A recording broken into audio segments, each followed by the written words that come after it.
And attention in the pits, this is first call for practice group number 4. First call for group 4. We're about 6 minutes away from the start of your session and there are no delays. Group 4, first call.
And the white flag is out on this session, so we're going to move to second call for practice group number 4. Second call, group 4. You should be heading down to the pre-grid area. Second call, practice group number 4.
And the checkered flag is out on this session. So group 4, final call. Final call, practice group number 4. You should be starting to head down to the pre-grid area. Group 4, final call.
All right, friends. While we have this quiet time, some housekeeping notes for you. The live stream will be playing in the clubhouse all day today. For those of you who have not noticed or are not aware, Max Klein of Oxymoron Photography has put in a tremendous amount of work to create the AFM live stream. We have built out what I would call a mini broadcast studio up here on the 4th floor. Boy, we got a lot of junk up here. So if you want to see what that looks like as we continue to experiment with our live stream, you can go into the clubhouse, hang out with Allie where it's nice and cool, and watch races and kind of listen to me and Kyle. That's a complicated thing. There are some people that have some licenses still that need to be picked up if you'd like to get your hard card, and if you are here, that is rider 429. I believe it is rider 606. It's hard to read Allie's. Kyle thinks that that's 606 as well. We're not sure. I want to say that might be like, what is that? I can't tell you. Maybe it's 606.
minutes away from the riders meeting. You should be starting to make your way down here. You're about 2 minutes away from the riders meeting. Come on down.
And we're going to call this final call for the riders meeting. Final call. It's mandatory.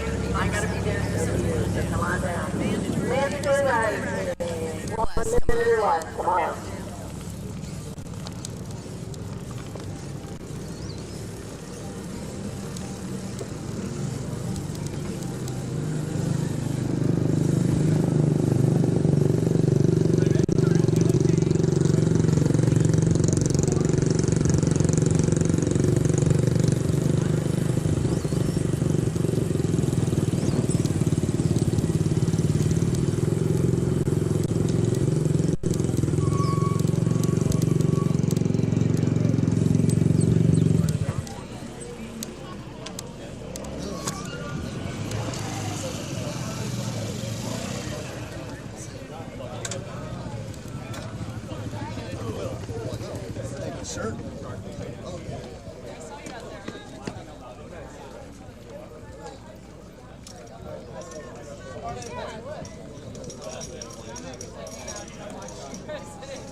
It's going back to Oregon. Where'd he go on the flathead yesterday? Because I saw him take it out there. Yeah, out in the gravel somewhere. Okay.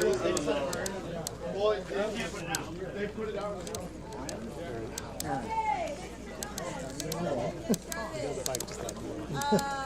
I forget, I'm going to give you the laps for all your races. Race 1, 6 laps. Races 2 and 3, 8 laps. Race 14, or race 4, 14 laps. Fun. Make sure you got it. That's cool. Everything after Formula Pacific, 6 laps. Okay, so 6, 8, 8,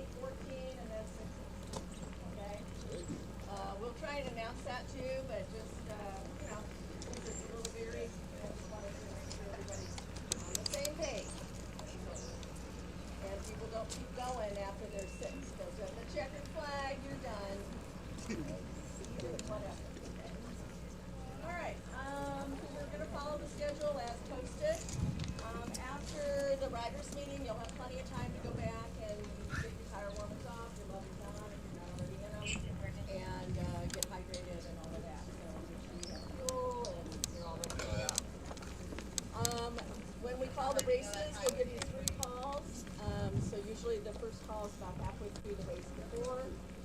Second call is at white flag of the race before, and last call is at checkered flag of the race before. I normally don't know the final call until, I'm relatively sure everything's going to go smoothly. But if somebody biffs on the last lap, can't help that. And so hopefully you won't be sitting down here longer than you need to. You can right out on track. Once everyone's here, we'll give you the 5 board. That means you have time for a warm-up lap. Okay, go around and check the track, and then go ahead and put your contact patch of your front tire directly on your chalked grid number. Okay, your grids are posted online, and the timing's open, so go ahead and make sure you know your grid number. Dean will be out on track also, and have to be in the area if you do that. But it is your responsibility to know your grid number. Okay, if you get down here late and don't get time for the warm-up lap, we're gonna tell you to go back. You're gonna go around the wall and come around the wall and pick up your grid position. Once everybody's in position, the starter will go to a 2 board. If your bike stalls, we'll give you a couple seconds to restart. If it doesn't immediately restart, what do we do?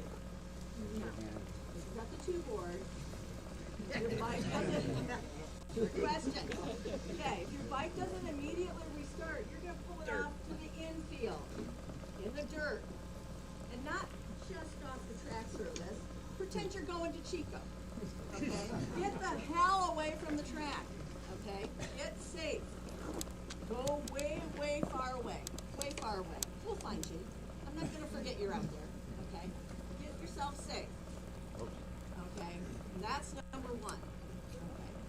Now, then we're going to go from the board to the 1 board. Now at this point, if your bike stalls, what are we going to do? There we go. Yeah, both hands in the air. Make sure you're telling the riders behind you that you're not moving. Everybody looking up at the starter, they're not necessarily looking at your behind. So make sure you signal that you're not going anywhere, because otherwise they're going to hit the gas and you're going to be in trouble. So make sure you signal. We had a couple instances yesterday where people signal. No bueno. Okay? This is a big problem. People are hurt if you do not signal. This is the only way people behind you are going to know. Okay, we will clear you after the grid is gone. After the 1 board, it'll go sideways, and then the green will drop. If at any point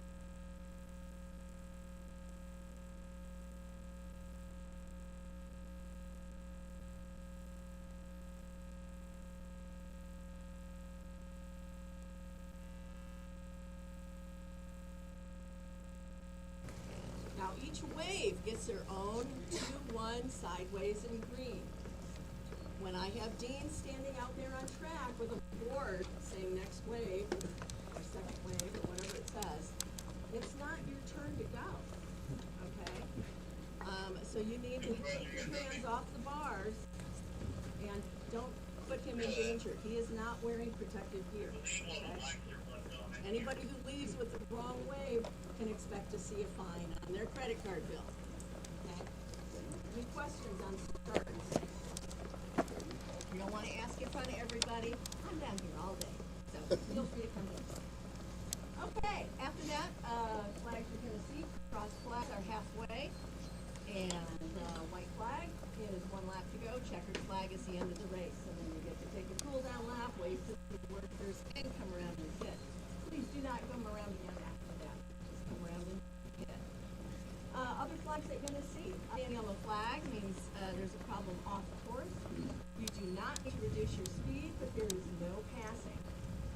Waving yellow flag means there's a problem on course or directly in the impact area. You should reduce your speed a little bit because you may have to alter your line, and there is no passing. Every waving yellow flag will have a standing yellow flag in the turn before it, and the no pass zone is from the flag station with the standing yellow flag until you're past whatever incident this caused the waving yellow flag.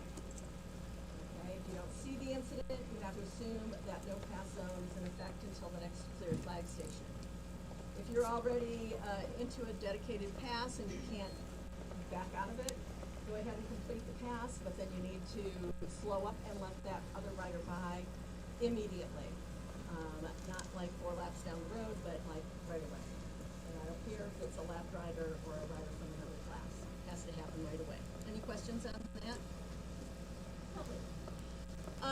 Before I forget, the track has, you probably noticed they fixed all the holes, they repaired it. Good job.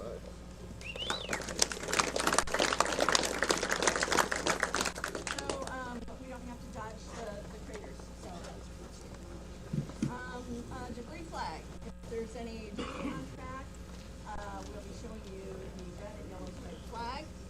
Riders, or the workers will try and tell you to push wide or tighten your line.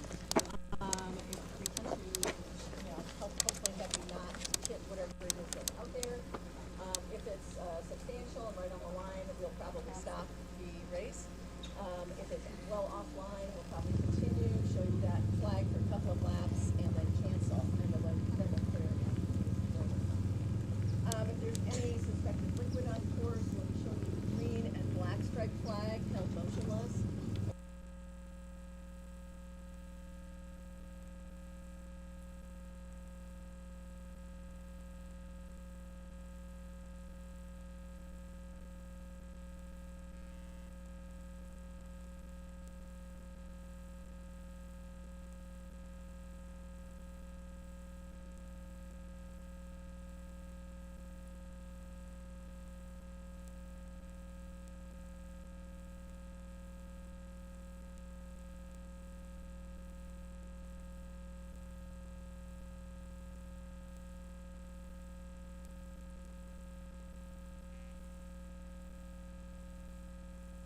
Copy. Do you want me to try power cycling it real quick, or just wait until we get direction? And the pattern so you to please rise and remove your caps for our national.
Just about ready to get our Sunday race for the park.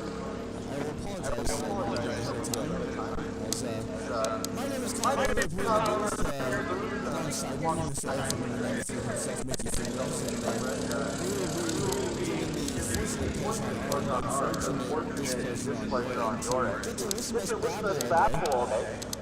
So you do get that fortunate opportunity on this lovely Sunday here at Thunder Hill Raceway Park for a round.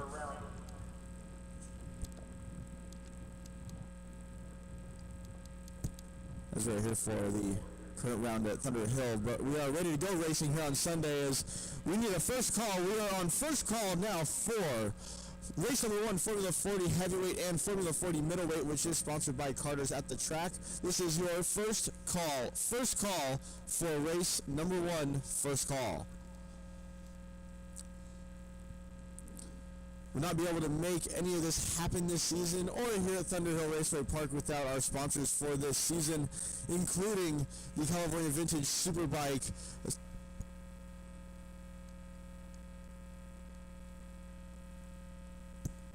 CBSB series that is involved here at the AFM. Law Tigers, America's Motorcycle Lawyers, Oxymoron Photography, Race Pace Motorsports, Mike Canfield at MC Tech, Cars at the Track, Fun Track Days, Pacific Track Time, and Z2 Track Days, Daredevil Motorsports, Sweetwater Day Spa, Anthony's Leatherworks, People Movers LLC, GP Frame and Wheel, Counterbalance Canine Services, Bay Area Writers Forum, More Consulting Services, Sierra Steel, Woodbury Tax Service, Truth Be Told Apparel, Shane over at Truth Be Told Apparel, right at the Remix Racing Pit, official benevolent booth and merch tent of the AFM.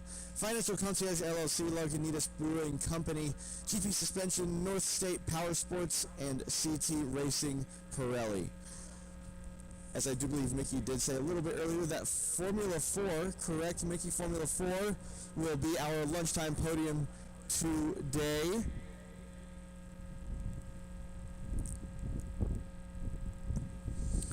And just in case you don't remember, race 1, which is I would call our usual racing format, is a 6-lapper, Formula 40 heavy middle, 6 laps, followed by our Formula main events. We did sprints for these yesterday.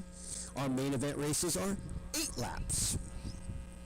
Of course, then there's the real main event, which is Formula Pacific, which is 14 laps. 6, 8, 14. And then the rest of the races of the day will all be our normal format 6-lappers.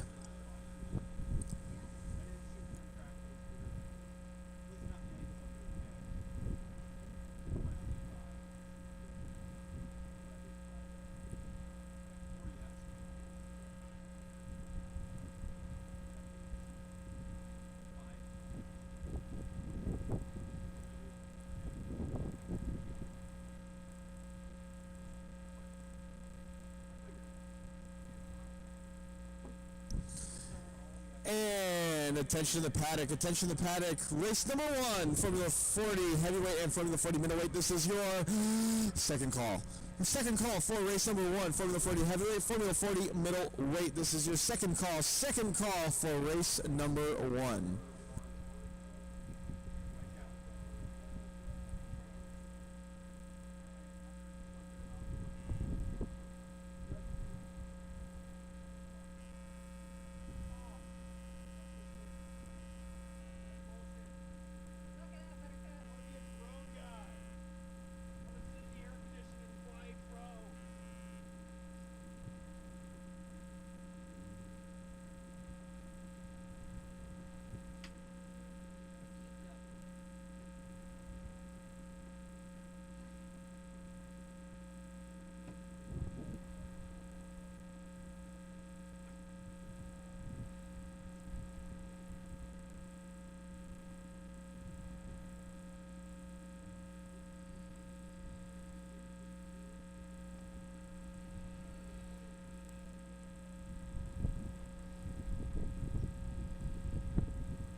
And attention to the paddock, third and final call, race number 1. This is your third and final call for race number 1, Formula 40 heavyweight, Formula 40 middleweight. This is your final call for race number 1.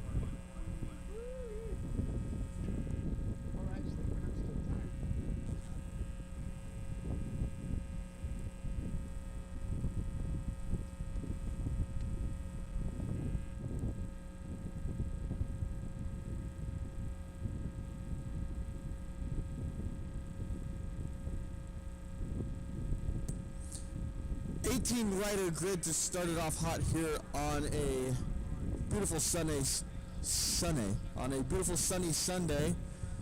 where also I can see potentially some breeze picking up, so I will say ahead of time before anybody gets in trouble, please be sure to tie down your canopies. Would be much appreciated. As I know Mickey and I have seen our fair share of super canopies in our time, especially at Buttonwillow. That's a pretty famous area for those flying canopies. Yeah, I remember one year I watched one get picked up from the edge of the asphalt, and it landed between turn 1 and turn 2. It was horrifying.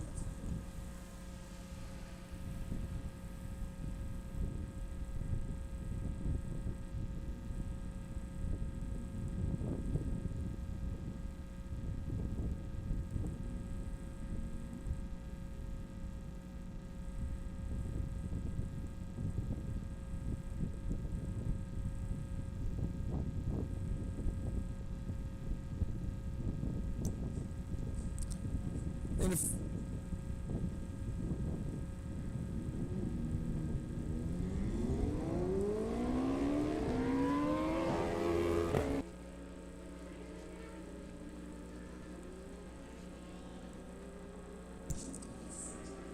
bike's on course. If you hear me say your name, you're in the wrong spot. Now, let's start at the back of the grid where we do have the 734 of William Blade, Andy Davidson 815, Stefan Alger on the 470, Neil Martires 134, Jesse Manning 980, Tim Kuhn 858, Tom Montano 57, Greg Olson number 5, the Rooster himself number 2, Stephen Rue, Michael Macrahone on the 984, Paul Hess 719, Brandon Frelick on the 492, Sajiv Selvaraj on the 854, Joseph Palmieri 397, Dave Moss 223, Andrew Akins 5 670, Devin Lindner on the 444, and Clive Savicle leading the way from pole on the 71 machine. Basic announcements, which all of you should know at this point, but I still somehow find the need and reason to actually repeat myself. Please, if you're going to come down to the hot pit wall right by pit lane, that will be, please, wear anything and everything but open-toed shoes. Please, no open-toed shoes allowed. That does include no clothing that does resemble at least flag colors, that being white unless you are a track official, which you are not, because I am not speaking to you. Do not wear white, do not wear red, do not wear yellow, do not wear anything of the sorts, green, any kind of flag color. As a lovely example, as per usual, Mr. Ben Cowton is bright orange hoodie as well, which serves not only a great purpose for your rider to see you, but also to be distinguished amongst and out of the consideration of a flag.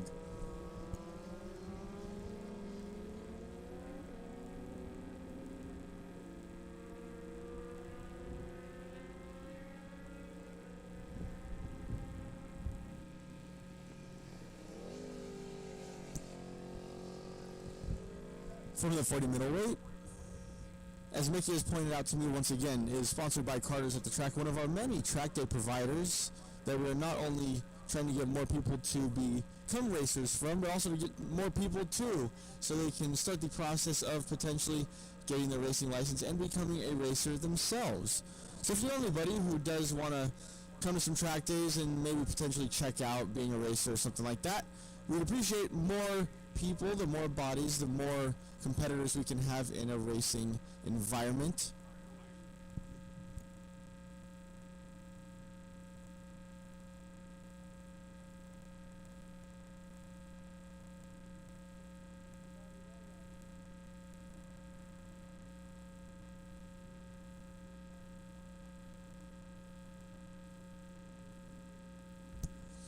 Two-board up, we are ready to go here in our first wave. It is front of the 40, heavyweight does two-board, swaps over to the one-board, bikes and gear, revs are up, one-board is on its side. And we got a green flag, we have, great start from Clive Savicle from pole. You could almost think that he jump-started that one there. I think Clive may have been a little aggressive in that start. To get a little excited, a little too excited.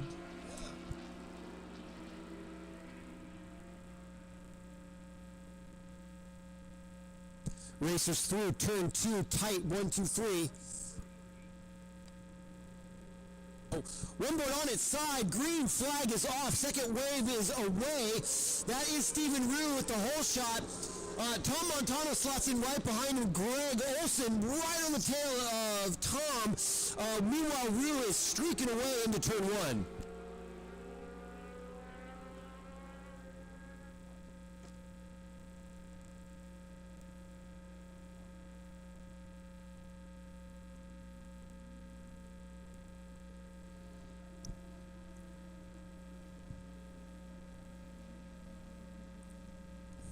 Middleweight through turn 3 and 4, where currently Stephen Rue running away with the lead.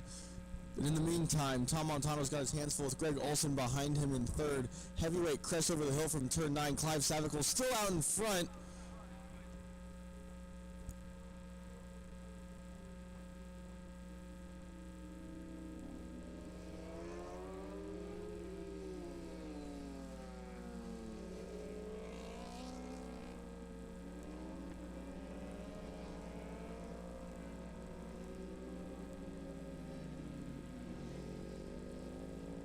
We know Clive still holding on to the lead. The second place bike, we're not 100% sure who it is. Maybe Devin Lindner was right on Clive's tail going into 14.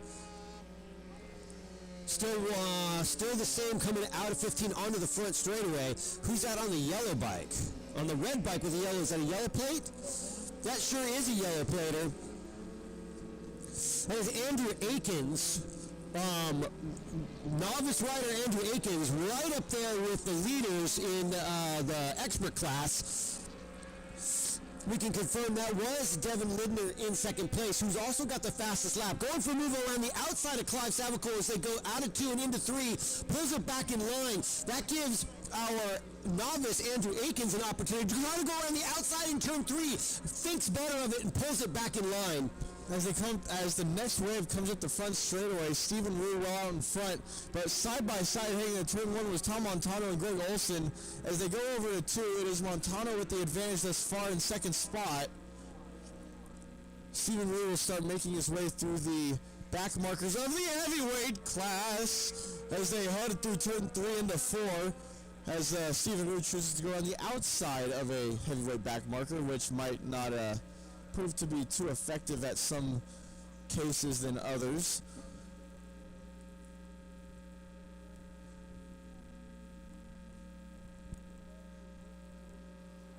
Devin Lindner trying to hold on to Clive Savicola out front. Andrew Akins leading the novice class, but is basically riding for bragging rights right now. As they make their way onto the back straightaway, it will be the ZX-10 of Clive Savicola trying to shake the tail that he has following him of Devin Lindner. And Andrew Akins. Stephen Rue's going to start hitting some more back markers or some more of the tail end of the traffic from Formula 40 heavyweight. Tom Montano and Greg Olson will start to hit it as they head through everywhere through turn 10. Clive Savicola's got something going on the front straightaway as Devin Lindner is now taking over the lead. Andrew Akins is taking over second overall, and Clive Savicola looks like he might have had a bit of a mistake on the final corner over there in 13.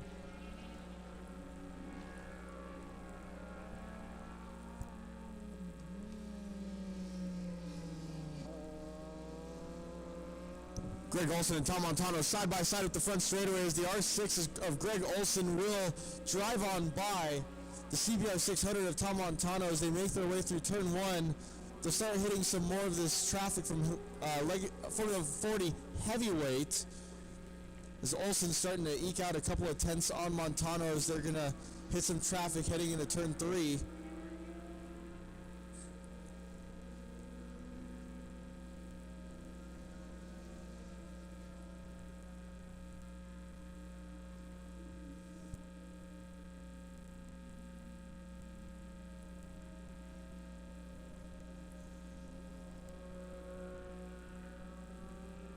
Tom Montano dispenses of some traffic quite swiftly through turn 5, trying to keep up with Greg Olson.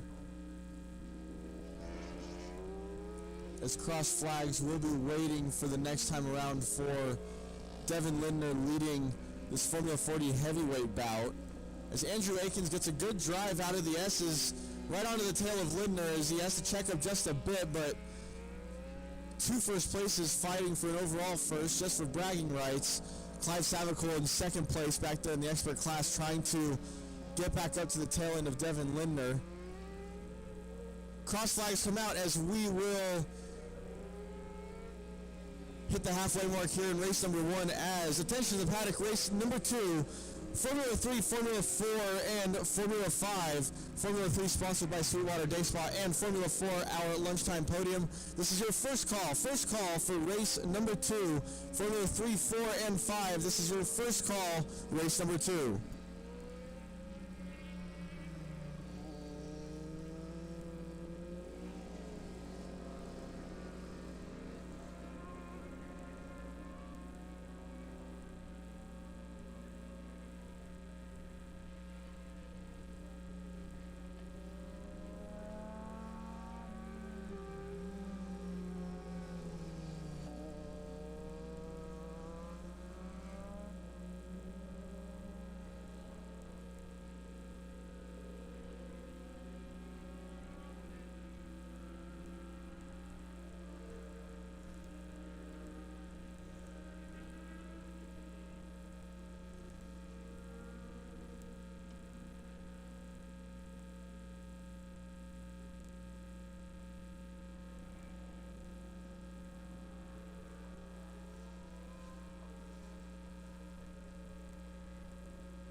Yeah.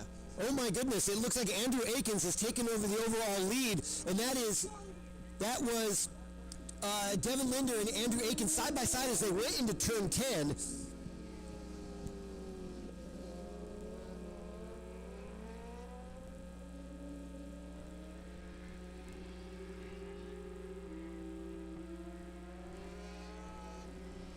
Andrew in the novice class currently has a 23-second lead over second place in the novice, but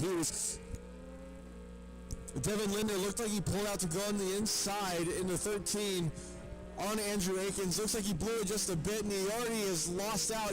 Now he's back to the rider he's actually in a battle with, which is Clive Savicool, which is now for the lead, as Andrew Akins is just leading the novice class in Formula 40 heavyweight as they're side by side into turn 1.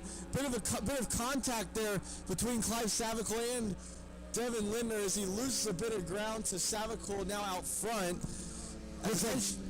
Looks like Devin had a little bit of a bobble as he got on the brakes into turn 1, and then Clive rode around the outside of him. Kyle has pointed out to me in all the excitement that the white flag is flying, so we are on second call, race number 2. Formula 3 700 twins, Formula 4 light, Formula 5 ultra light, second call.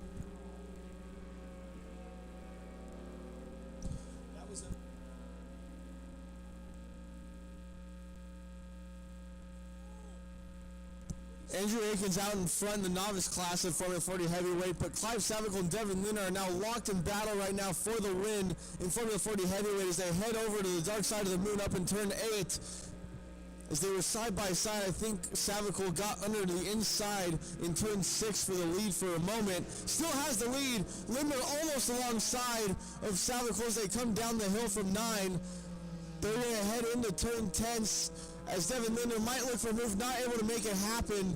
Has to slot back in line, looks for up and underneath 11, not able to make it happen either. He's right on the tail of Clive Savicool as they head through the S's as he loses a tiny bit of ground. Needs to get a good drive out of turn 12 here to look at the inside into 13. He's not close enough. He might dive bomb. He's looking at the inside into the final corner. Devin Linder is not able to, if he's able to make a stick, which he does. Amazing block pass into 13 by Devin Linder. Savicool's going to have the drive at the front straightaway, though. It's side by side at the line. Clive Savicool's going to take the win in Formula 40 heavyweight, followed by Devin Linder. Andrew Akins, give the novice some credit for taking the overall win, but also finishes in first place in the novice class. Stephen Rue takes a commanding win in the middleweight class. Still waiting for second and third to come across the line in that clap. As Greg Olson will come to the line, finishing in second spot, followed by Tom Montano. We will also need race number 2 to start making their way down to the pre-grid, as this is your third and final call for race number 2. That will be Formula 3, Formula 4, and Formula 5.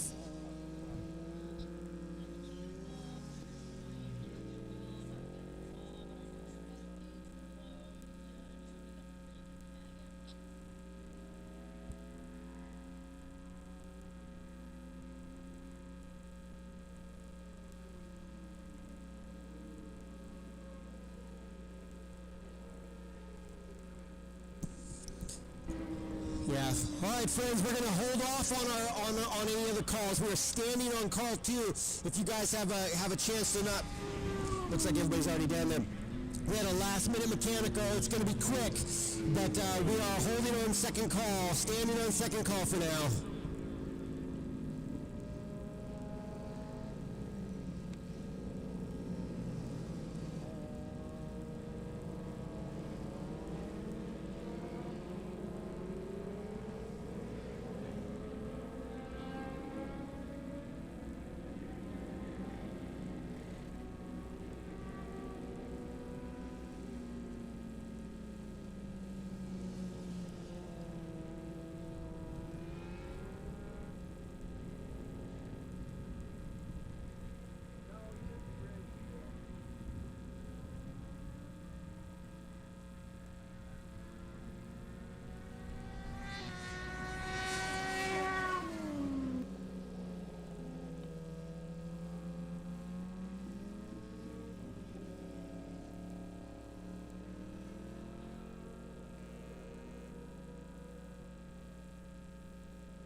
All right, friends, we are. This is going to be a quick scoop to get this mechanical who has come to a stop just underneath the back straightaway bridge On the cooldown lap. on the cool down lap. After final call was made. Couldn't quite make it to the end, so we're getting there. After final call was made.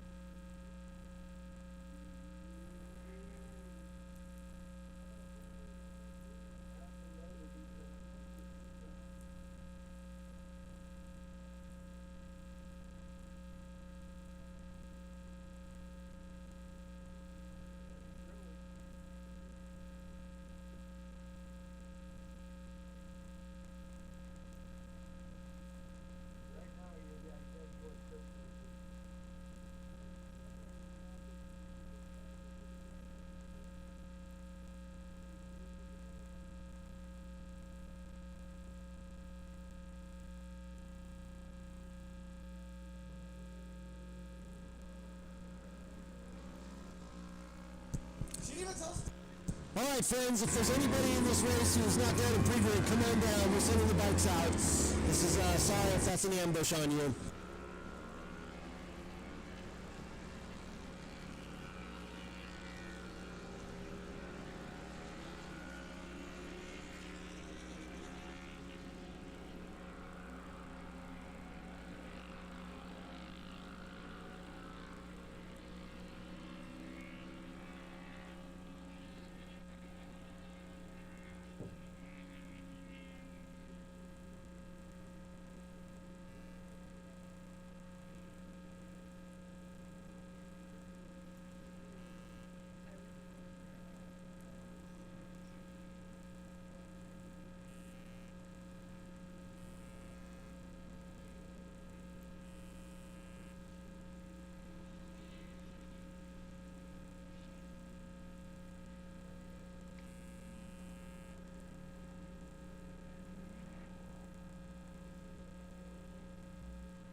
Race number 2, or what we have of it at least.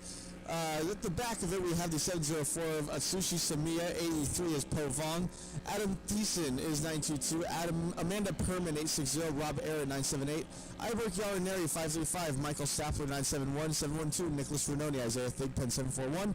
Hungry Low, 769.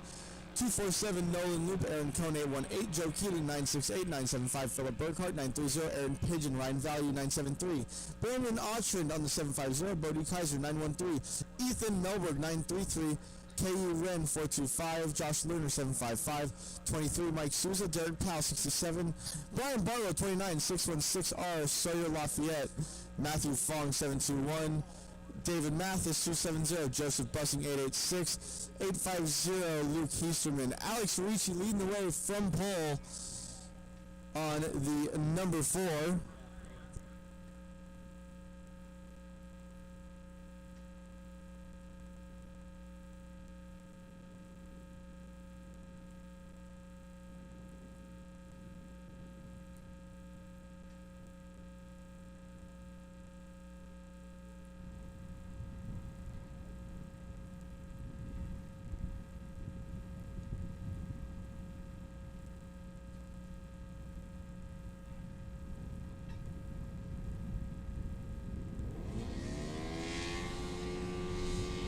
One board on its side, we're ready to go racing here. Our first wave is off. Our first Formula 3 Silver Twins wave is off into turn 1 as Alex Ricci with a good start off the line.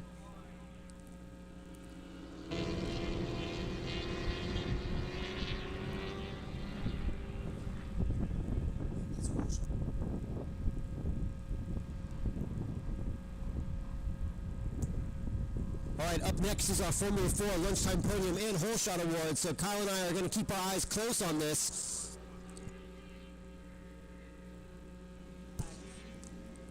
Green flag, they're off, and Barlow almost had it there, but Sawyer Lafayette looks like he will get the whole shot into turn one, which he will, uncontested at that as well. Yeah, Brian definitely got the initial launch, but it looks like he missed a shift into the next gear and gave up a bunch of ground to Sawyer. Now he's going to have to try to make all that up again.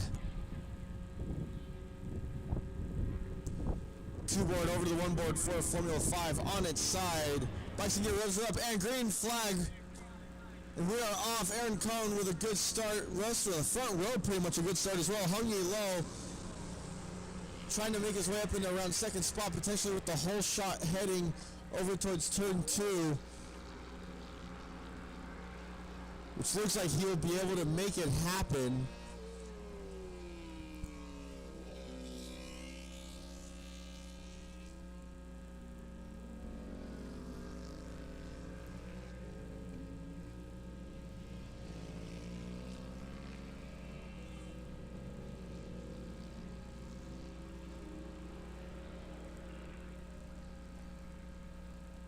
In the Formula 3 class, Luke Easterman has a lead in that one. As long as Luke can keep it on track and doesn't go dirt tracking like he did yesterday.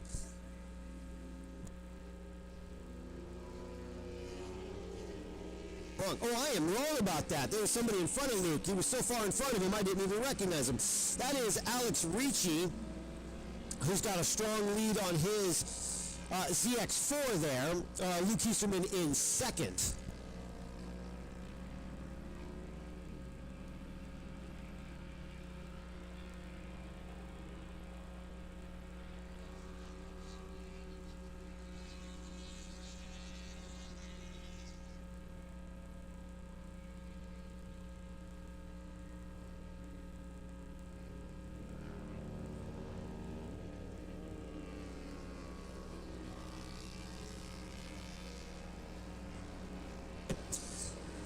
In our Formula 4 race, Sawyer is still holding on to the lead.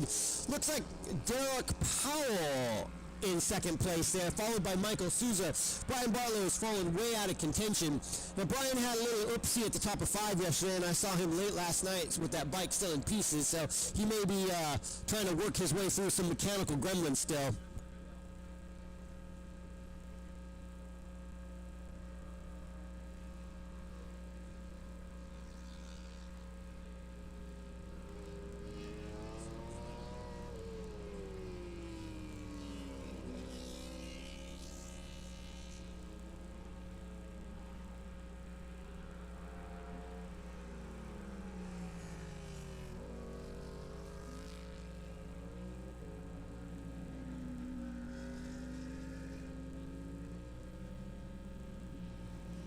Right, in Formula 5, sorry, we've already gotten the bikes so mixed up, I can't tell which bike's which. Some mini bike and some other mini bike. Nolan Loop has taken the lead in that class. Aaron Cohn, Nicholas Renoni, top 3 in Formula 5. Yeah, we're looking at the train of Formula 5ers going over the top of 5. See how we did that right there? That is a very tight race at the front of that class, unlike our Formula 3, where Alex Ricci is just, I don't know, he's doing 58s. That's the same time as the Formula 40 middleweight class was doing.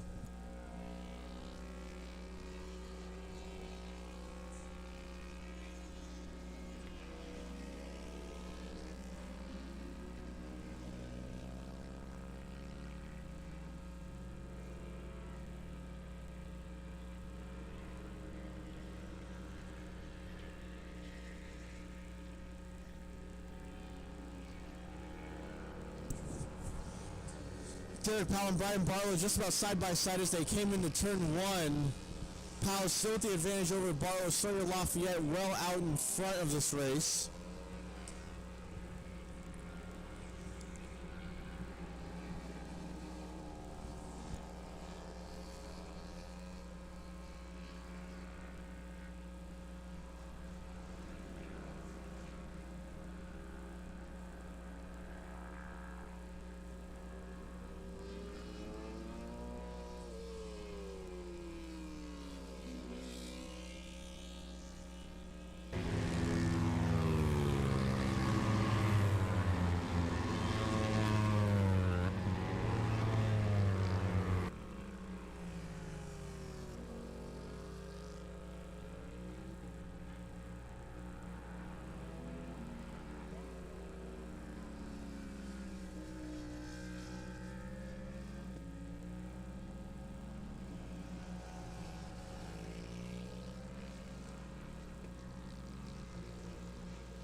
Alex Ricci all by himself currently heading over towards turn 6. Luke Houston in second, Joseph Bussing in third, Matthew Fong, the leading novice. Sawyer Lafayette crosses the line to start another lap, leading the race in Formula 4. Then you have the battle still between Derek Powell and Brian Barlow as they head into turn 1.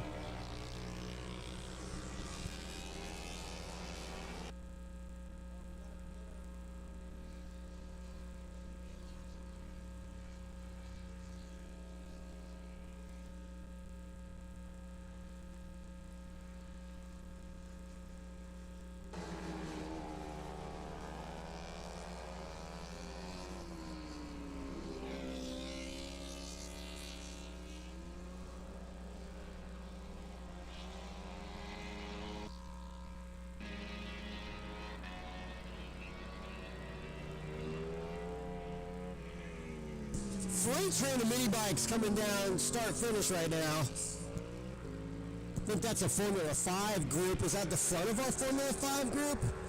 I believe that is. Looks like Aaron Cohn is taking over the lead of that one. Atsushi Sumiya and Marion Loop. So yeah, definitely a ding-dong battle going on in the front of Formula 5.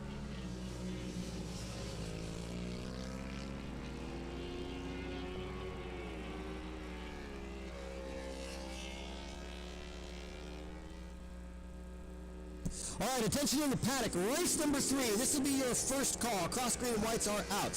And remember, this is an 8-lapper, so it's a long first call. But first call it is. Anyway, race number 3, Formula 1, Formula 2, first call.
All right, most interesting race out there is the Battle of the Mini Bikes. They're coming down front straightaway now.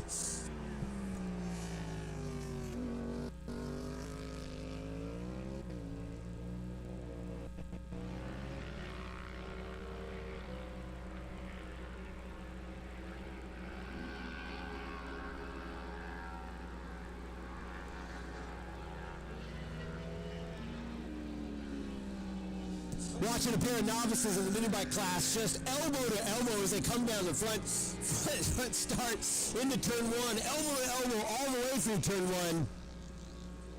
Ooh, yeah, boys, excitement going on through turn 3. Pick a line, any line, they'll all work. Everybody's on a different line.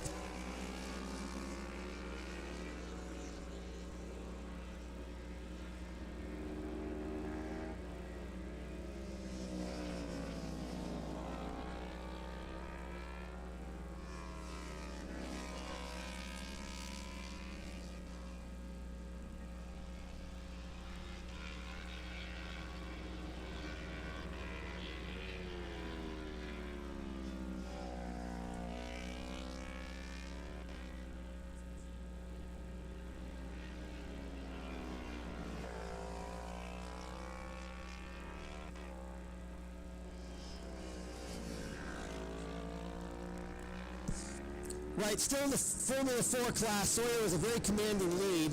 Looks like he's got a gap of about 11 seconds to Derek Powell. And Derek has put a little bit of distance on Brian, so that race is pretty much done and dusted. Remember, this is your lunchtime podium as well. Formula 4, our lunchtime podium, where Sawyer Lafayette will also receive the whole shot award. But you'll be sure to come down to our lunchtime podium celebration for our Formula 4 podium finishers.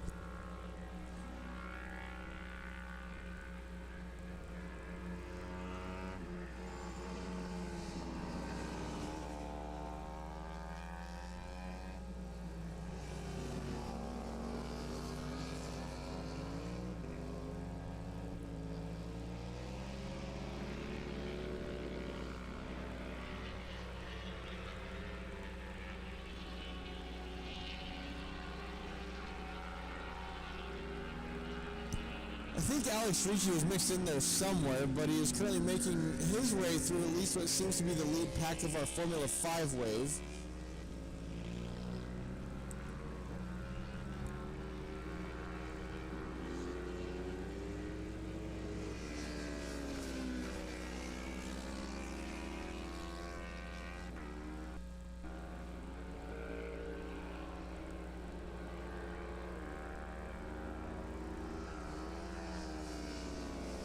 As Aaron Cohn still leading that wave, whereas Atsushi Sumiya is leading Nolan Loop, Ryan Valley, Hung Yi Lo, and Po Vong.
All right, so here we go, friends. Alex Ricci rolling through, start-finish there, still doing minute 58s. White flag is flying, so this will be second call. Race number 3, this is second call, Formula 1, Formula 2.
Okay, checkered flag flying. Alex Ricci taking a commanding win there. He slowed down to minute 59, probably because he had so much traffic he was trying to get around. Checkered flag is flying. There's still a lot of mini bikes out there going around and around. We will go to third and final call, race number 3. Woo, man, that is some side-by-side action in the mini bike class. Who was that? Who was that? And is that Formula 5? So we're looking at the Formula 5 class.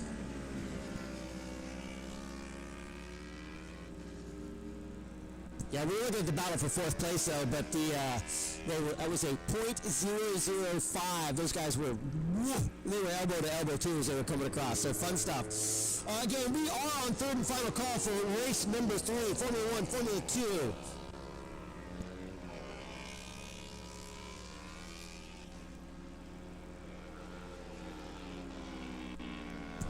Our final for lunchtime podium is going to be Sawyer Lafayette, Derek Powell, and Brian Bartlow.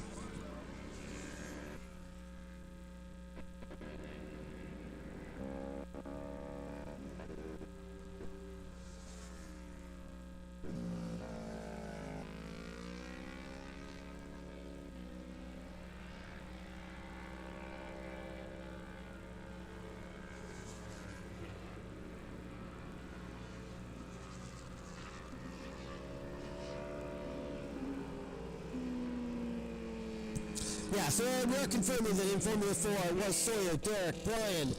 Finishing order was Sawyer taking the whole shot. So if you were a part of that team, please make sure to bring those bikes on down at lunchtime.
Next of our Formula races ready to get underway here.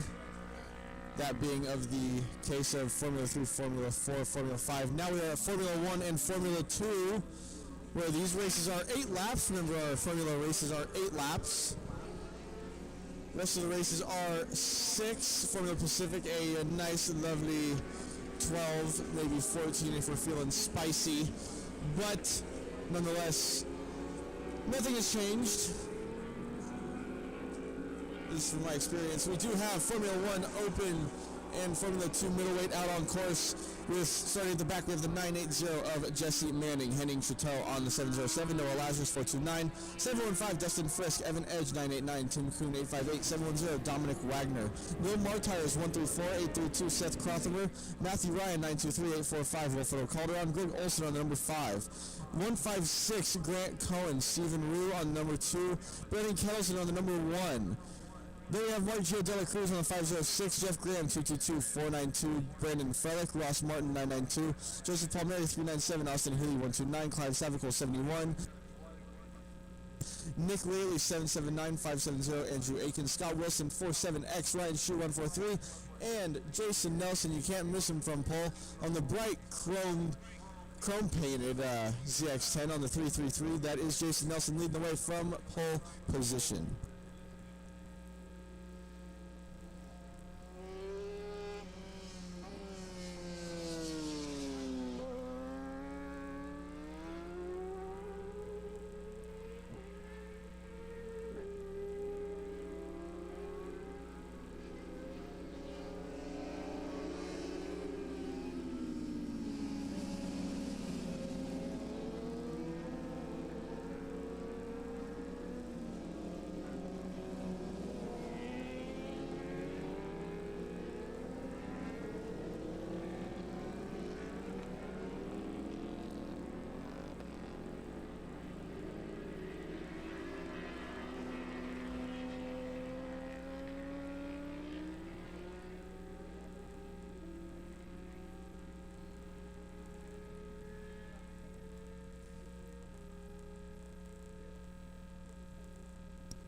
As we're always in a spicy mood, it'll be a lovely 14-lapper.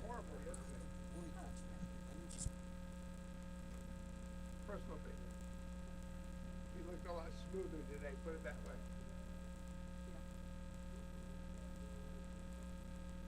Maybe that's what took it. Good butt kicking.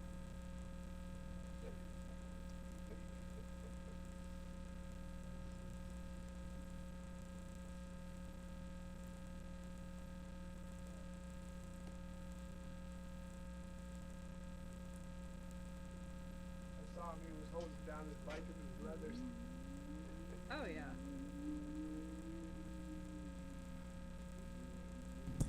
All right, friends, here we go. We're getting ready. Yesterday we had a decent battle between Jason and Ryan. There is one front wheel per chalk, I can say that confidently as well. Nonetheless, one board on inside, bikes to get revs up, we're ready to go racing, and we're off. Bit of a wheelie there from Jason Nelson, bit of a twitch. Still able to get the bike underway there. The 570 of Andrew Akins once again getting in the mix up near the front. Being a novice, he's still able to mix it in there with some of the experts, but it does look like I think Ryan Shu might have gotten the whole shot as they make their way through turn 2, nose to tail amongst the top 4. Jason Nelson, I believe, trying to hook up a move around the outside to the inside of turn 3, not able to make it happen. Jason Nelson has to slot himself back up into the lead now with Ryan Shu behind. One board on his side for our next wave, and we're off. Big wheelie there from Brendan Kettleson in ZX6 as he can't keep the front wheel on the ground at that either.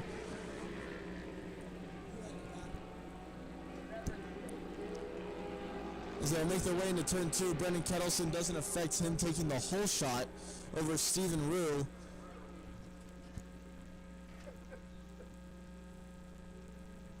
We decided yesterday the bidding is between second place. Oh, low side there, tucks the that is Stephen Rose just tucked the front in turn 3, right out of second place, up and okay, already on getting to the bike and potentially getting it out of the way here, but That is an expert racer right there, ladies and gentlemen. After he got up very angry, he immediately moved his bike. He's trying to get it out of the impact zone so that the racing can stay green. Simple tuck of the front. Steven knew it. He got up. I can tell. I can feel the anger from him up here.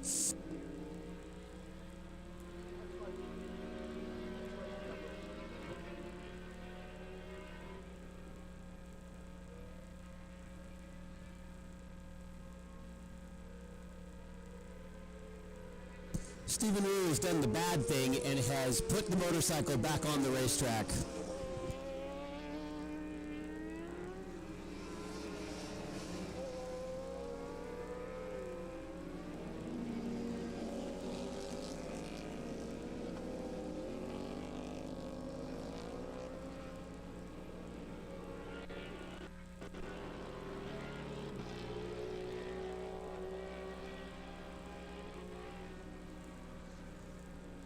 For all of you out there who don't remember, this is an AFM race, not a Moto America race. If your motorcycle touches the ground in any way, shape, or form, your race is done. And you need to stay out of the impact zone, off the racing surface until the track has gone cold, at which point you will be given a signal to rejoin and bring your bike into the pit. All of which I'm sure Mr. Stephen Rue is going to get reminded of any minute now.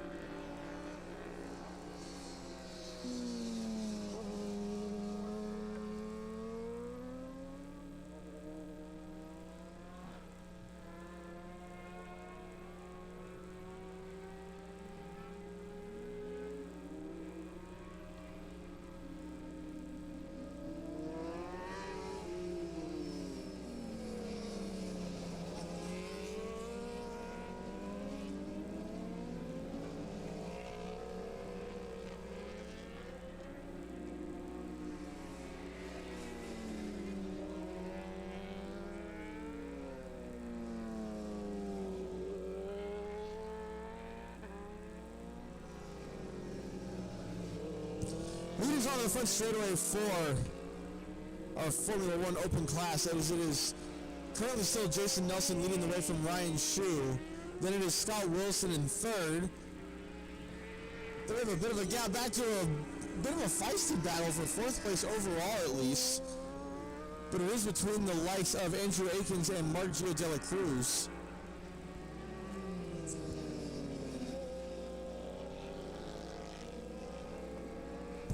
Yeah, that spicy battle is happening as they go around the outside of turn 2. Ryder trying to make a pass there. Not sure who that is. At least, I believe there's at least one novice in there, and I think that is Andrew Akins. Nick Leary, I believe, mixed in there as well with Austin Healy.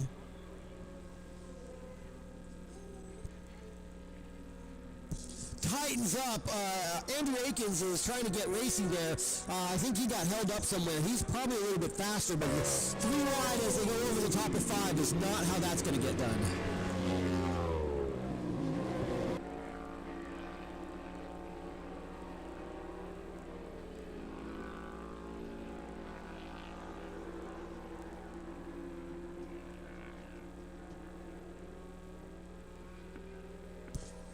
Brandon Kettleson all on his lonesome, currently exiting turn 6, as I actually lost him there for a minute. It is Grant Cohen ahead of Neil Martires by a good margin from 2nd to 3rd place in our Formula 2 middleweight class.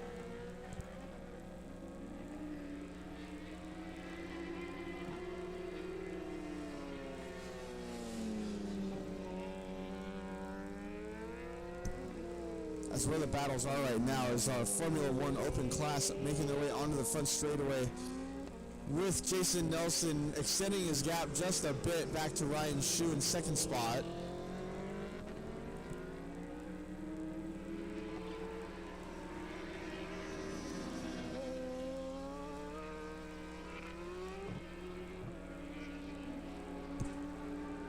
Austin Healy has gotten ahead of Nick Rayleigh as well for 4th place as I saw them come at the front straightaway. That's for overall in the expert class, with Andrew Akins leading the way in the novice class, but mixed in with that battle a little bit between Nick Rayleigh and Austin Healy, as Austin Healy starting to actually extend that gap and really solidify himself in that 4th spot.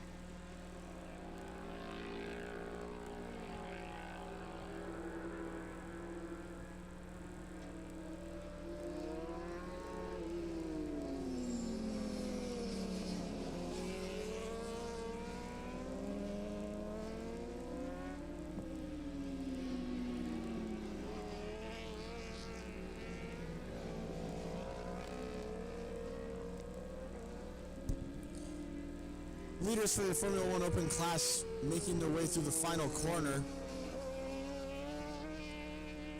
They will make their way to the front straight to hit the halfway mark in this race.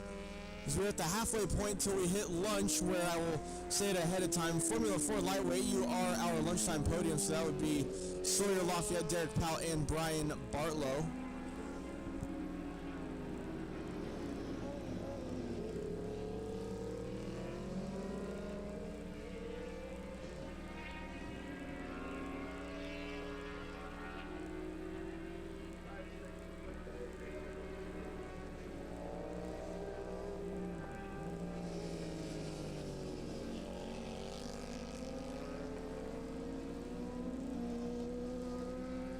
Oh, we have a big yard sale in turn 3. I believe that is Austin Healy. Just a bit of a low side there in the middle of 3. Bit shaken up, but is up and okay.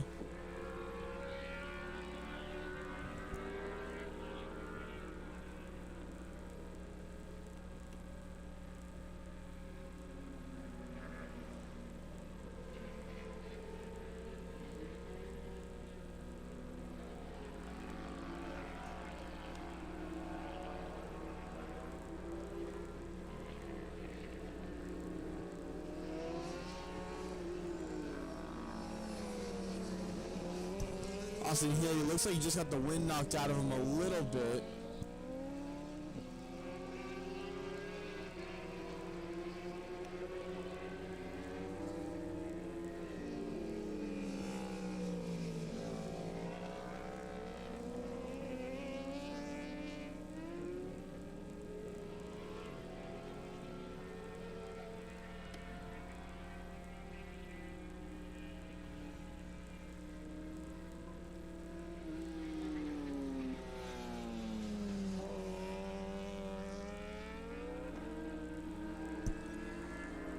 Leaders of Formula One through turn 1 over to turn 2 as Brendan Kettleson starts to make his way into the tail end of some of the pack here in Formula One Open class.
Jason Nelson and Ryan Shue make their way into turn 1. Brendan Kettleson will start making his way to the tail end of this group as he makes his way up the front straightaway once again.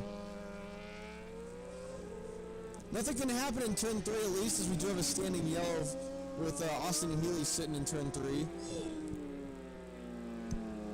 So not much that Ryan Shue will be able to do other than just try and stay on the tail section of Jason Nelson. Scott Wilson sitting in a very comfortable 3rd place.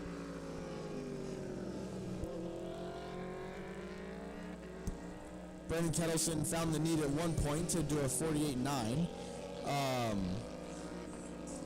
But regardless, is sitting at a nice measly little high 150.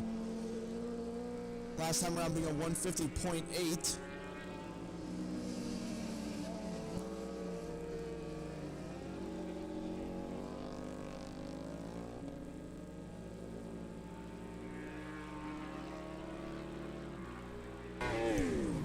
Leaders for Formula One over the top of the hill as they're almost side by side as they make their way into turn 10 as they're going to hit some lap traffic as well. Jason Nelson and Ryan Shue nose to tail as the next time they come around they will start the final lap of this race as they're going to hit some back markers and some lap traffic heading onto the front straightaway. Yes, Ryan just holding on in the back of Nelson, waiting for an opportunity, or is he riding as hard as he can? They know they got one more lap to go. I think they got one more lap to go, 2 more laps to go.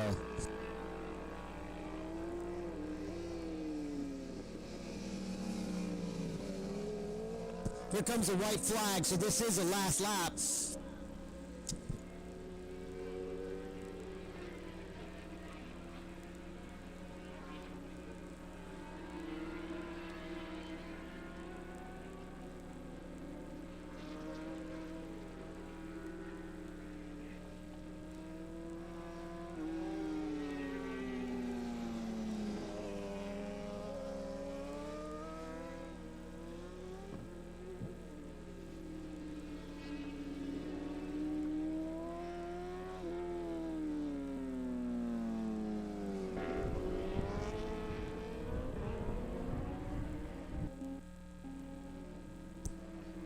Brendan Kettleson is all on his lonesome catching up to our top 3, but will not affect our top 3 as it is currently just between Jason Nelson and Ryan Shue as the gap starts to open up by about a half second as they head to the dark side of the moon through turn 7.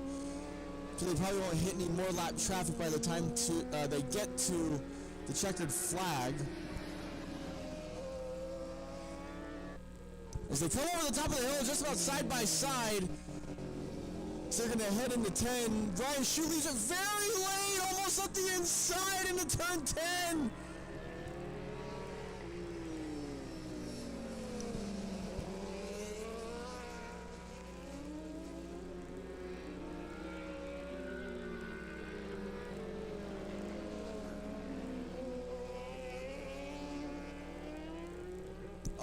shoes, looking up the inside in the 13. I'm not sure he's going to be able to make it stick, as he might run it a bit wide on the exit as Jason Nelson. They're side by side. Nelson's got the advantage out in front, at least right now. This could be a drag race to the line, at least I think it was. Oh no, it was Ryan Schuh held it. This could be a drag race. It's going to be. I don't even know. I can't call it. My computer is the wrong time. Oh, we got going all the way to, and down in a cartwheel from, I believe that might have been Jason Nelson. I'm not sure how worth it it'll be if you tell Jason Nelson that he did win that race, at least at the line by 1/100 of a second.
Well, in the midst of a bit of a eventful conclusion to that race, I do have to head down and do a lunchtime podium, which I will head down and do with our Formula 4 lightweight class, which will be Mr. Sawyer Lafayette, Derek Powell, and Brian Bartlow.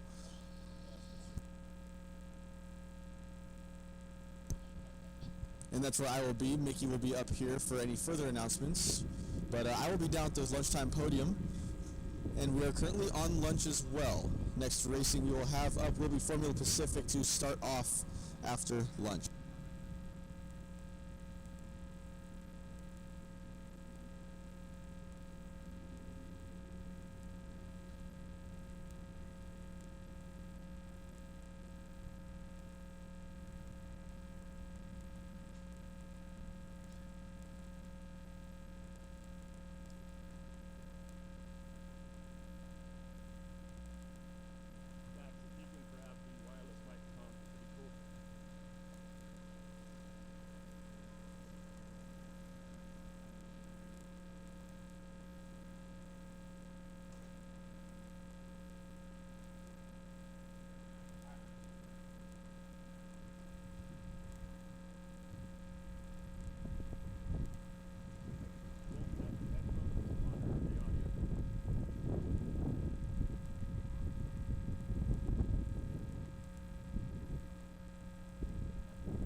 All right, friends, it is time for our lunchtime podium.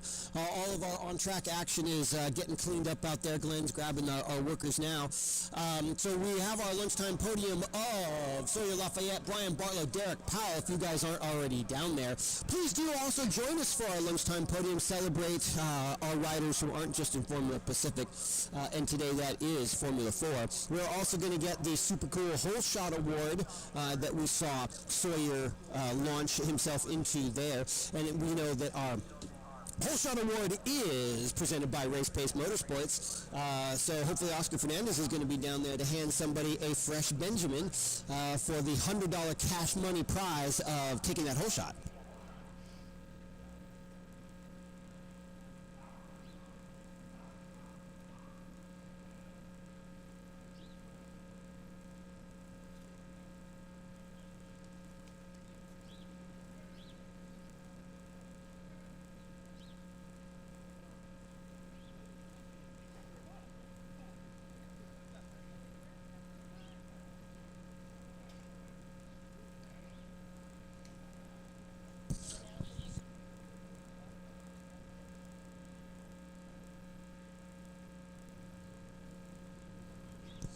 Attention in the Paddock, family or pit crew of rider 333. Family or pit crew of rider 333. Please see the race director down at start finish. Brian Bartlow, we're looking for you for lunchtime podium. Can you come down? Even if you don't bring your motorcycle, Brian, can you come down and hang out at lunchtime podium with all the other cool people who were podium finishers in that race? Brian Bartlow.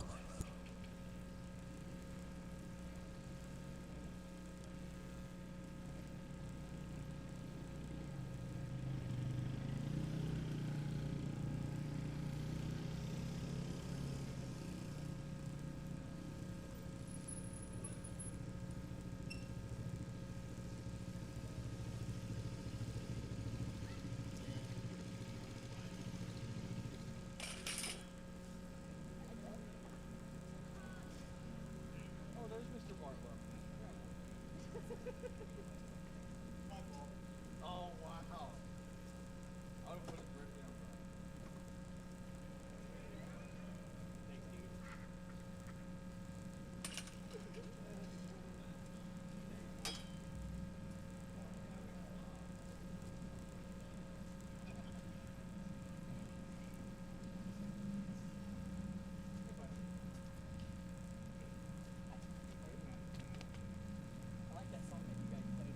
You know, like, yeah, as I'm riding across the desert all by myself. All by.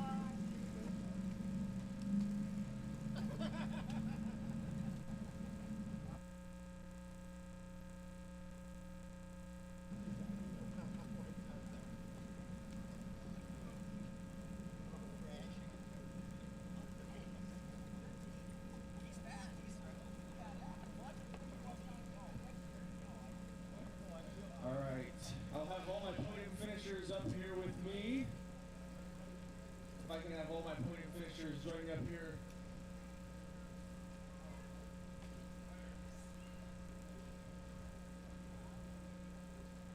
He's just in the zone, isn't he? He's ready. Well, I do start off with, as we can first off give a round of applause for our podium finishers here in Formula 4. As I will start it off with Mr. Brian Barlow. Hello, sir. As it was a nice battle there between you and Derek for the majority of that race. You guys hung on to Sawyer for a little bit, and then you guys just got linked in with each other, dealing with a little bit of traffic here and there.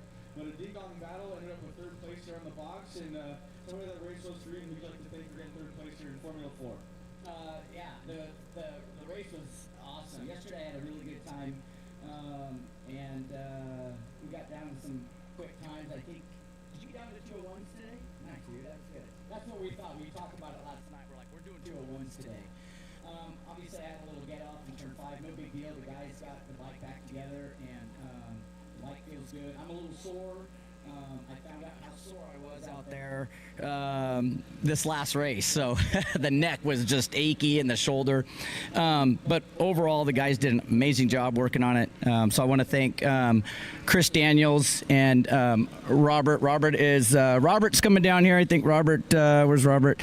Robert, thank you, and Chris, for working all night on the bike. But I also want to thank, I had to write my little card here because Chris is standing too far away from me to read my shirt. PCB Motorsports, Chad, Twyla, thank you guys for always supporting everyone at the racetrack. It's awesome to see your guys' face out here.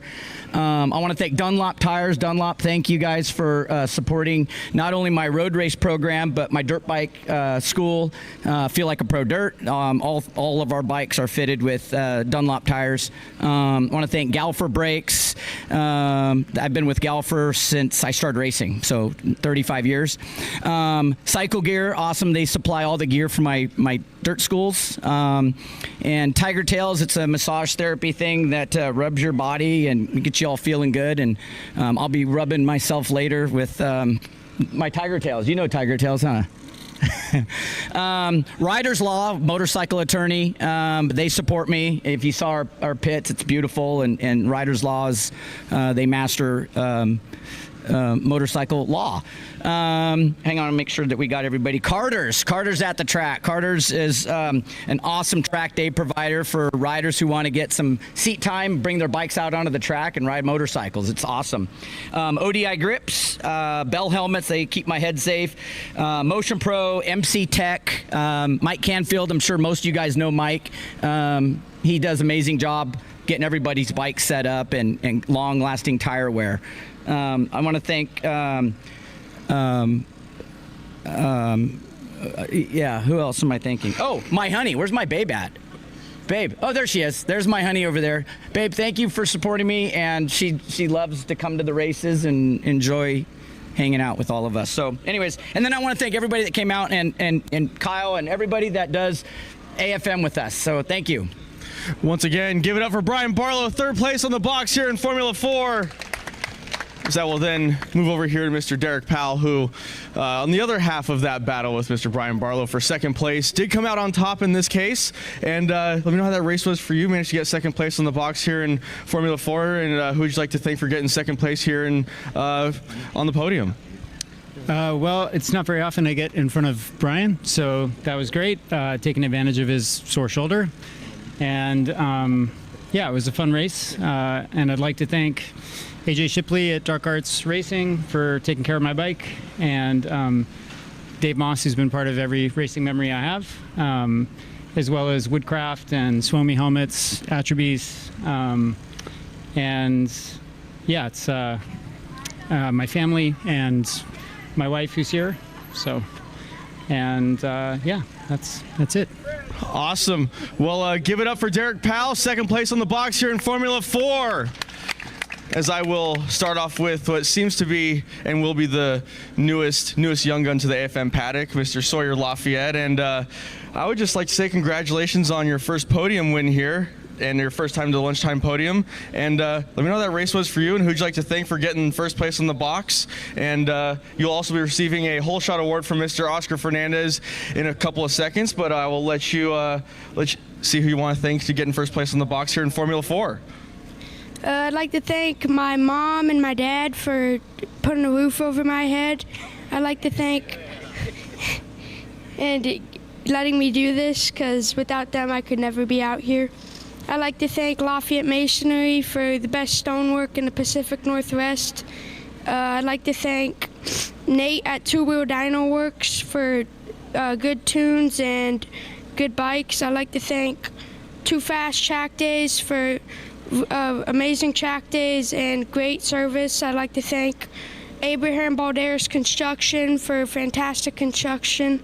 I'd like to thank Chris and Ezra at CT Racing for giving us discounts on tires and giving us super sticky tires. I'd like to thank Barry Russell and Sage Wilkinson for the best suspension and the best tires. I'd like to thank Vezra brake pads for letting me stop in the corners. I'd like to thank Arai Helmets for keeping my head safe. And I'd like to thank Christie's Catering for great food service. Thank you. Give it up for Sawyer Lafayette, who I will also say absolutely nailed it for his first podium interview. But I will also turn it over to Mr. Oscar Fernandez really quick, who will present the award that you will get here, $100 cash for getting the whole shot here in Formula 4. And give it up for your top 3 in Formula 4 lightweight and your winner, Sawyer Lafayette.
Thank you, buddy.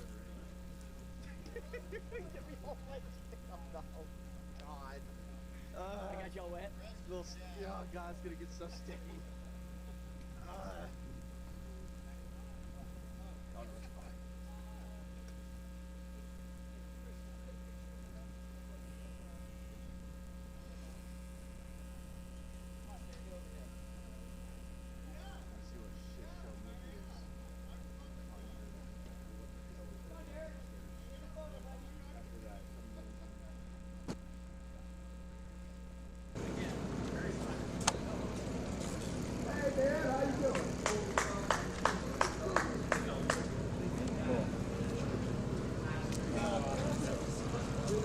How you doing, buddy?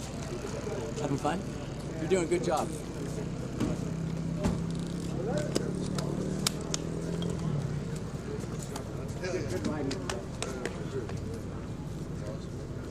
All right, Chris. Oh, look at that grip tire. Right over there. More pressure.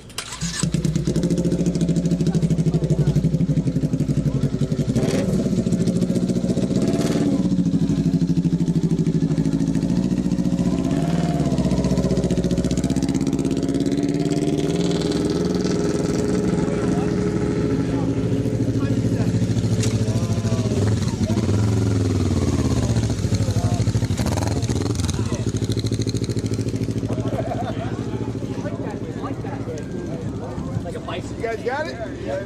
All right. I don't want to leave you hanging. Here, give me that.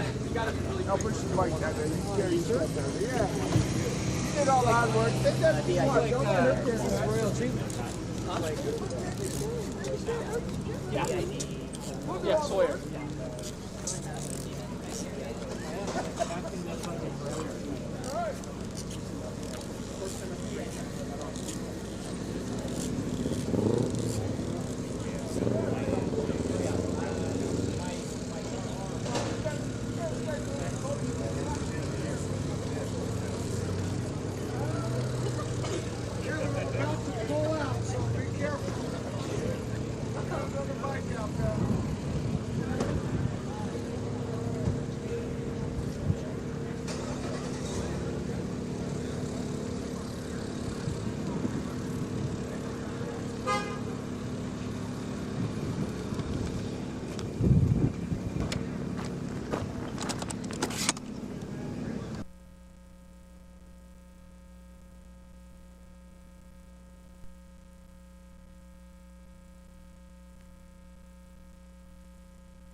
All right, everybody.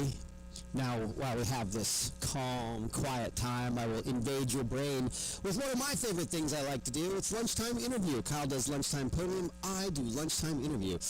Today, we're doing something just a little bit different. I mean, not that I don't have a formula for this, but I have board member and vice president Jeff Rose with me. And what I asked Jeff to come up here today because I wanted to talk about the team challenge. I'd say we haven't done a good enough job really promoting Team Challenge. I saw a little post about it the other day about what some of the points were, who was where. But I wanted Jeff just to talk about Team Challenge, and then we'll get into a little bit of detail. So Jeff, why don't you lead off with what is the Team Challenge? Thanks, Mickey. Thanks for having me this afternoon. Glad to talk about this. The Team Challenge was brought up to, unite more people in the paddock, bring the experts and the novices together, camaraderie, supporting each other, and that's what this thing is all about at the end of the day, right? So this was a concept we put together. You get a team of 6 total, minimum 2. You have experts and novices working together. Their best points result on the weekend will go into their total for the round, right? One expert, one novice, best points results will go into their totals, and that'll accumulate over the season, and we'll crown the champion. We'll also have, a reward for the top 3. Yeah. So explaining this to a dumb guy like me, so you can have a minimum of 2 people on your team, which is 1 expert and 1 novice. So that's why it's a minimum of 2, because there has to be a novice in the team. Correct. And then up to 6 people. And the advantage of having more than 2 people is that you're taking the best finish from any of those people. So you could have 3 experts, 3 novices, however your thing is, but only the best finish of 1 expert and 1 novice. And is there a particular class when you talk about best finish? No, those results come from any race any rider does, right? So I think configuring a good team is a matter of strategy. You want to have people that will get decent results, but you need people to show up. And not to turn it on my team, but we've had difficulty getting some novice points. So that's been a challenge on our side. But you look at what some of the other teams are doing, and they're doing it perfectly for how it's configured. They have a really good balance, and you have, just not to spoil some results, but you have Nat 20 Racing, which is Greg Olson and Ethan Melberg. It's 1 expert, 1 novice, and they're at the top of the board right now. Right, and so I think part of this vision, let's call it part of the vision of the Team Challenge, was to get more novice participation, or more importantly, more expert novice interaction, because it's great that Greg and the Carter's team have access to a deep pool of novices through their NRS, but other people who might want to do this are going to go fishing for novices, and then really crazy, maybe they might encourage friends to start racing because they want novices, because the Team Challenge is really cool. What makes it so cool, Jeff? At the end of the year, who cares? Who cares? I mean, there's $4,400 on the line. There's the AFM Unity Cup, a perpetual trophy that the winning team will hold in their pit for the next season until a new winner is crowned, right? So a lot of the purse came from the entries from the teams, but also there's $1,000 in there from GP Suspension. So we have to thank GP Suspension for their big contribution to this happening.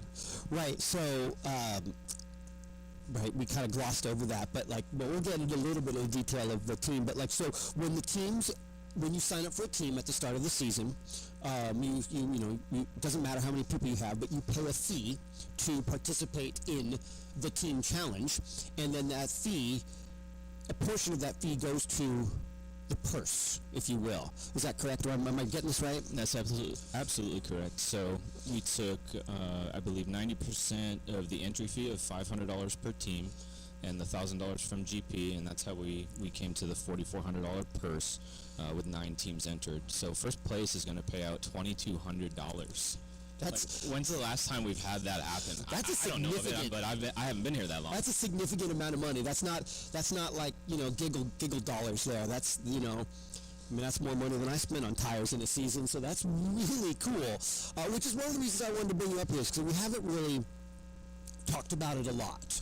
You know, through any of our official comms, like I did see something go out, which is what sparked my mind. I'm like, oh, we haven't really talked about this. So I didn't realize the purse was that big. So, okay, money, outside of the money, there's also the extreme bragging rights of the Perpetual Cup, which is kind of like the Stanley Cup in the sense that there's one physical cup that your name gets added to, and that we'll continue to do this, and that you, the team winner, can have it in your pit and brag about it. So that's also an aspect of getting to participate in the team challenge. So we definitely, it feels like it's a success so far. This is its inaugural year. What do you think, Jeff? Does it feel like success? I'd say it does. You have stories coming from teams like the Track Street Boys who will tell you none of them really knew each other. Maybe a couple did, and those were the guys that pulled the team together, but they pulled in people they didn't know, and that's really what we wanted to see with this, is the experts reaching out to the novices, come together, create new friendships, and help each other throughout all these race weekends that we do, because we all know the things that can go sideways, and we all know the things we want to celebrate with our buddies. So I think, they're a shining example. The other great thing is we have 2 all-women's teams here, right? So we have Carter's Girls at the track, and we have Dirty Girls Racing too. So I think that's phenomenal. I'd like to see more of that happening. So all in all, I'm really pleased personally with how this has gone the first year, and I hope once we get to that point where the awards are doled out, that can continue, and maybe this thing grows 10, 15, 20 teams, who knows? Yeah. So now that you've talked about what the purse is, and that, so help me clarify one points thing. So best finish, right? So let's say I finished first in my race, but I was in Formula 3 and there were 7 people in it, right? But somebody else finishes first in one of the 400 classes. It's got 20 bikes in it. Is there a weight for that? Is there a, when I say weight, meaning like does one weigh more than the other in the sense of points, or is it just a first place finish? No, it's across your experts. Whoever's single race had the highest points value goes to your total. Across your novices, same thing. And to keep the playing field level, Formula Pacific points are not counted, right? Because somebody would sign up a certain person with a number 1 plate, and we know how that would go.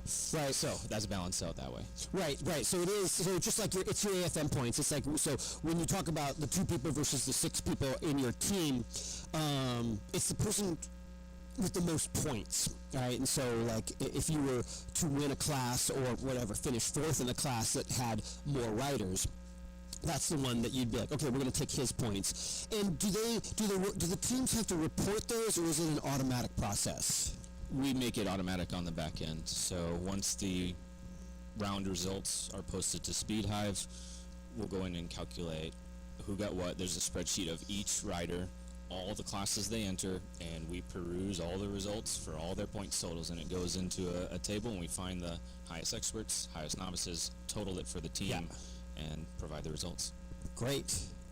I think it's super exciting. I'm glad. I want to talk about it some more.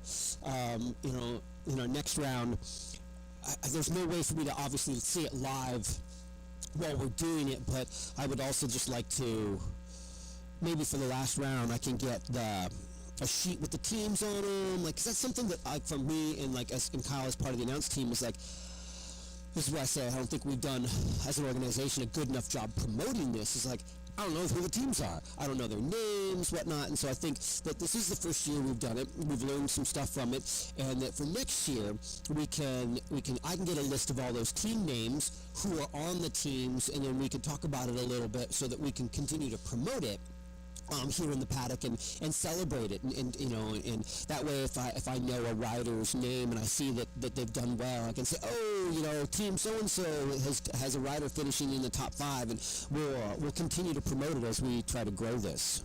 Yeah, no, that's a great idea, and I think we can actually enact that as early as today, because now that the club has invested in Microsoft Teams for the board to communicate, I'll throw that on the OneDrive for you, and you'll have access. So you can start that as early as round 1. I love it.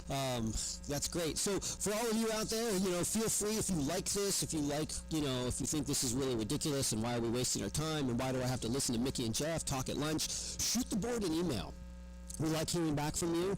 We're BOD at afmracing.org, so feel free to communicate with us. Let us know your thoughts about anything, but especially in particular right now about team championship. I think I'm excited about it, so anything that gives Kyle and I something to talk about, because you don't want to let Kyle just talk on his own. I totally agree. The board doesn't always think of everything, right? So any ideas we can get, and members can help facilitate. It's not just a board has to do it. We're willing to listen, to help coordinate, to help put people in the right place, make things happen. So if anybody has ideas about the next type of championship or anything you want to see happening in the paddock or structure changes to gridding, anything, just bring it up. Talk to somebody. Find a board member. Find a mentor. Let's make it happen. Anything else you want to add while you have this opportunity? I just want to say a final thanks to GP Suspension for sponsoring the 2025 AFM Team Championship. I want to say a big thank you to all the competitors who trusted in it and entered and literally put down their cold hard cash to, bet on themselves and try to take a hold of that $4,400 cash purse. That's going to be pretty wild. I think we're going to see a lot of shakeup coming into the last round. There's a few teams moving way up in the placements, a few teams moving way down. So it'd be very interesting to see what's going to shake out after this round in round 5. Do you think, Jeff, when we're at Buttonwillow, we could try to live track it a little bit, so that we would know before the race weekend is over? You know what I mean? Like, I know that's not easy because but it would be kind of cool if we could figure that out. I mean, it wouldn't be official until the race is over and the results get officially posted, but if we could try to live track it and keep an eye on it. Yeah, let's discuss with Mary how we can make that happen with timing and scoring, and we'll see what we can pull off. Great. Well, I'll give you guys back some airtime so you don't have to just continuously listen to me. Jeff Rose, thank you very much. Board member, current VP. Thanks for coming up and talking about the team challenge and other AFM board topics. Thank you for having me. Enjoy the rest of the day, guys.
Attention to Paddock. I'm always so used to saying like race number 8 or something for this. But no, this is race number 4, Formula Pacific. 14-lapper of a smacker that we got ready to go here. And this is your early first call for Formula Pacific. Race number 4, this is your first call for race number 4, Formula Pacific.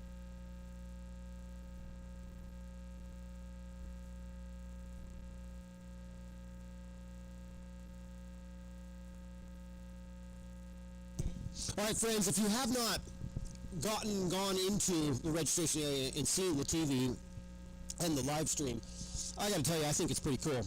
For a bunch of amateur hacks like us, we've created this little mini broadcast studio up here.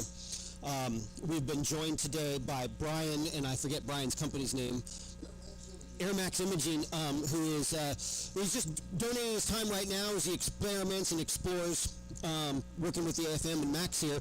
But that is the drone shot. He is a professional drone operator and has been working here with Max today, and it is super cool. You guys should check out the live stream on your mobile devices if you want to. You can find Oxymoron Photography on YouTube. We are streaming live on YouTube, and some of the camera shots are really incredible. I would call them broadcast quality. So looking forward to expanding this as Max gets even better at this. Kevin and Andrea running cameras. Kevin's out there running around. You will see him literally running around with the camera on a tripod, getting some most excellent shots. So check out the live stream. Super cool.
And attention to the paddock. Attention to the paddock. Formula Pacific. Formula Pacific, sponsored by Law Tigers NorCal. This is your second call. Second call for a 14-lap race, Formula Pacific, race number 4. This is your second call.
And just a couple of friendly reminders while the track is a little bit cold. No children under the age of 16 may ride or be a passenger on any pit bike. That means any pit bike, anything with potentially vehicular wheels underneath them. No open-toed shoes and or colored flag attire on the front straight.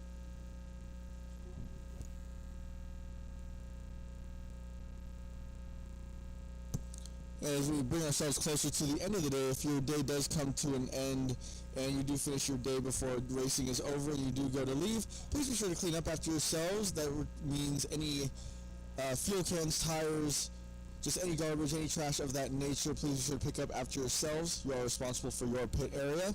And also, if anything does get left behind, it is a finable offense to the AFM, and we'd much appreciate that not happen.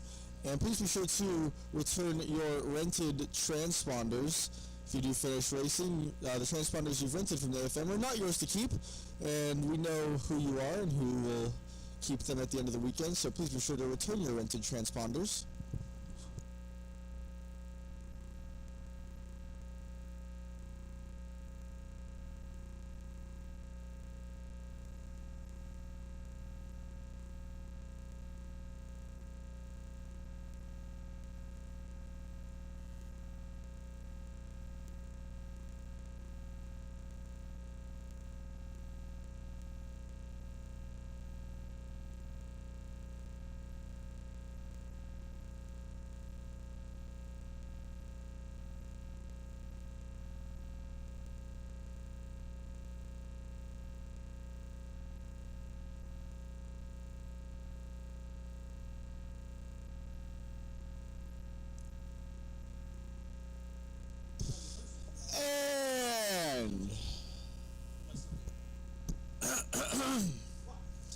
How to make sure we're all prepared for this. Attention to the paddock, Formula Pacific 14-lap race, Formula Pacific, sponsored by Law Tigers NorCal. This is your third and final call for Formula Pacific race number 4. This is your third and final call for Formula Pacific, all 14 laps of it, followed by a nice lovely podium hosted by me, myself, and I. And we'll be set and stage and ready to go here, but we are ready to go racing and go green as we are on third and final call.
Max, since this is 14 races, I'm going to do something different.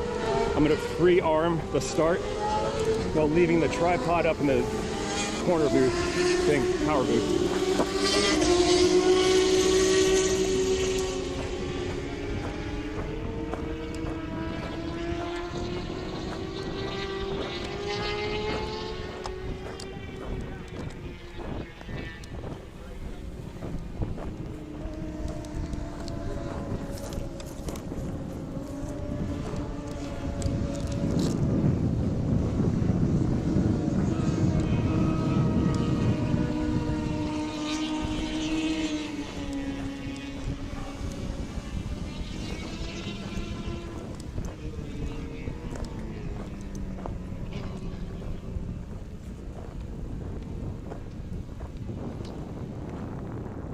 Seven riders take the field here, as it does equivalent to the number 21 of Andy Lau, the 156 of Grant Cohen, the number 5 of Greg Olson, number 4 of Alex Ricci, the number 2 of Stephen Rue, 143 Ryan Shu. Rue Shu or Shu Rue? Mickey, what's your say? Rue Shu or Shu Rue? Well, you know, considering that Wu had a little off, I wonder if his confidence might be a little shaken. I'm going to go with the Shuru myself. Shuru, okay. I'll counter you Shuru for a Rushu. And then, sitting on pole, we have the number 1 of Brandon Kettleson.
T1 up for Formula Pacific. On the one board, bikes and gear revs are up, and one board is on its side, and we got a green flag. We are off. Good start from Annie Lau at the back of the grid. She's going to make her way up into about 4th spot heading into turn 1. Brandon Kettleson with not the whole shot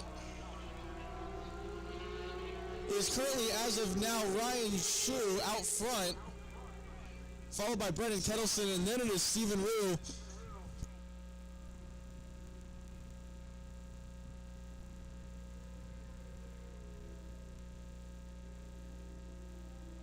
Annie Lau a bit wide.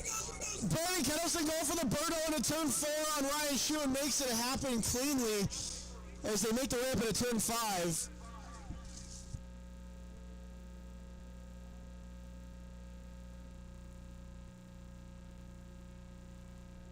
Grant Cohen, I believe, has made his way up into 4th place, right on the tail of Stephen Rue.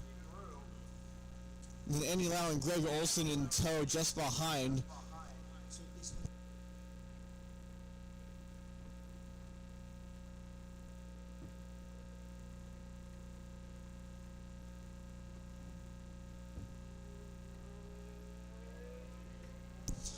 Making their way down the hill from 9, Brandon Kettleson with just about a second lead now, making their way through 10 and 11.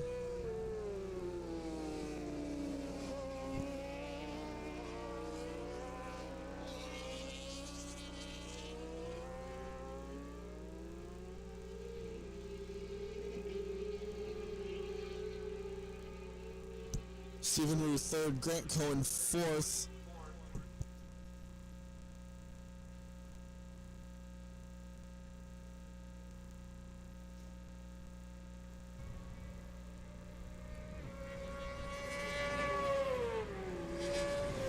In the draft for 3rd place here, Grant Cohen's got a good drive. Alex Ricci close behind.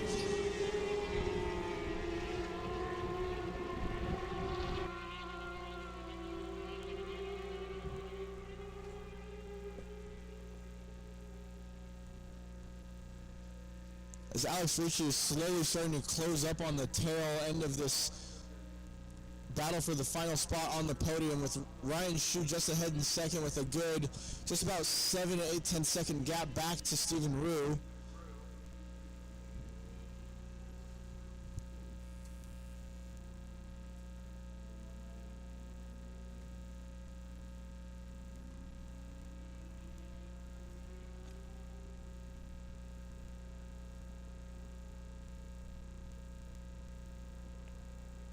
Probably Greg and Andy.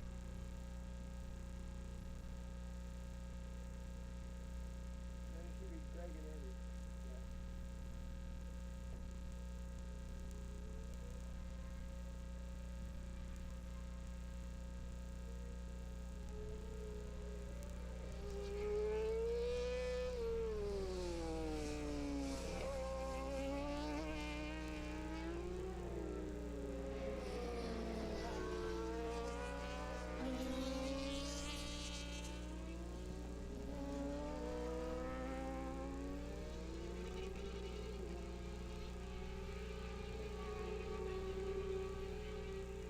I forgot about Alex Ricci using their 120.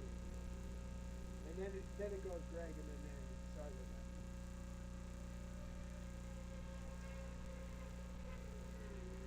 Correct.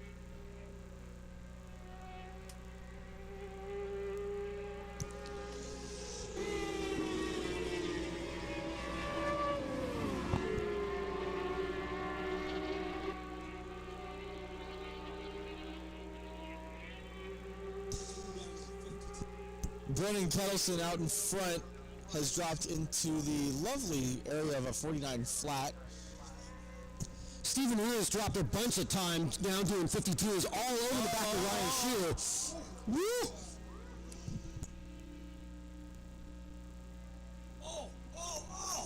Nose to tail up into turn 5 as Stephen Rue almost just throws it right to the apex underneath Ryan Shu. He might set it up for 6. I can't see. There's a hill in the way. Yes, as he does take over now second place from Ryan Shu. This will be a matter of whether Ryan Shu can tail along here and stay with Stephen Rue. Well, it's interesting because early on, Ryan pulled a pretty big gap, and now Rue's dropped his time. So we know that Rue had, an off-track farming excursion in a previous race, so maybe he just needed to get a little confidence and make sure the bike was all in one piece. Ryan Shu potentially looking up the inside into turn 10 on Stephen Rue, not able to make anything happen on it.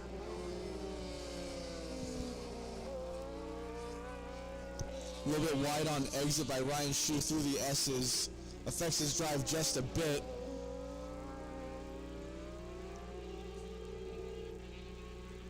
As Grant Cohen and Alex Ricci kind of close in tow and still have a case to make for this podium battle. Kettleson clips off another lap.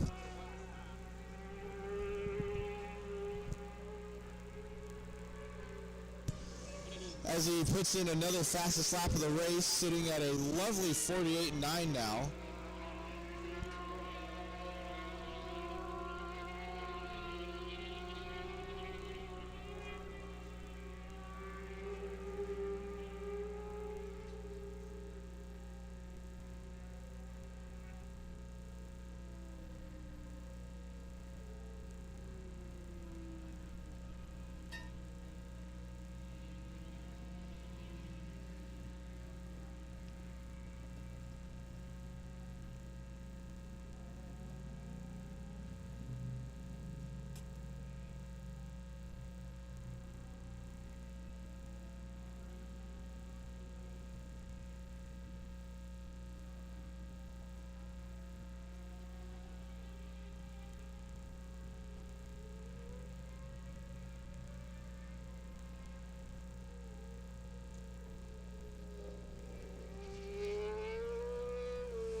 Onto the front straightaway once again. It is a Rue shoe thus far.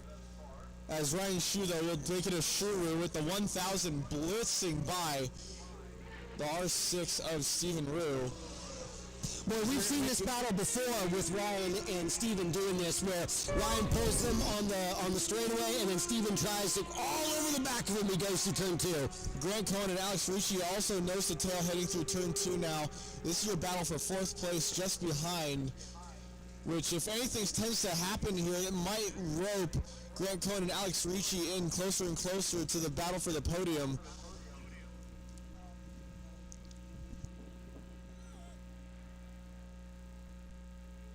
Yeah, so outside of Brendan running away, we have 3 pairs of people with their own individual battles. We've got Ryan and Steven doing their thing. We said it was Grant Cohen and Alex Ricci doing their thing. And in the back is Greg Olson and Annie Lau for the battle of not last. And then there's Brendan.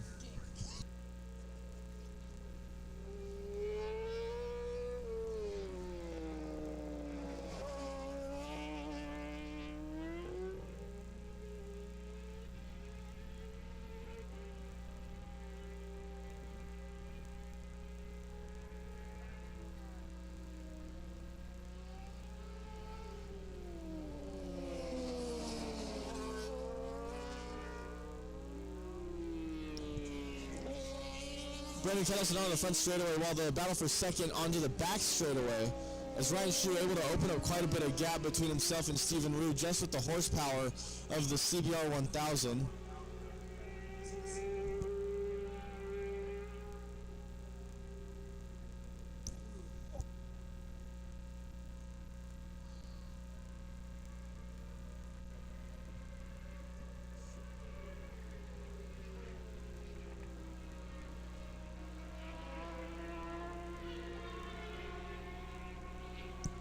Brendan Kettleson still in the 49s.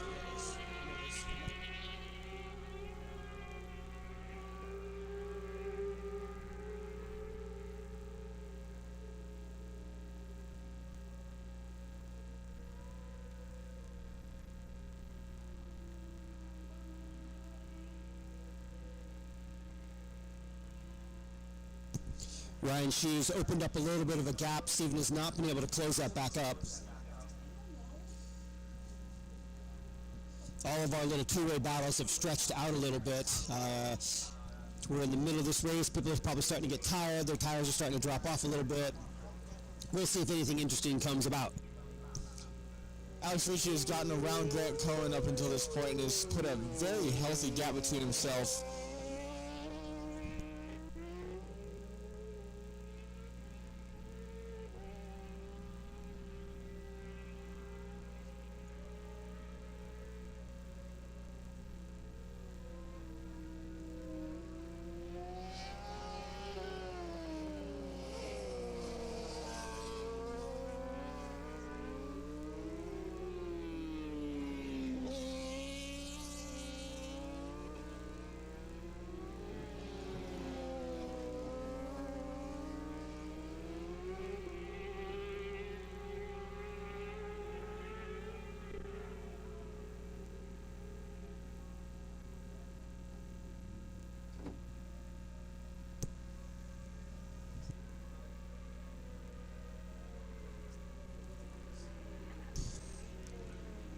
Brendan Kettleson has gotten a little more comfortable and has dropped into the 50s, as it is still the cleanest transitions I've ever seen from turn 3 through turn 6. Ryan Shu starting to gap Stephen Rue just a bit. Alex Ricci has clearly gotten by and dropped Grant Cohen for 4th place.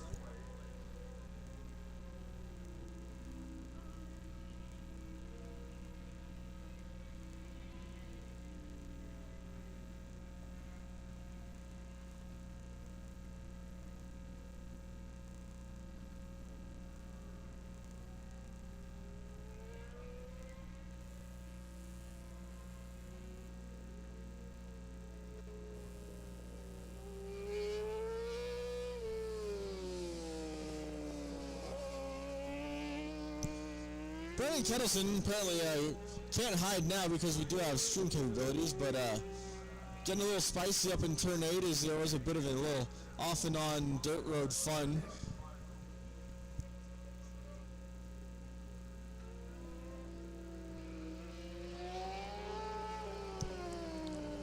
As he uses all the rumble strip coming out on the front straightaway. As we have not hit the halfway mark as well. 7 down and 7 to go. Stephen Wu closing the gap a little bit into 13 under braking on Ryan Shu as he's able to do so on the R6.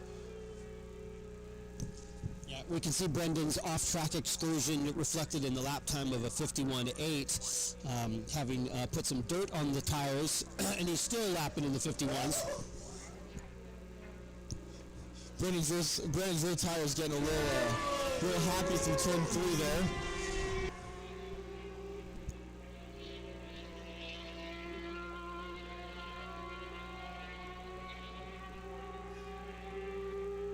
Stephen Wu has closed this gap to Ryan Shu quite significantly in this last half lap. As they're nose to tail through turn 3, go for the bird. Oh, he's not going to get it done.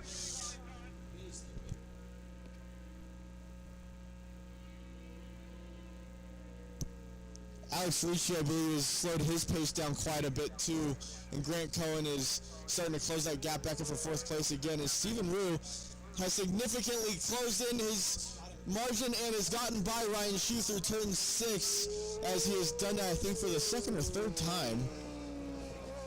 Yeah, Steven definitely has the confidence and is carrying good speed out of 5 and through 6. That's the 2nd or 3rd time that he's gotten Ryan Shu there. The question is, how long can he hold that position? We know that Ryan will likely blow by him on the front straightaway.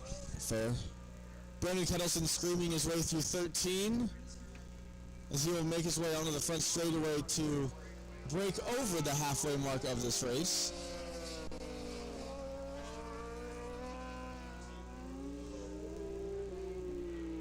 Stephen Wu has opened up a little bit of gap between himself and Ryan Shu, which will be made up in a straight line.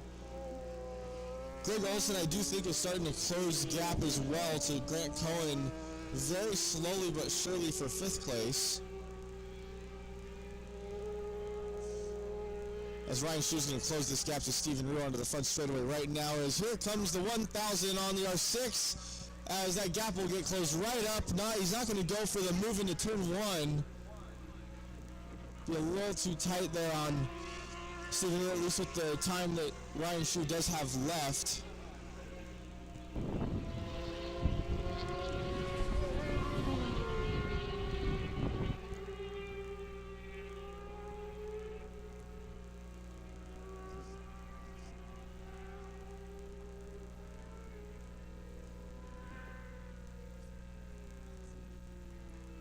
Greg Olson is also currently almost a 1.5 seconds faster than Grant Cohen ahead of him, and Alex Ricci as well. Greg Olson does have a chance at a top 4 with just about 5.5 laps to go. Yeah, everybody in front of Greg has definitely dropped their pace, and Greg has upped his. So there is a chance that Greg can catch those people in front of him, especially if they engage with each other.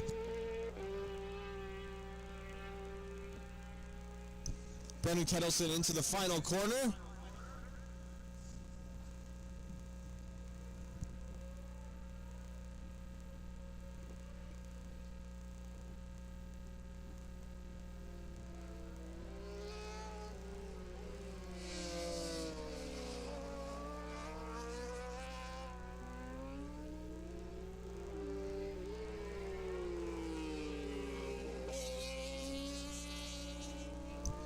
Stephen Wu has managed to open this gap between himself and Ryan Shu through the windy parts of the track, at least,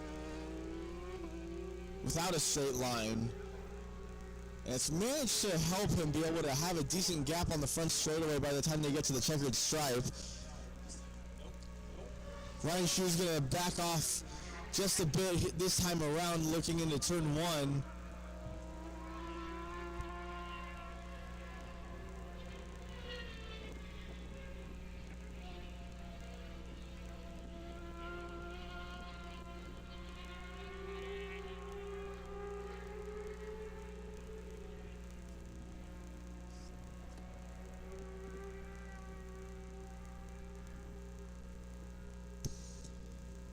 Greg Olson has cut this gap dramatically from just about 3 to 4 seconds down to 1.3 to Grant Cohen, and is closing this gap at an alarming rate as he's still lapping in the mid to high 153s, while Grant Cohen and Alex Ricci can't get out of the 54-55 range.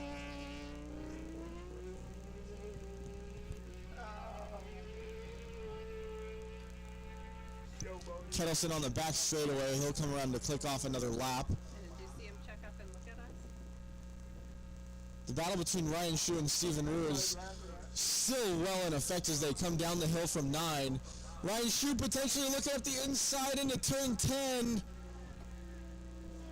She's not able to make it happen this time around and has to slide back in line once again.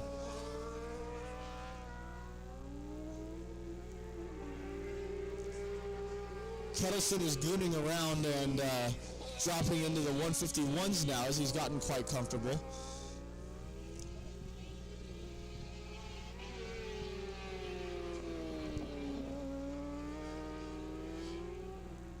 Onto the first straightaway comes Stephen Rue and Ryan Shu. It's going to be a 1,000 draft potentially again. I don't think he's going to do anything this time around until he has to on the final lap, which Ryan Shu could potentially also be using as a strategy up until this point. He knows he can keep this gap where it is for the next 4 laps or so. Greg Olson is right on the tail now of this battle for 4th place as Grant Cohen has also been closing in on Alex Ricci very slowly, but Greg Olson has got Brighton this under a half second. He's going to go on the outside and turn 2 there side by side. As Greg Olson's doing it inch by inch, he's going to have to cut back and potentially try and set up an outside to inside move from 3 to 4 if he can make it stick or get close enough, which I don't think he'll be able to be.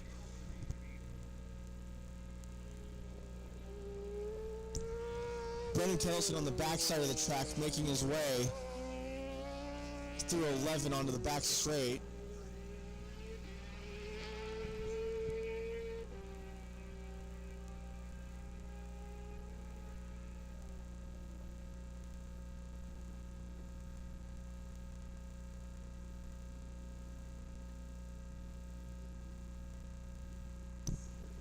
Stephen Rue has put a very comfortable margin between himself and Ryan Shu on the backside of the track thus far.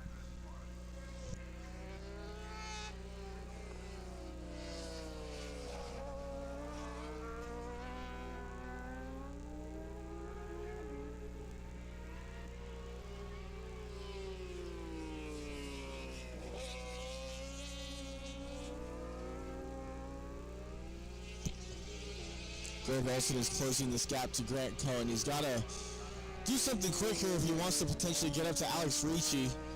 But he's got to keep this pace hot right now for the next 3 laps. Ryan Shu is definitely planning out his attack for, I can only assume it'll be a draft pass on the front straightaway on the final lap if he just keeps this gap where it is right now.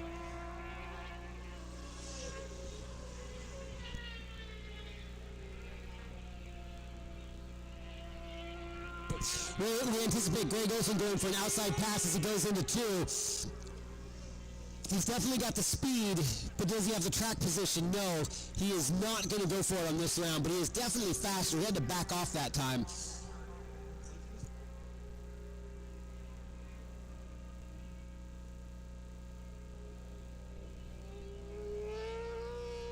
Yeah, Greg's definitely got the speed. He just doesn't have the opportunity. If Greg was able to get in front of Grant, I think he would catch up to Alex really quickly. His pace is slowed, and it's only because he is right behind and been stuck behind Grant Cohen up until this point.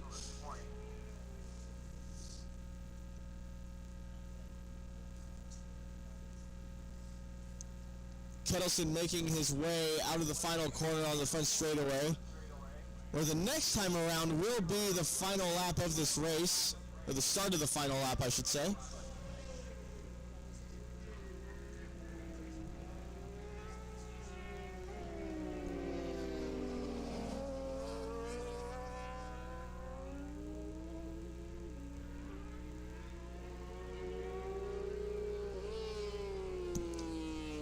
Brendan Kettleson casually whipping out low 151s now, as he likes doing blow-bys on the front straightaway also.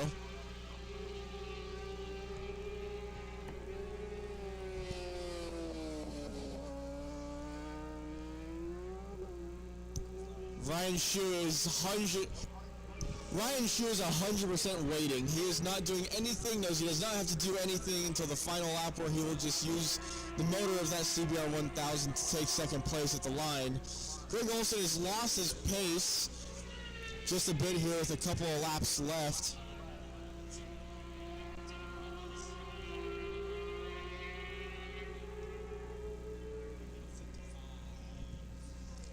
As both Alex Ricci and Grant Cohen have dropped back into the 54s.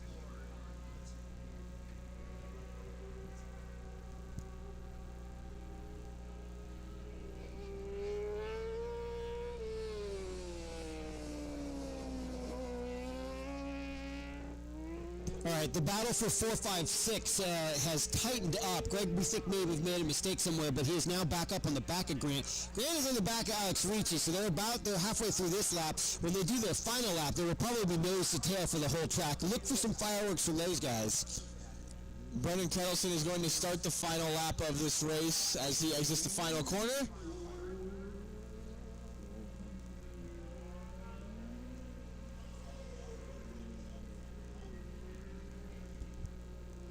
As our battle for second place, I can only assume it is still Stephen Rue leading Ryan Shu on the back straightaway.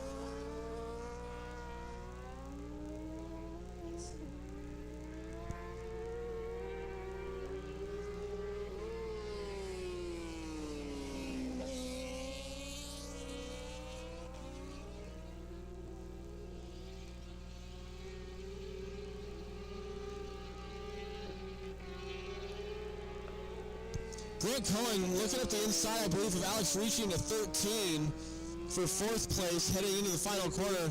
Ryan Shu is, I'm calling it, he's just waiting, as he's lapped at just about the same exact lap time as Stephen Rue every lap. As we almost have a three-way battle for fourth place here as well on this final lap, as Greg Olson has brought himself back into tow for this fourth place battle, heading towards turn 2 currently. Ryan Shu right on the tail with a very wide entry into turn 3. Stephen Rue playing very defensive. Grant Cohen had taken over fourth place in front of Alex Ricci, but all four of them were nose to tail as they come out of turn 2 and into turn 3.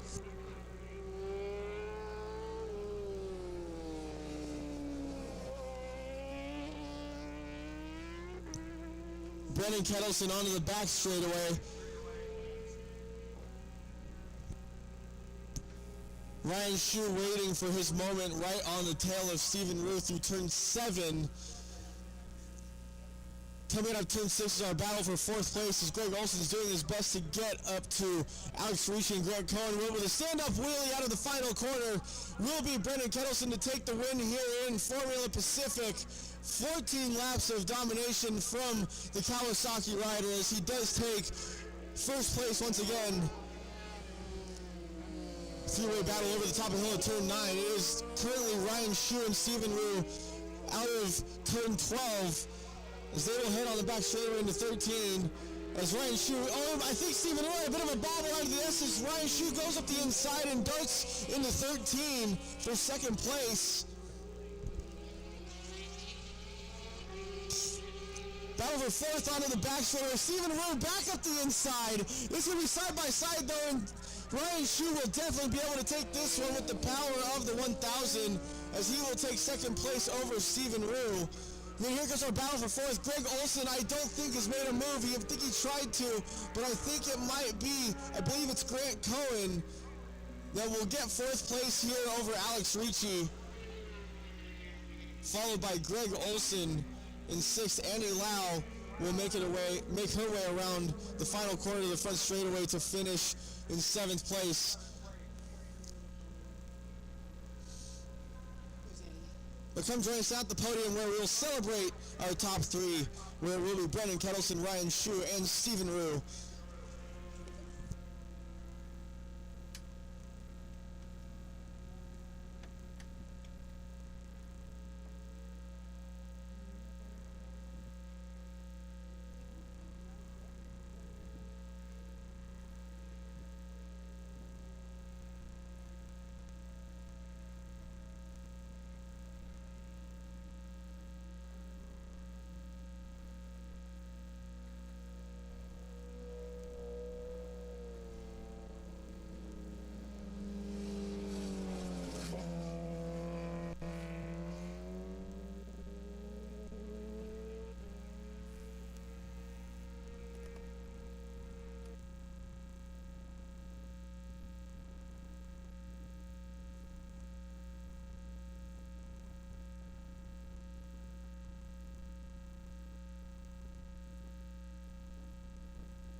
Whose shark helmet is this? Mine. Stevens. Put it right here. Oh. Oh yeah, I can. All right. Let's start off with a round of applause for our top 3 here in Formula Pacific, presented by Law Tigers.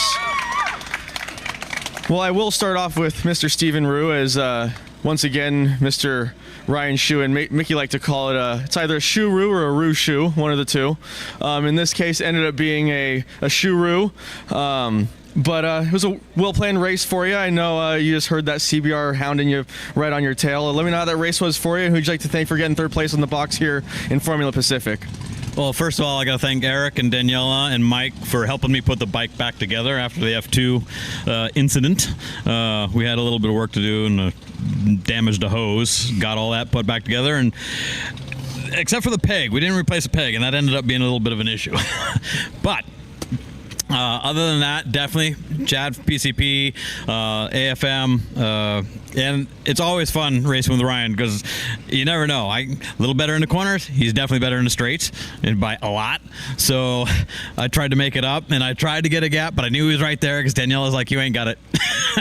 He's right there. I'm like, all right, well, I'll give it everything I could. So he went a little wide in the last corner, and I said, okay, my only chance is to mess him up. Still wasn't enough, but I tried. So thank you. We'll give it up for Stephen Rue. Valiant effort, but 3rd place here on the box. Well, Mr. Ryan Shu, 2nd place here once again in Formula Pacific, and I'll just say I was calling it the whole time. You were just methodically planning out the front straight the entire time, and you can't lie.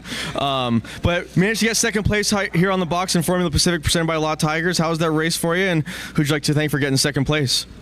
Well, that race was a ton of fun. Right off the bat, I knew I had a little bit more power than Brendan, so I tried to just get in front of him and block him for a few corners and pick up whatever I could while following him and just trying to learn. And then I was in front up until, what was that, turn 3 to 4? And then I was just chasing him down as much as I could and just trying to learn his lines and try and pick up a little bit of pace. And then my plan B was to try and get a gap from Rue, which didn't work out. I'm struggling a lot coming down 5A with rear traction, and he's just strong in that section, so he was able to get me pretty easily over there. So my plan C was to just follow Rue and try to manage my tires, just have enough to get up in front of him towards the end.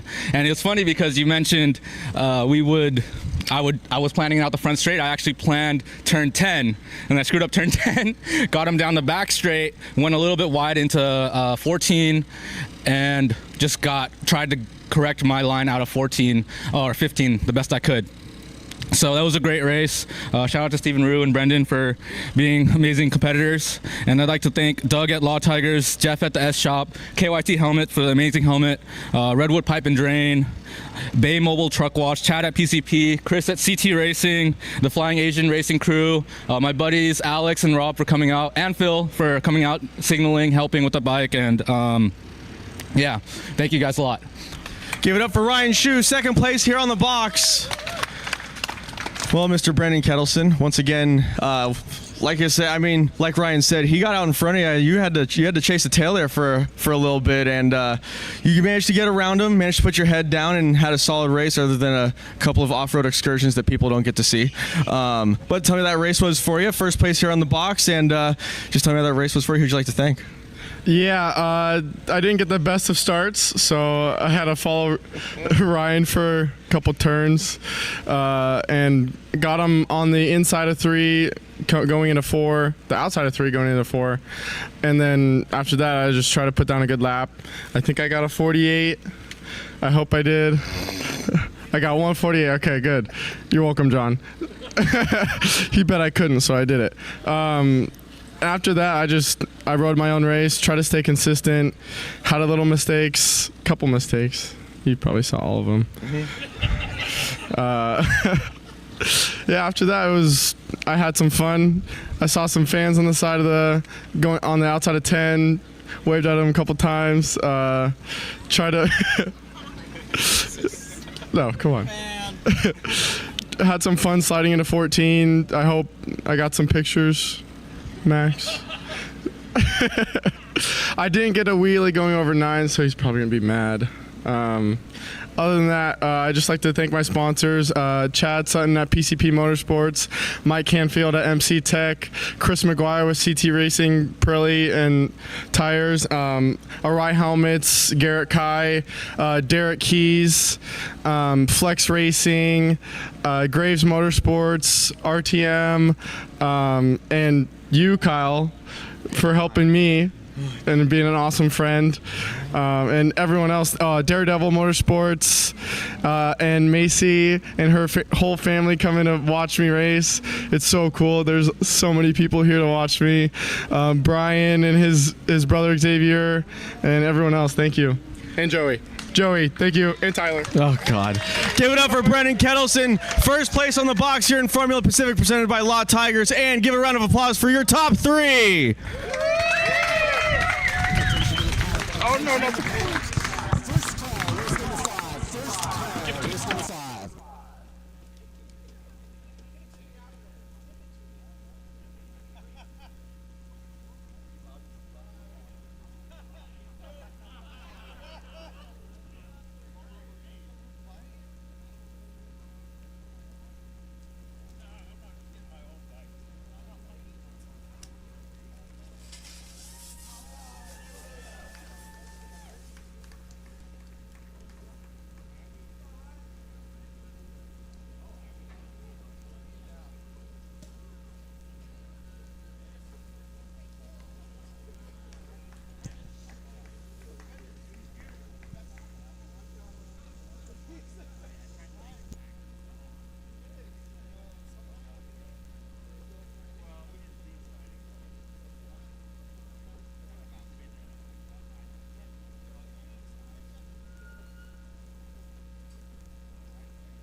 Once again, everybody, we are sitting on a first call.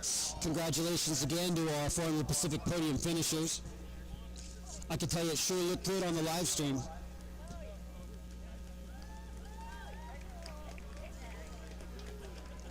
Coming up in race number 5, we have 450 Super Sport. 350 Super Sport, sponsored by Honda Racing. Oh, you're good. Thank you.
No, they're.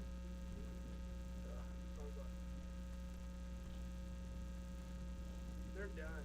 I get the cameras. Attention in the paddock. Attention in the paddock. Race number 5. Second call. Race number 5. Second call.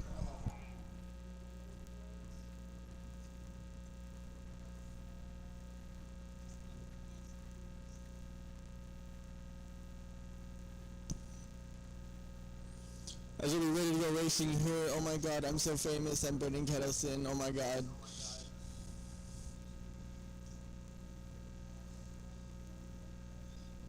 Look at me, I'm Brendan Kettleson. I make friends, I make friends.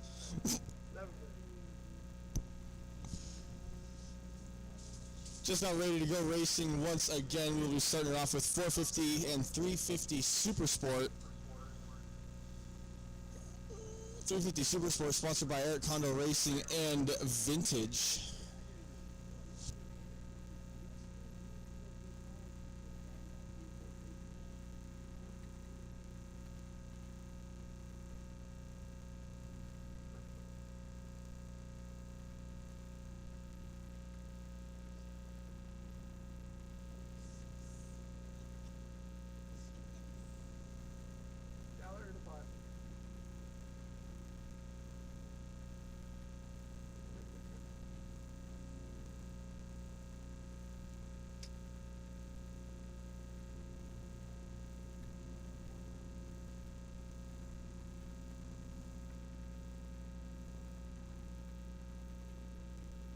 Holy cow, we're only at race 4 done.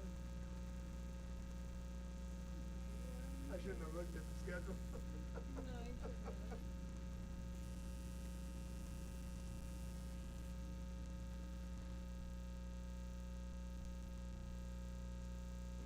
Get out of here.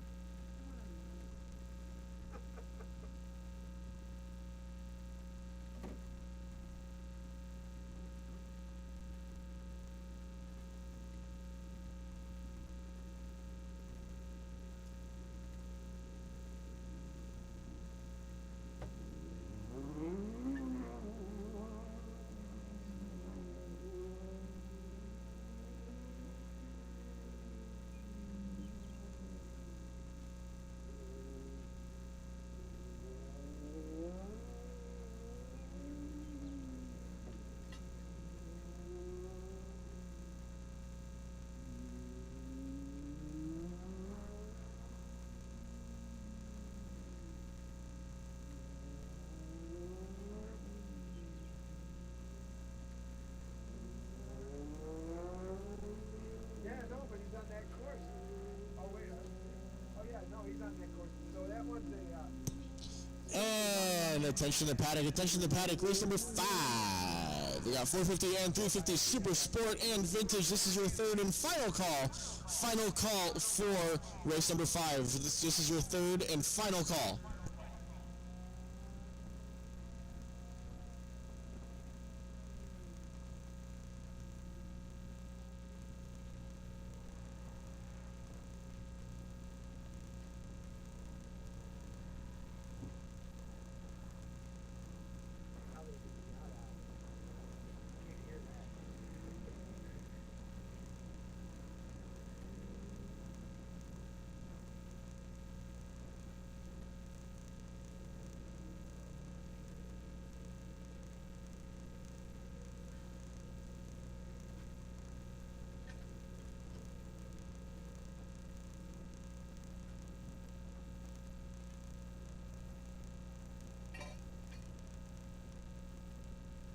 correct the Mundo.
Next on course for race number 5, if you hear me say your name, that means you're in the wrong spot. You need to get to the grid for your race because you are either in 450 Supersport Vintage or 350 Supersport, sponsored by Eric Kondo Racing. And you are one of these people. 893 Mark McKinney, 760 Tom Nichols, Colin Frischberg on the 718, Alice Lai on the 899, Ellie Mellon on the 750R, Aaron Flaxman on the 837, Adam Thiessen on the 922, Ibert Yarneri 535, Michael Stapler 971, Isaiah Thigpen on the 741, Jonathan Merrill 701, Nolan Loop 247, Atsushi Samiya 704, Hungy Lo on the 769, Nicholas Renoni on the 712, Po Vong 83, Aaron Cohn 818, 517 Matthew Koenig, Victoria Trainer 962, Aaron Pigeon 930, Brian Bartlow on the 29, Mike Souza on the 23, K.E. Wren 425, Bodie Kaiser 913, Derek Powell 67, Josh Lerner 755, and on pole the 616R of Sawyer Lafayette.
One more on the side, we're ready to go racing here as Brian Bartlett with a good start.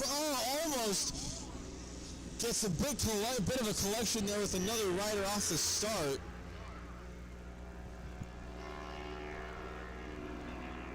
As they make their way over into turn 1, or over to turn 2, I should say, Brian Barlow has to slot himself into 3rd place. Two board up for our next wave.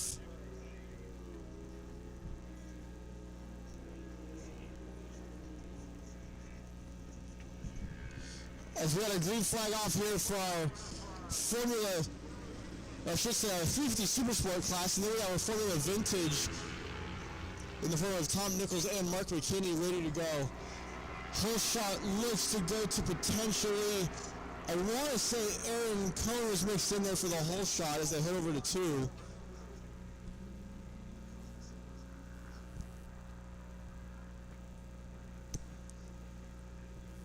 Two board over the 1 board.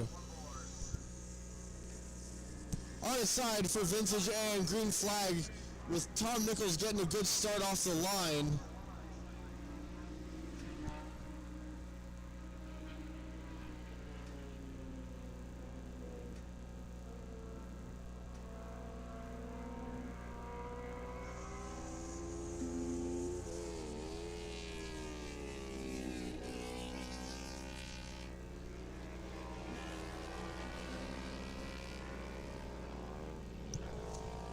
Onto the back straight goes our first wave where Sawyer Lafayette has really solidified himself as a force to be reckoned with on that Ninja 400.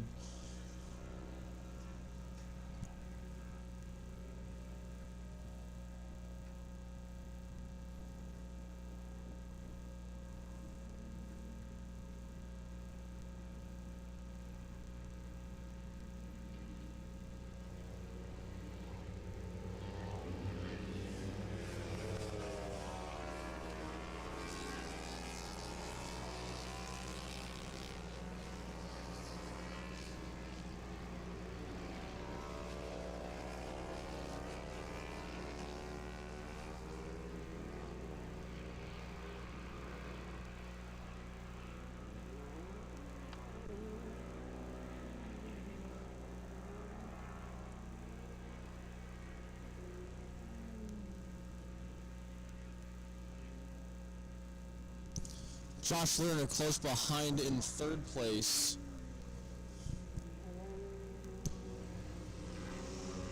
Trying to stick on the tail of Brian Bartlow thus far. And Aaron Cohn leading Atsushi Samiya. Nicholas Renoni and company behind in 350 Supersport.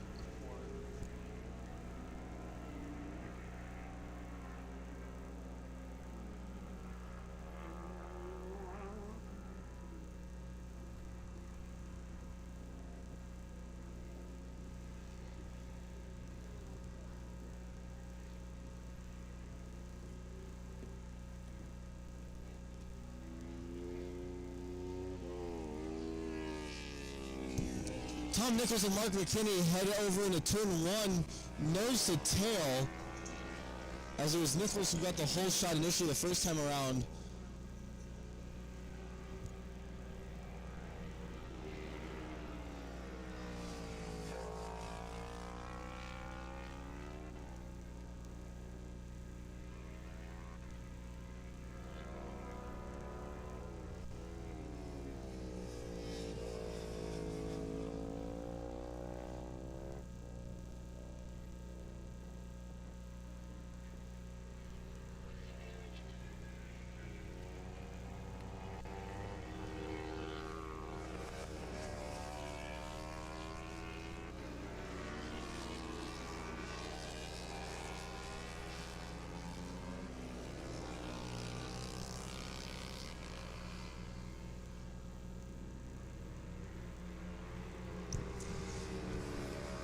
Sawyer Lafayette makes his way over through turn four. Brian Barlow started to extend his gap back to Josh Lerner in third place.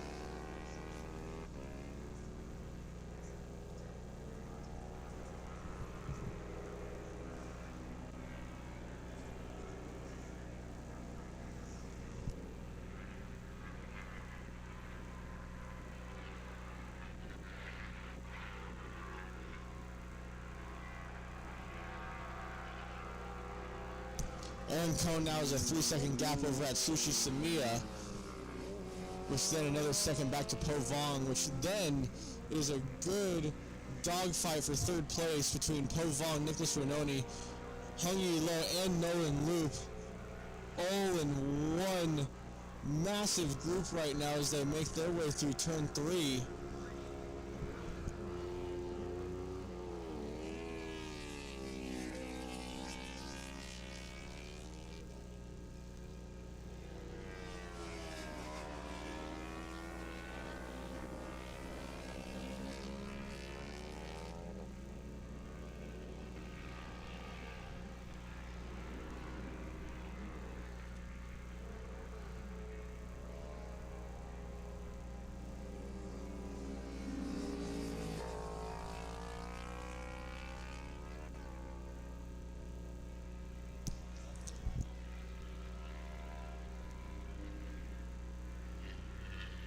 Sawyer Lafayette hits the halfway mark here in this race, where we seem to be clean and green to this moment, as attention to the paddock will move on to first call now for race number 6, Super Dyno 700 Twin Supersport and American Twins Unlimited. That is Super Dyno sponsored by People Movers LLC, and American Twins sponsored by Law Tigers, Sierra Steel, Harley Davidson.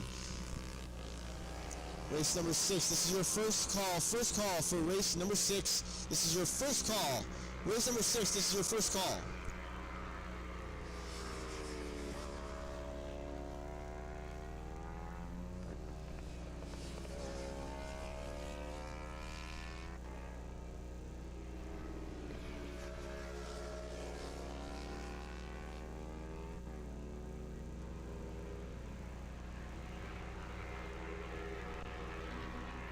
Up the front straightaway and across the line comes Po Vong at Sushi Samiya, who is now lost second place to Po Vong as well, as he's closed down that gap.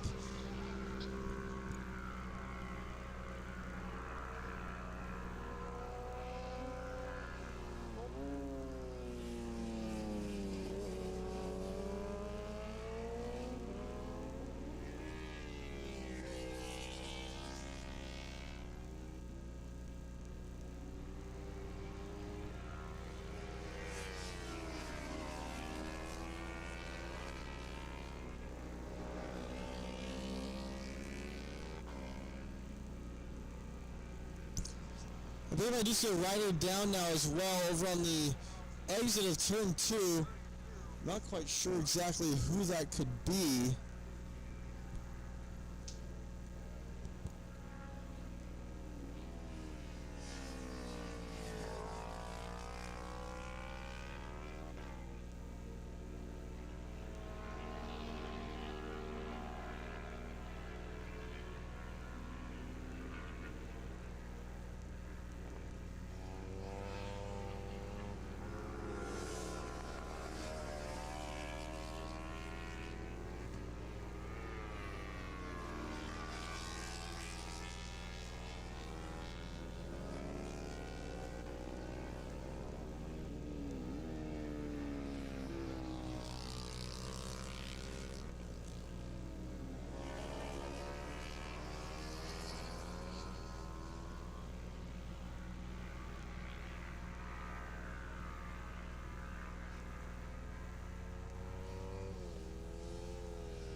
If my eyes do not deceive me, I believe that is Po Vong who is down on the exit of turn 2, up and okay, but nonetheless out of this race.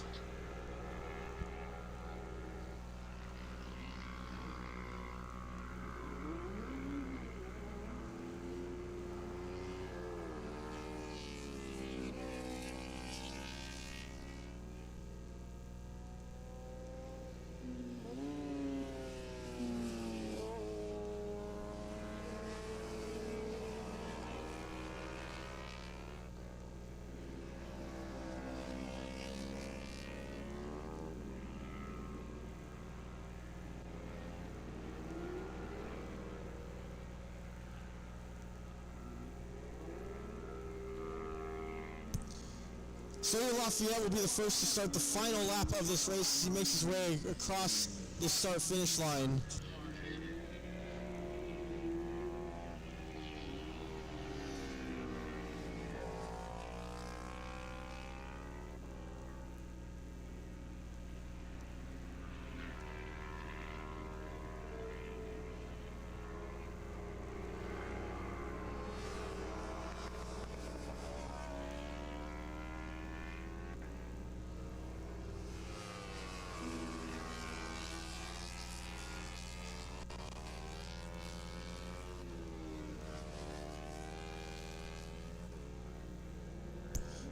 White flag is out, as I said, just currently trying to figure out whether we're going to do a quick pick of Po Vong over on the exit of turn 2.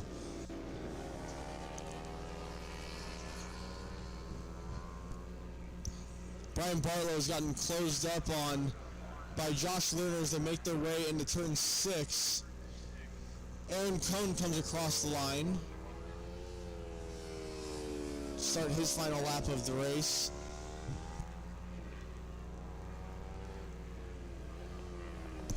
On this final lap, it is Brian Barlow followed by Josh Lerner making their way up through the dark side of the moon over on turn 8, making their way over the crest from turn 9. It is still Barlow followed by Josh Lerner. Sawyer Lafayette makes his way onto the back straightaway.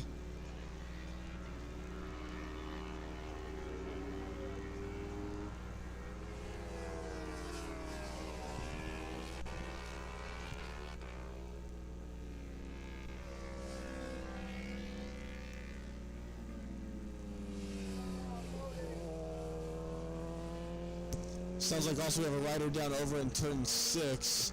A checkered flag will come out and fly for Sawyer Lafayette.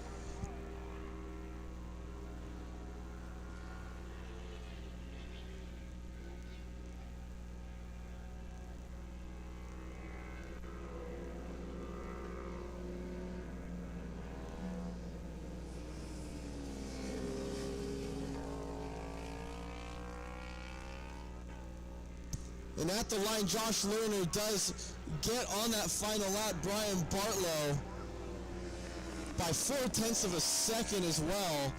So managed to close that gap, managed to get around Barlow and make a really solid case on that final lap and takes second place.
Riders make their way across the line to finish here and have started pitting. Sawyer Lafayette took the win in 450 Supersport, followed by Josh Lerner, who overtook Brian Barlow on that final lap.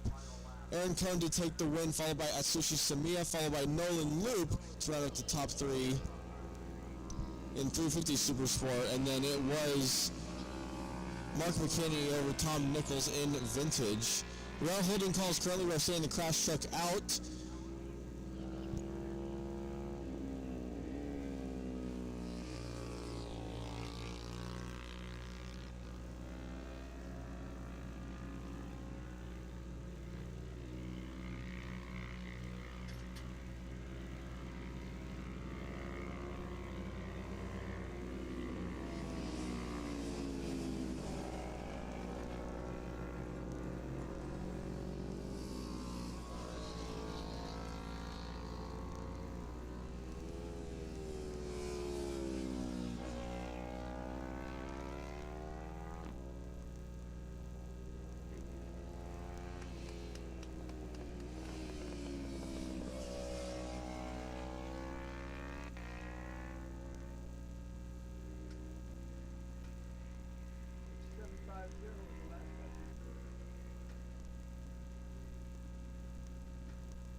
Attention in the paddock. Attention in the paddock. Second call. Second call. Race number 6. Super Dyno, sponsored by People Movers. 700 Twins, Super Sport, and American Twins, sponsored by Law Tigers NorCal and Sierra Steel Harley Davidson.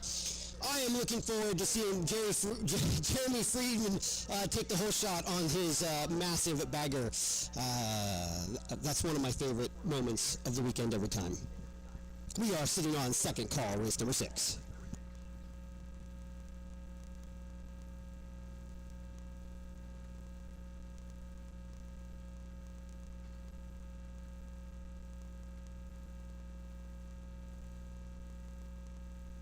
Friends, while we have this little bit of quiet time, I'm going to ask you all, please, when you bring your pit vehicles down to the registration area, please do not block any of the doors. Some of us race officials need to get in and out of the building quickly, and if there's a pit vehicle in the way, it can cause mayhem. Please do not block the doors with your pit vehicles.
Attention in the paddock. Attention in the paddock. Third and final call, race number 6. Third and final call, Super Dyno, 700 Twin Super Sport, American Twins. Third and final call.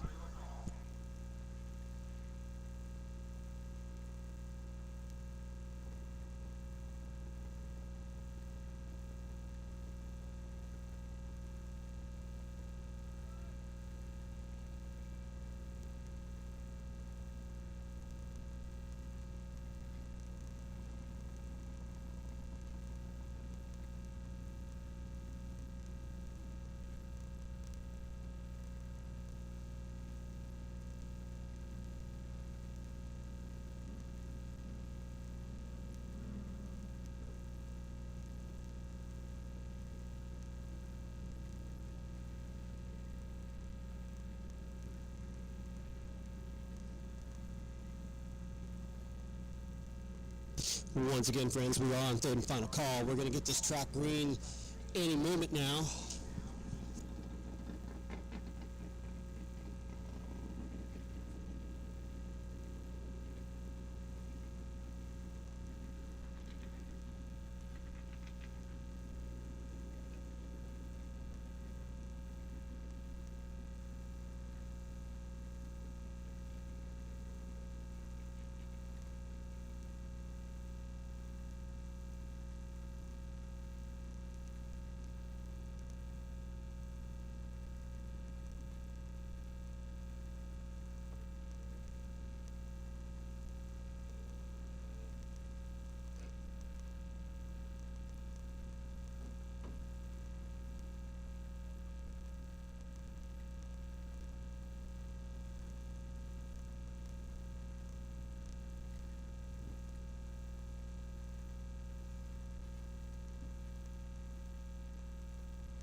we got bikes on course. We got bikes on course. You know, we've got 526 in the American Twins Unlimited Series. There's 3 bikes out there, man. I look forward to having more of those next year. 526, Bert Bledsoe. 321, Jeremy Fun Size the Whole Shot Friedman. 316, Brian Wamick. That's our American Twins Unlimited. On to 700 Twins Super Sport. 270, David Mathis. 881, Stacy Menas. 721, Matt Fong. 886, Joseph Bussing. 850, Luke Heasterman. 223, Dave Moss. And it looks like that on pole. 754, Jeff Rose. Super Dino, 777, Efrain Valencia, 68, Craig Grantham, 633, Robbie Usher, and 570, Andrew Akins.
All right, here we go. Super Dinosaur.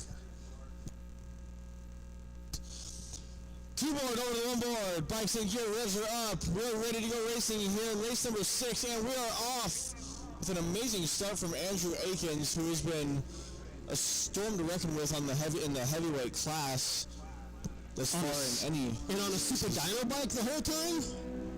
Yeah, wait a minute. Yeah, has he been on the Super Dino bike the whole time?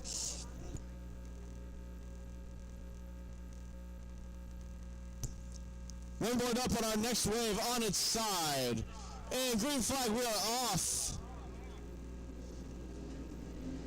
Luke Easterman there with a decent start from the middle of that front row.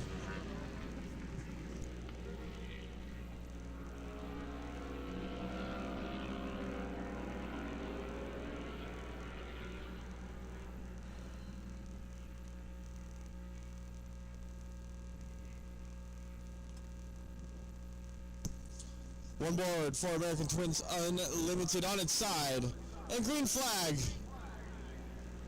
Oh, yeah. And it is Mr. Jeremy Friedman with the whole shot. As per usual, not surprised. Yeah, unfortunately, they were blocked by the tower, so I couldn't see Jeremy whether he wheelied that thing or not, but I'm just going to assume that he did.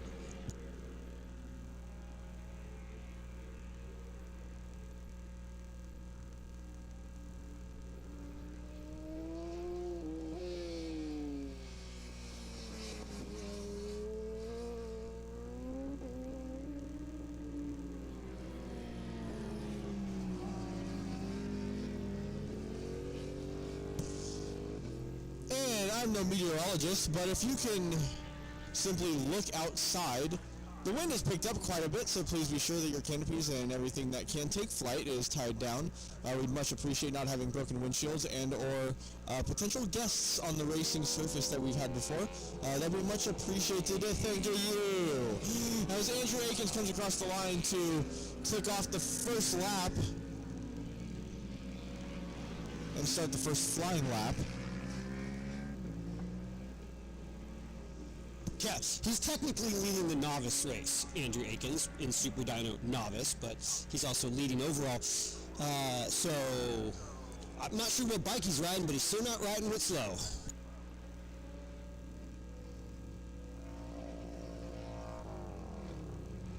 .700 Twins class, that is Dave Moss versus Jeff Rose, Aprilia on Aprilia. Jeff Rose taking over first position.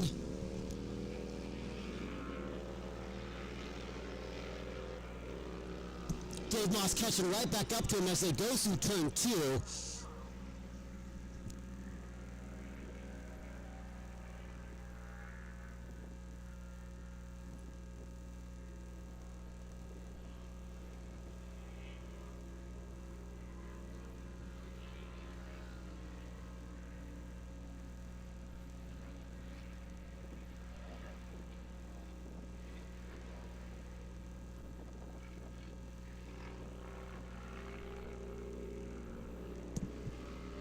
Jeremy Friedman out there on his bagger with Brian Wamick chasing him on a Buell. Both, Harley Davidson engine, but there's going to be a weight difference between the Buell and the bagger.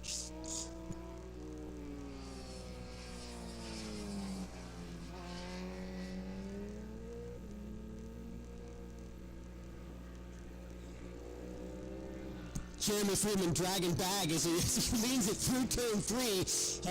I'd like to see the spring marks inside of that. I want to know the clearance of the bags. Yeah, I want to know that if it is to the centimeter to what it is of how lean angle is calculated with bags attached. I don't know.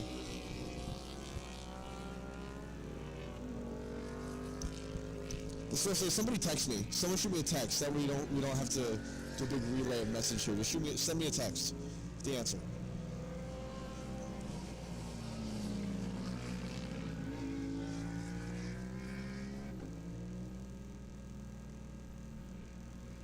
And here we go. Our battle out there is for the lead of the 700 Twins Super Sport. Jeff Rose, Dave Moss side by side as they come down the front straightaway, elbow to elbow. Jeff holding on to the lead for now, but they were side by side. Dave Moss going up the inside, backs off. I think that was just a different line, but it looked like they were about to try to intersect the same piece of the racetrack at the same time. Dave Moss pulls back up as they come through turn 2. Dave's got a better entry into 2. Jeff pulls the gap as they come out of 2.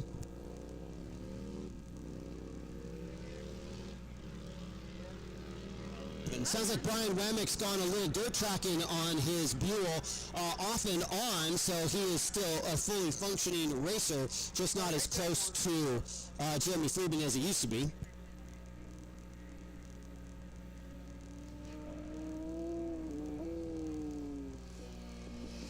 Yeah, the only battle out there that we can see is for the lead of 700 Twins. Dave Moss was just right on the tail of Jeff Rose everywhere they go. Yeah, there goes Brian.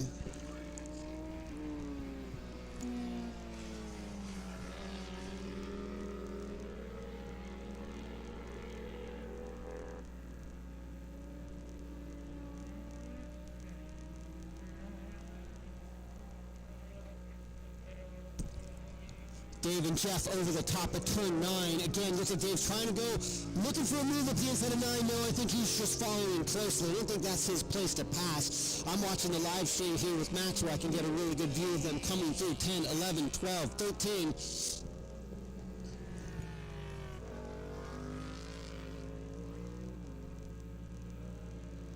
Cross green and whites are out. Everything on the track looks green so far, so we're going to go to first call. Race number 7, first call. Race 7 is Open Supersport and Middleweight Supersport.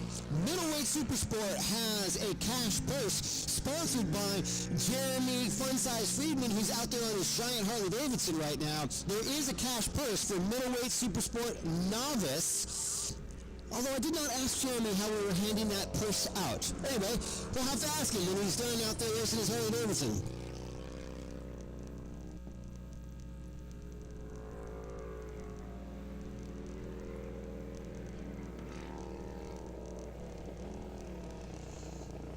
Dave Moss trying to go around the outside of Jeff Rose in turn 3. Thinks better of it, pulls back in line. But he's carrying much more speed as he goes through, tries around the flip back. They're going to get caught up in a lapped rider as they go up through the top of 5. This is going to get awkward.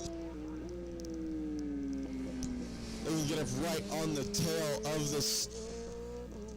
We don't want to call him lap traffic, but he is traffic from I believe it is Robbie Usher, but it's going to be tight to turn 6. I have no idea who's who. I think Jeff Rose got through and did Dave Moss get... Yeah, Dave got hung up in between 6. Jeff got under him in 6. Dave had to wait till after 6. I think Dave's going to make that space up no problem. It wasn't really bad.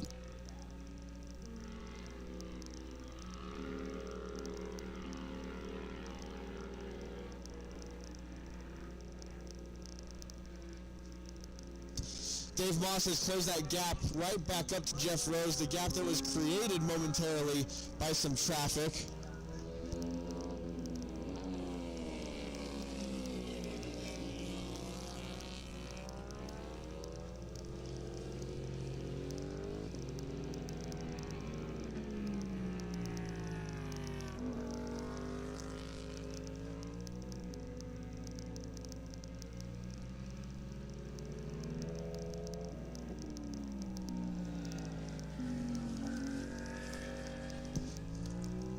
Here come leaders down the start-finish line. It's the Dave and Jeff show. It's the only action happening out there. Jeff's got the spacing. Dave cuts to the inside for a turn 1 pass. Gets it done, but he's on a bad line. He's going to have to give up some speed. Jeff's going to carry the speed as he comes out of turn 1 into turn 2. Not enough. I don't think that's where Jeff's strong point is. Where Jeff, I think, has a stronger exit of 2 than entry.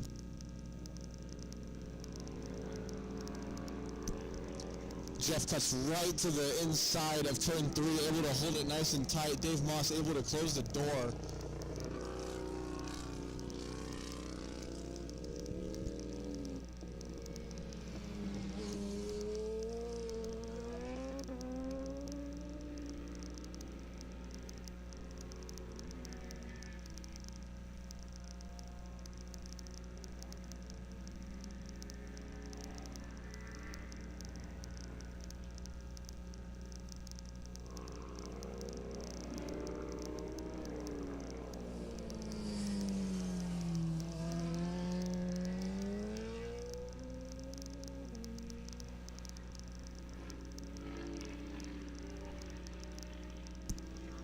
Andrew Akins comes across the line to start the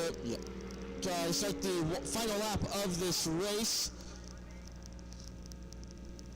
As he does have a good amount of breathing room back to next closest rider being Efren Valencia. We're on second call. Attention to Paddock. Attention in the Paddock.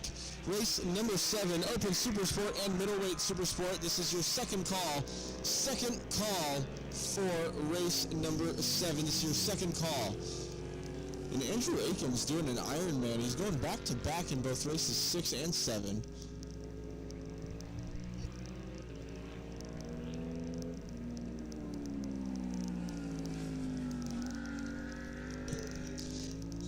Here comes Dave and Jeff. Dave's got a little bit of a gap over Jeff Rose at this point. Jeff pulls it right up on the tail into 1. Jeff definitely is carrying good speed through 1. Right on the tail of Dave as they go into 2. Jeff is going to try to go around the outside of 2. He's trying to go around the outside. Oh my goodness, he is right back on the tail of Dave. He's gotten back in line. Jeff's looking for the inside move into 3. No, not happening there. Not close enough to do the pass into 4. Jeff is looking for an opportunity. Kyle and I were noticing that Dave gets excellent drive coming out of corners. It seems to be his strength is coming out of the corners onto the longer straightaways. I don't think it's just a horsepower thing, that Dave just carries a little more speed onto those.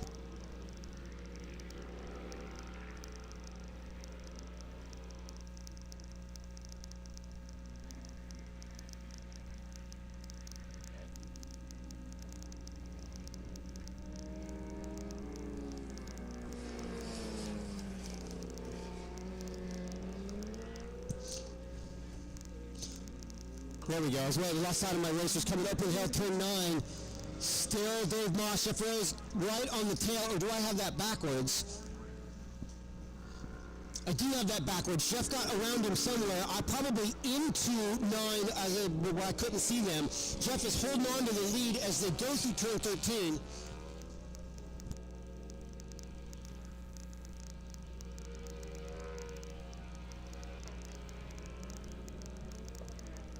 Dave Moss not close enough to set up a pass into 14, but he's great about getting a drive coming out. Look for a side-by-side battle as they come down the front straightaway.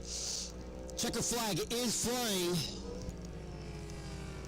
So the drops to the line here. Dave Moss trying to get in the tuck behind Jeff Rose. I don't think he's got enough room of a straightaway to make it happen. He tries to plow the draft, but it will be Jeff Rose to take the win here over Dave Moss by a very slim margin of just over a tenth.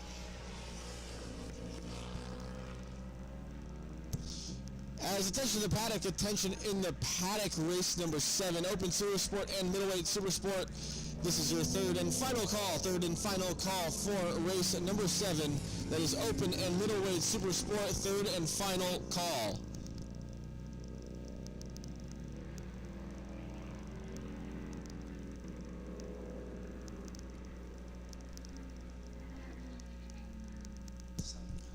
While we have a little bit of quiet time before the next race gets started, a little reminder that if you have completed a race today in the first, second, or third position, please go get your trophy. There are beautiful trophies that were worked very hard to bring to you, so please go get them so we don't have to haul them back. Both the medals for novices and the full-size trophies for experts. Eagle Awards has provided that for us, and we'll make sure that you come and pick up your fun toys.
Bikes on course, starting in the back, we have both Open Supersport and Middleweight Supersport. We have got the A15 for Andy Davidson, Daniela Frederick, number 13.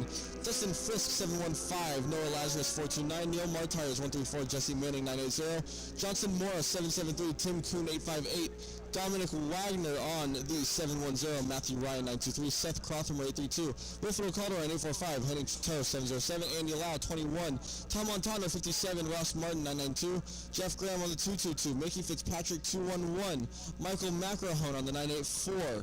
866 MC Kudamora, 817 Joel Christensen, James King 69X, 506 Mark Gio Dela Cruz, my nose itches, Joseph Palmieri 397, Andrew Akins 570, Jason Nelson 333, Ryan Shu on 143, On pole.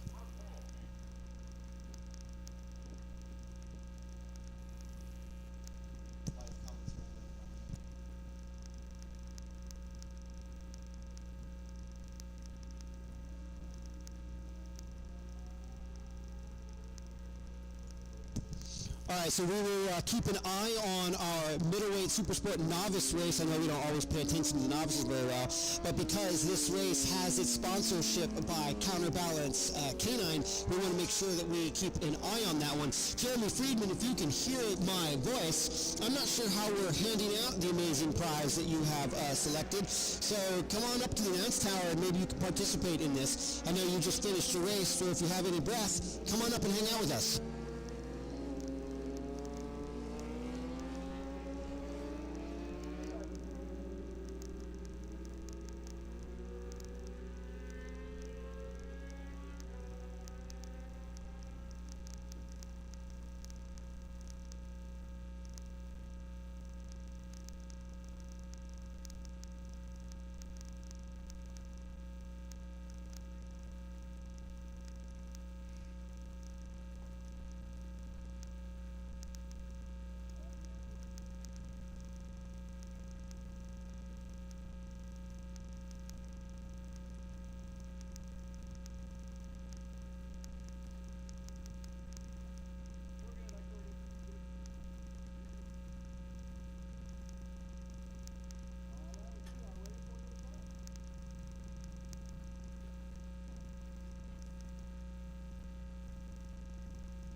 Two-board up. We're ready to go here for Open Super Sport. Over to one board. Bikes and gear. Revs are up. We are missing, of course, the number 2 spot on the front row there. But a big wheelie from Ryan Shue. That's going to affect his start.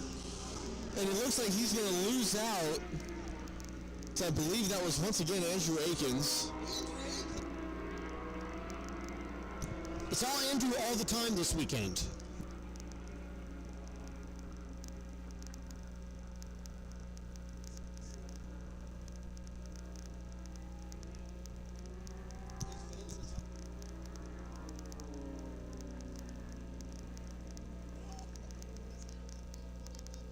One more on its time for our next wave.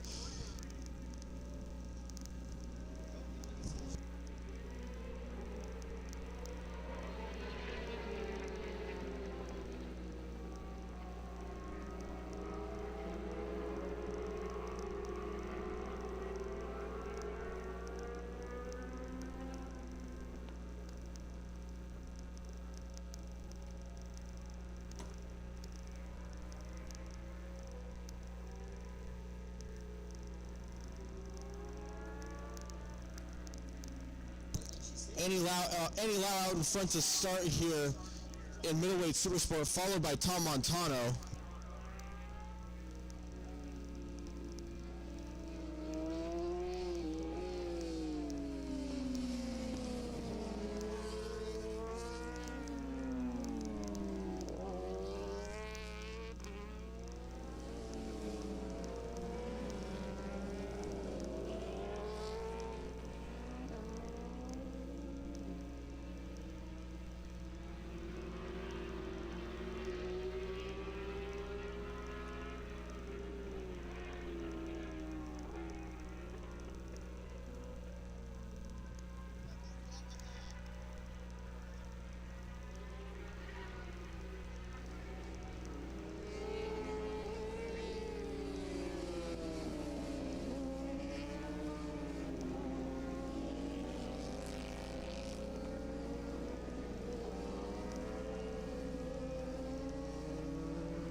Ryan Schuh looking at the inside of the final corner on Andrew Akins, which we're just marvelized by this race right now.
So looking at our middleweight super sport novice push category here, we have Matthew Ryan, Seth Crothamer, and Henning Tritau. Those are our top three.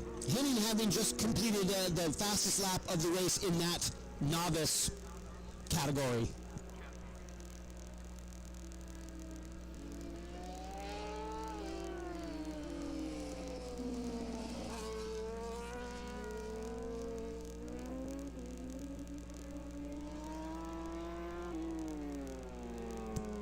Tom Montano and Andy Lauer to start hitting traffic from Open Supersport just ahead of them.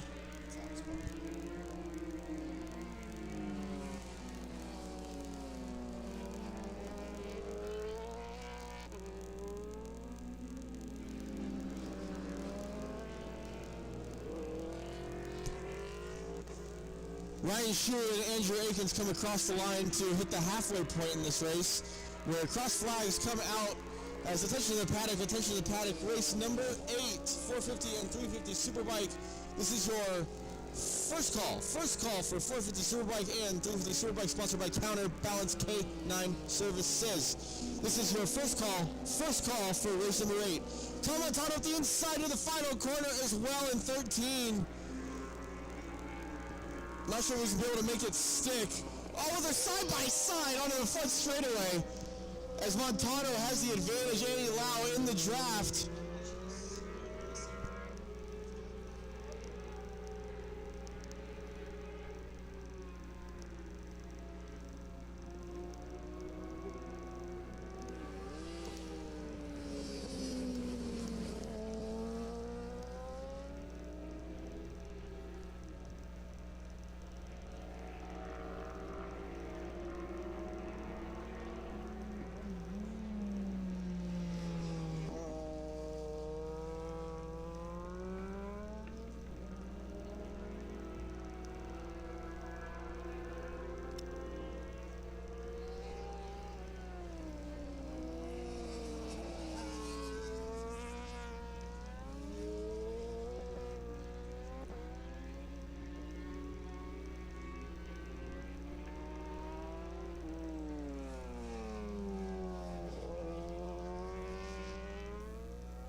Andy Lau trying to do anything she can to get around Tom Montano right now for the lead in middleweight supersport. Ryan Schuh has securely separated himself from Andrew Akins. Both riders riding separately in first place of their own, but nonetheless for bragging rights.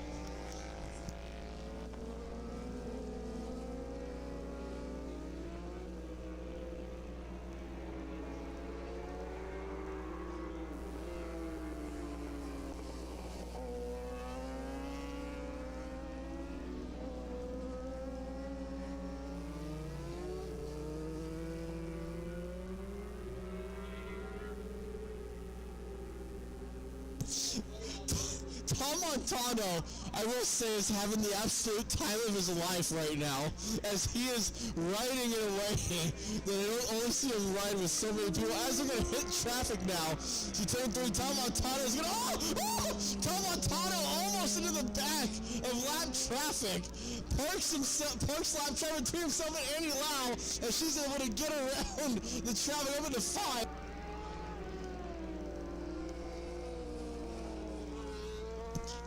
Yeah, Tom, the wily old veteran using traffic to his advantage, but not enough, and he was able to quickly close that gap and get back on his tail.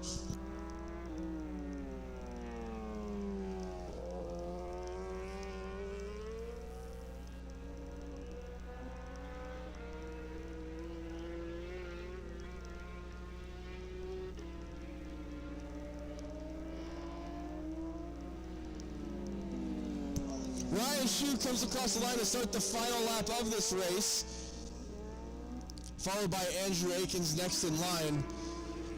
As attention to Paddock, attention in the Paddock. Race number 8, 450 Superbike and 350 Superbike, sponsored by K9 Counterbalance Services.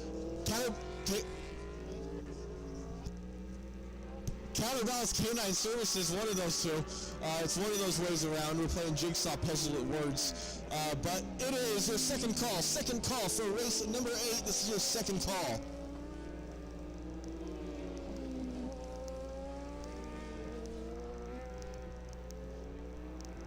Tom Montano and Annie Lau up the first straightaway once again.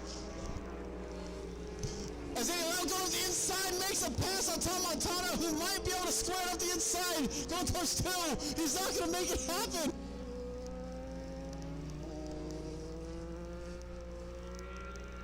Tom Montano is going to have the absolute time of his life in this final lap here of this race. Ryan Shu and Andrew Akins is not a factor anymore, but Tom Montano is going to line this up to perfection, to the best that he can, to try and get the gap that he needs to on that lovely little Gulf Paint CBR 600.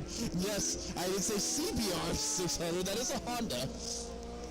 There's a 2007, I believe, that was new in 2007.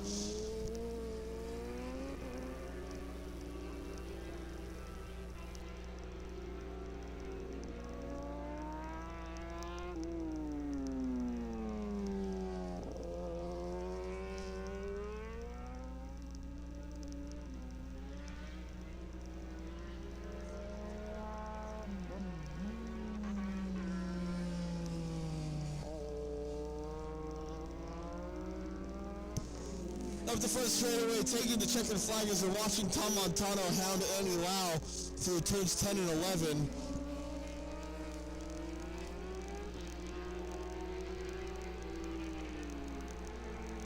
Ryan Shu does take the win from Andrew Akins. Tom Montano's going to line something up here.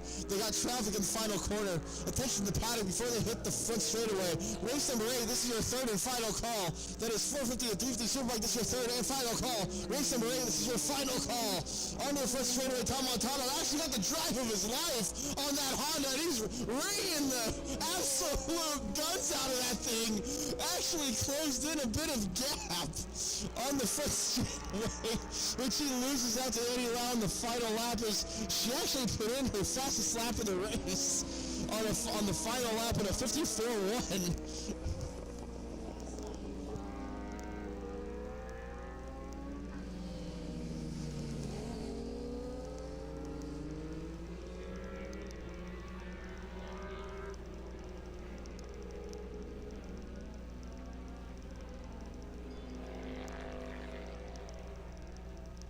All right, in our battle of middleweight supersport novice for the cash money, Matthew Ryan, Henning Tatau, Seth Crothamer, brought to us by Counterbalance Canine Services. That would be the one and only Jeremy Funsize Friedman.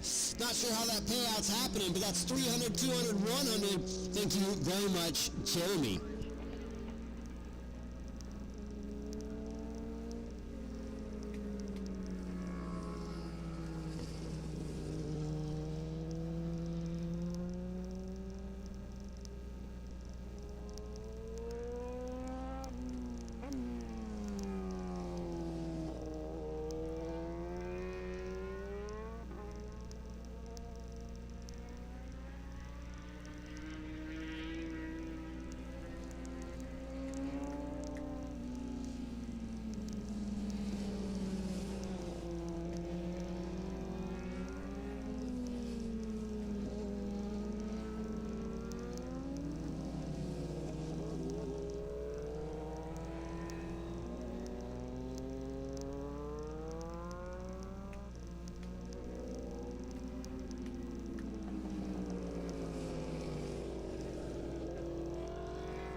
Race number 8, ready to get underway. 250 Superbike sponsored by Counterbalance Canine Services and 450 Superbike.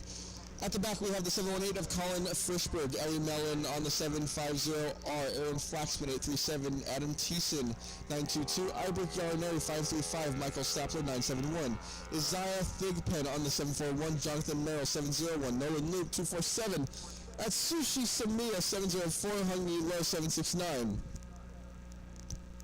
Nicholas Renoni on the 712, Po Vong on the 83, Aaron Kone 18, Joe Keating 968, Ryan Value on the 973, 930, Aaron Pigeon, Philip Burkhart 975, Ethan Melberg 933, Brian Bartlow number 29, Mike Souza number 23, KU Ren 425, Bodie Kaiser 913, Derek Powell 67, Josh Lerner 755, and Sawyer Lafayette leading the way once again from Paul on the 616R.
Ready to go racing here, 2-board up for 450 Superbike, over to the 1-board.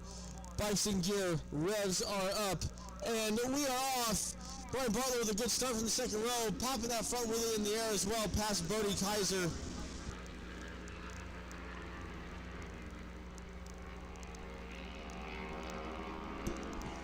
As around the outside, I believe that was Brian Barlow actually going right around the outside of Derek Powell potentially for second place. Sawyer Lafayette well out in front already with the whole shot, and is taking the, and he's very wide on his entry into turn 3 as that allows Barlow to close up a few tenths. One board on its side for a final wave with a green flag, bit of a wheelie jump there from, I believe that might have been Hung Yi Lo on the outside of the front row.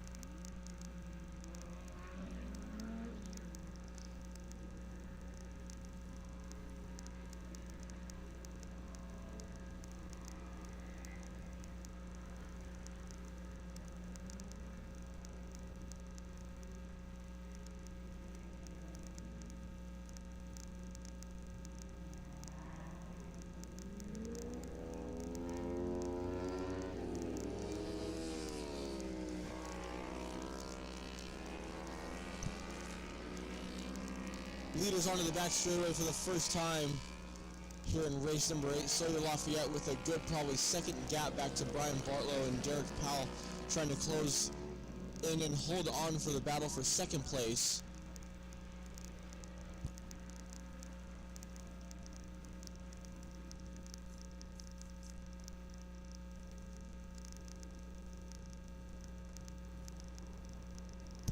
Derek Powell out of a draft, and he pulls up alongside and past Brian Barlow for second place. Fairly easily also, I should say.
Yeah, so the only real battle that we're finding around out there on track, it looks like it's Derek Powell and Brian Barlow fighting over second and third place in the 450 race, with Sawyer Lafayette checking out. Sawyer running at 202s, everybody else in the 204s.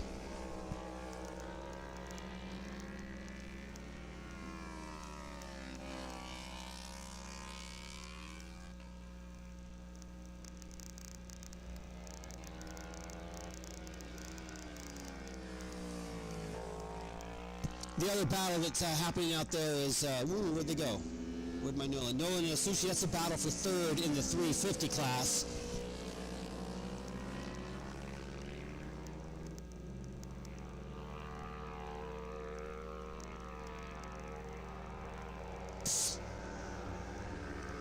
Cross green and whites are out. Track is green so far. So let's go to first call, race number 9. Race number 9, first call. That is the Formula Twins, sponsored by People Movers Financial Concierge. 700 Twin Superbike and Formula Legacy, sponsored by People Movers, North State Power Sports. Once again, first call, race number 9.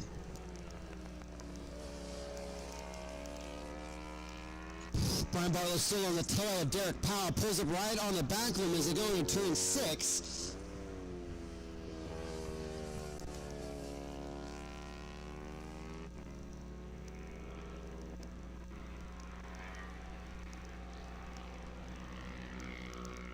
Tight racing further on in the mini bike classes. Can't quite see who's who, but lots of dicing going on in the turn 1 and turn 2. Don't even know if those bikes are in the same class.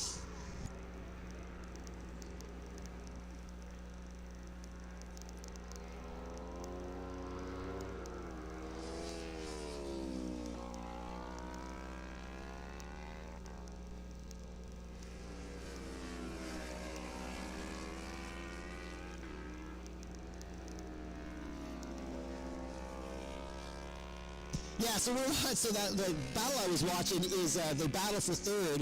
That's Nolan Loop and Atsushi and Sumiya, and that was some tight passing as they went through turn 3. We didn't really announce it because we were going, oh my! So really tight racing. It looks like that third, fourth, fifth section of the 350 Superbike.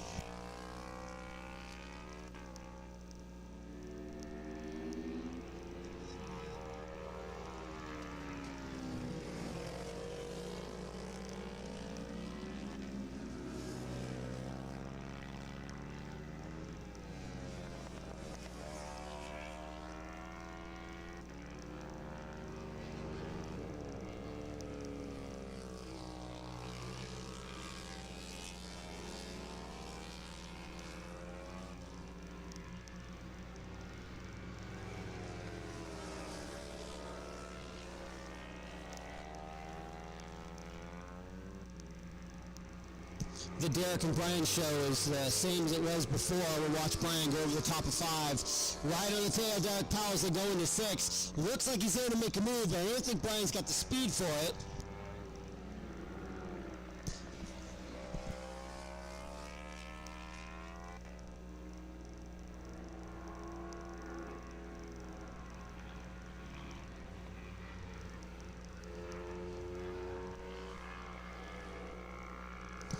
Something Max was talking about how one rider was throwing lappers at another. Nolan Loop has come out ahead of the mudslinging, if you will. Is now taking over second place. Atsushi having fallen down all the way to 5th place. So there was definitely some shenanigans involving lap traffic somewhere.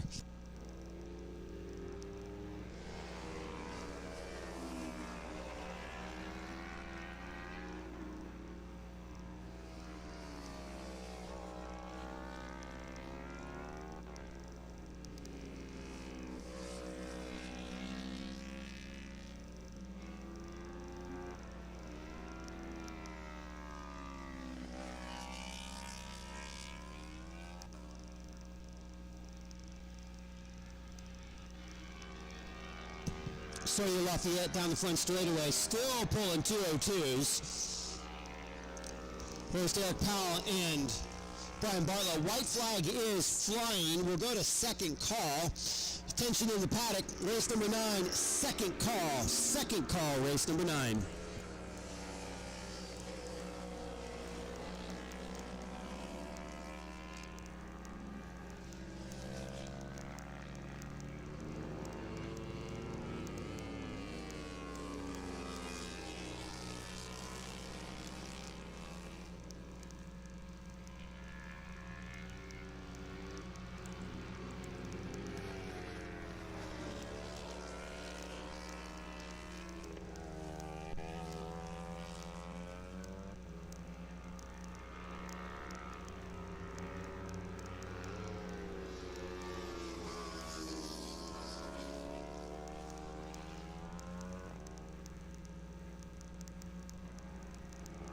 Here comes our 350 battle. That's Nolan Loop holding on to second place, mixed in with 4 other bikes. Ooh, it's tight as they go through turn 1.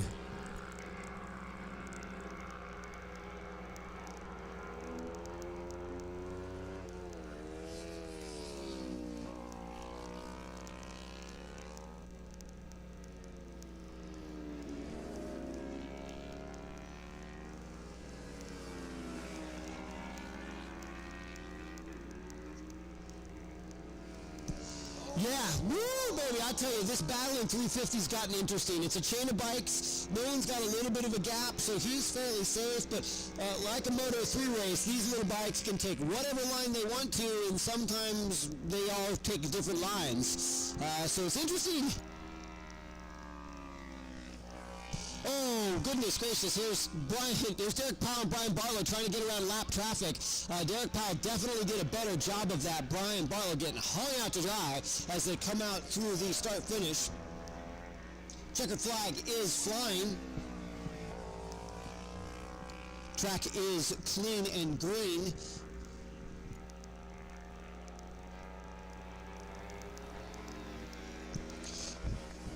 Attention to the paddock, race number 9, third and final call. Race 9, third and final call. That is Open Twins, 700 Twins, and Formula Legacy. Third and final call.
Atsushi Samiya manages to get back up through the pack, all up to third place after what seemed to be making a couple of mistakes or so, dropping back to around 5th. Able to get back up within a second and a half of Nolan Luke for second, but that's silver third place ahead of Hungy Low in 4th.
right, we got bikes out there on track. Not a ton of them, but some of them. 777, Efrain Valencia. 321, Jeremy Funsize Friedman.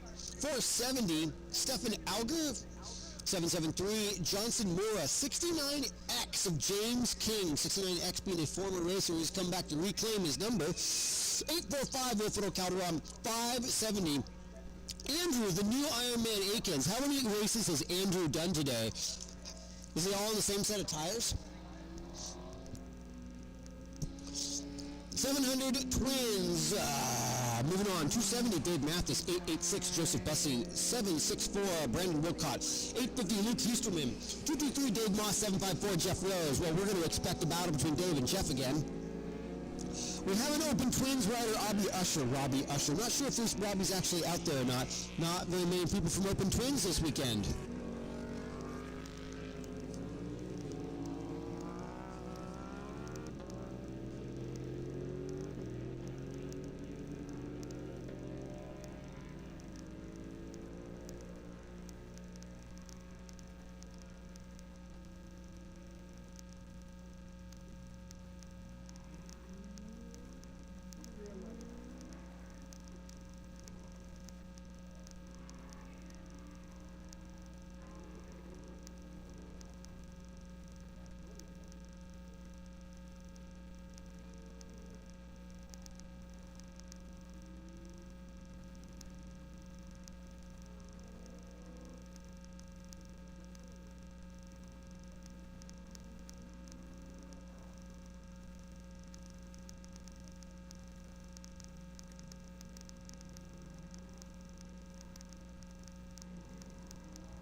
So in the super awkwardness, the Open Twins, I believe no one has shown up to race an Open Twins, so there's an entire empty row in front of what will be the first wave.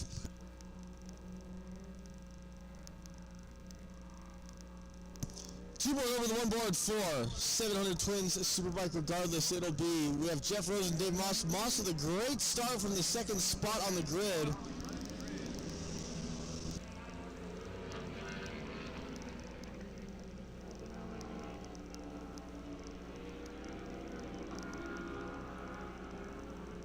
As it will lead to Mr. Dave Moss getting the whole shot as well.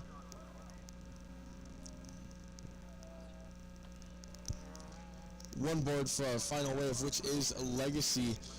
One board on his side. Green flag, we are off. James King with a good start. Andrew Aikens once again on the grid.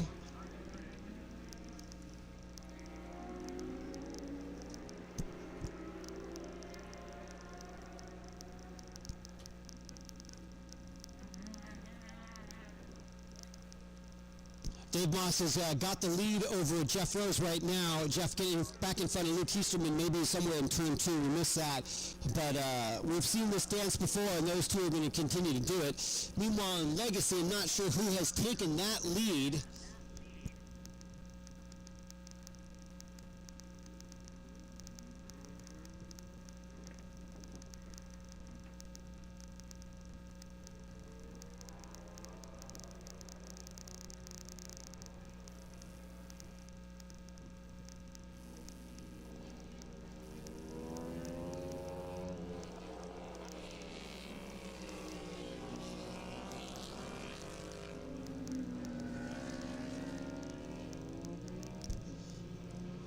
Dave Moss starting to pull out just a little bit of lead over Jeff Rose. I wonder if Jeff's tired, or maybe he's got tired tires.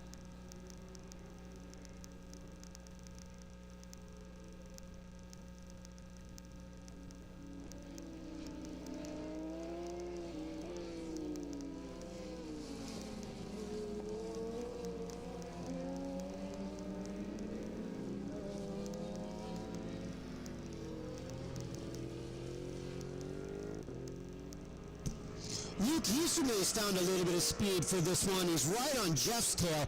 Every one of those is in the 202s. Looks like Jeff had the fastest lap on that one. Jeff all over the back of Dave Moss at this point. Going to go for an inside move into 3. Going, nope. Going to pull it back in line. In our legacy class, to the surprise of no one, Andrew Akins has pulled out a lead and is starting to gap everybody else.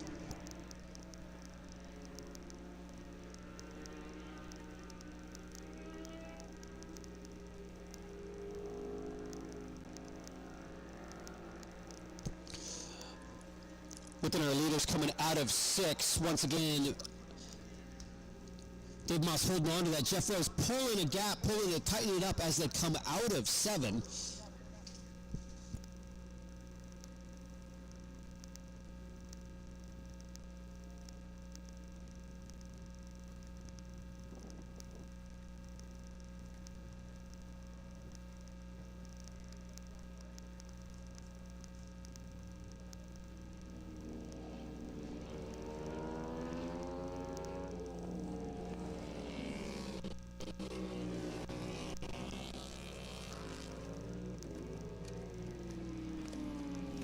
Oh my, there's a red flag. Oh, there's a bike down in the middle of 5.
All right, attention in the paddock. Attention in the paddock. This will be a full restart. Once we get this one bike cleaned up out of the bottom of turn 5, we're going to be a full restart. That is 6 laps. So when your riders come in, let them know we are doing a full 6-lap restart. Make sure you fuel appropriately. 6-lap, full race.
Reminder everyone, 6-lap full race restart. Calls will come quickly as soon as the crash truck gets cleared.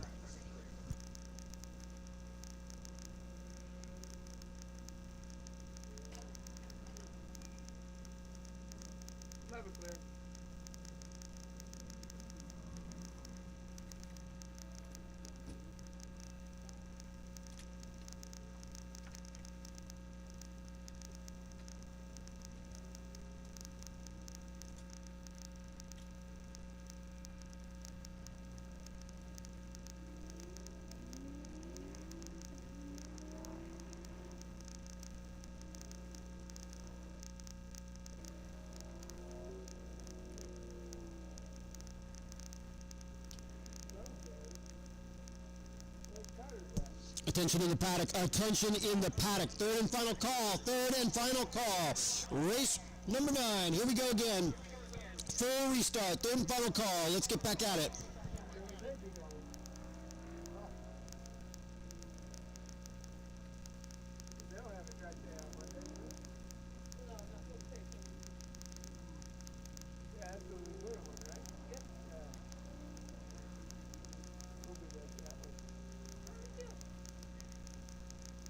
That's our last one for the year.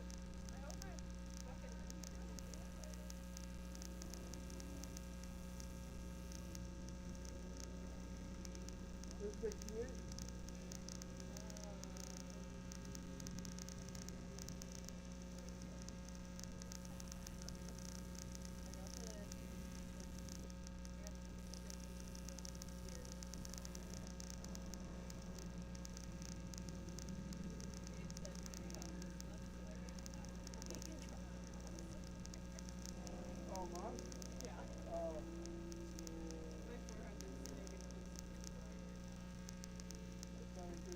It's funny because Victoria, she takes her bike to races. And me and AJ used to race against each other back in the day now, so she has. While we have some quiet time, reminder to go get your trophies. If you finish first, second, or third, Expert have some really cool big trophies. Novices have these really cool medallions. Go get them, get them, get them.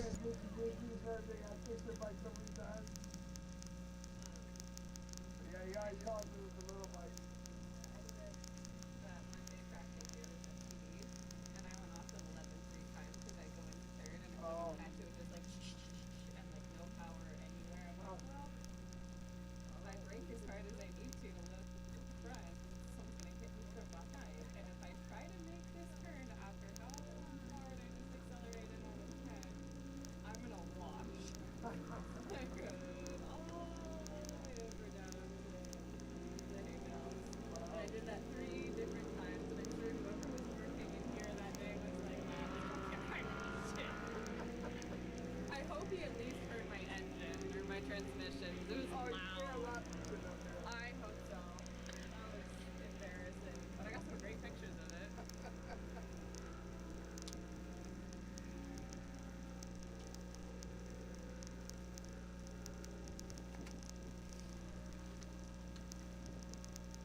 Two board over to the one board. On its side. Oh, big jump and a wheelie! Good job. Good.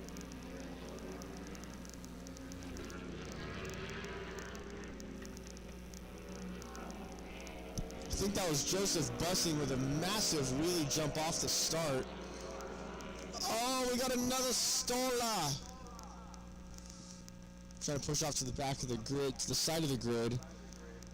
Two board over the one board. We're ready to go racing nonetheless on its side. Green flag and we are off.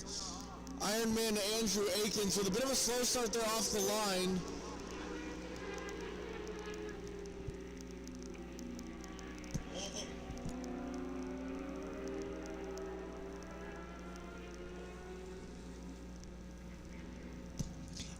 Andrew Akins did not take the whole shot that time, so he's going to have to earn this one.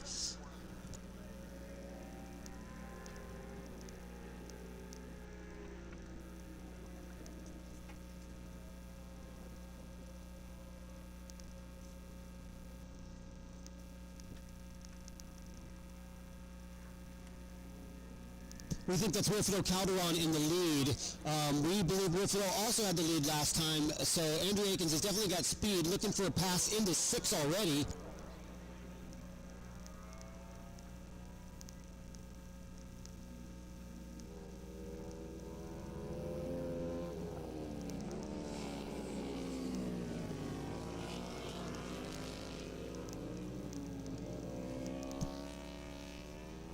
In our 700 twins class, it is same as before. Dave Moss, Jeff Rose, Luke Easterman. They've picked that up right where they left off.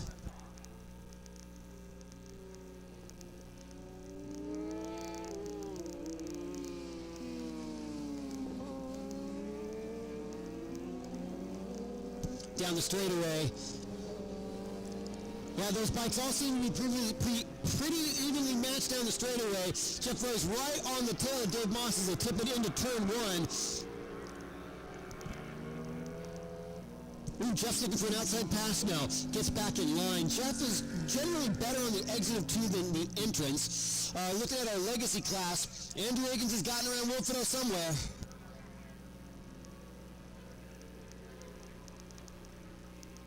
There's James King back there just behind Wilfredo Calderon, technically running in second spot, with Andrew Akins just not only leading overall, but leading the novice class. So Wilfredo Calderon leading the expert class, followed by James King in second.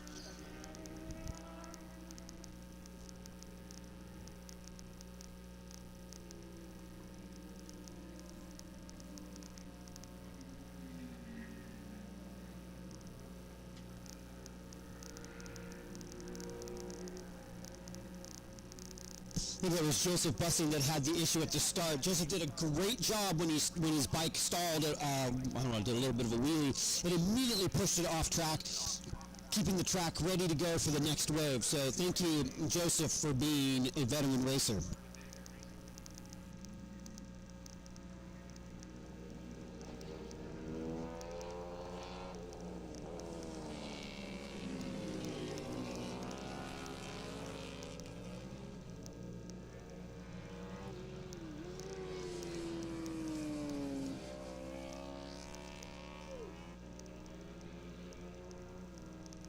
Somebody's down at the top of 9. I can see the puff of smoke or dirt.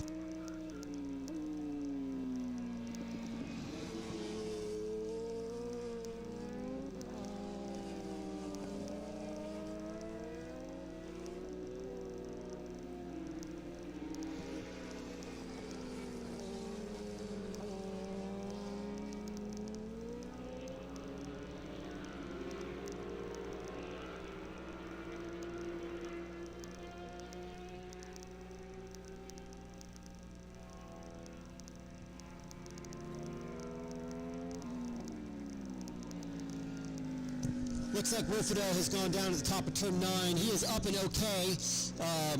There may be some bruising on his ego. He does not look happy about it, but the rider is up and okay.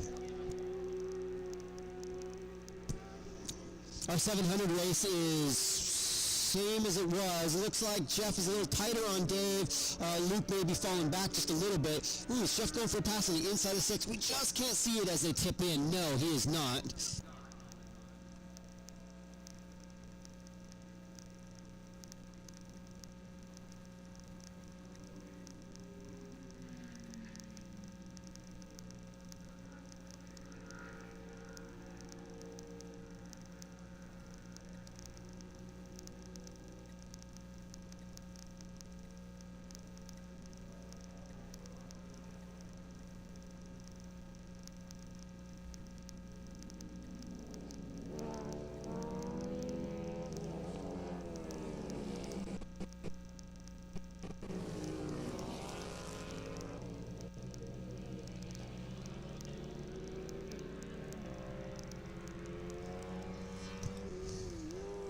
Leaders down into turn 14. That is still a battle, but nothing looks any different. I'm sure to them, it's really interesting and they're trying really hard, but up here it just looks like 3 guys following each other, playing follow the leader.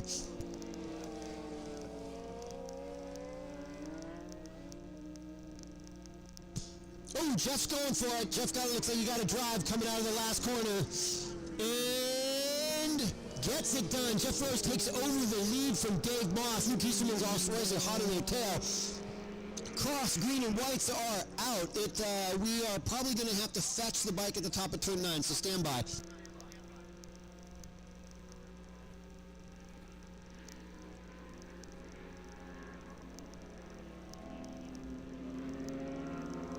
Yeah, we're going to pick up the bike in turn 9, so even though we're at cross, green, and whites, we are delaying calls.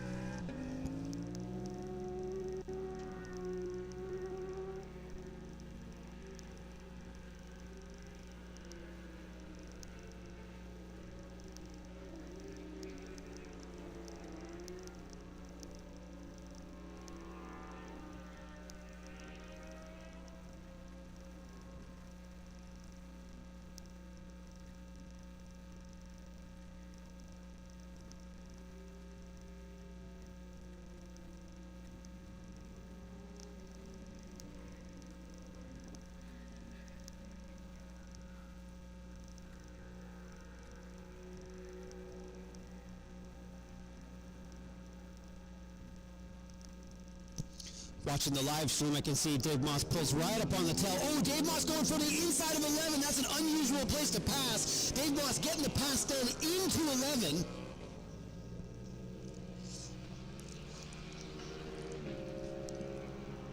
Oh, coming out of turn 12. So Dave getting that pass done probably sacrificed all of his momentum into 11.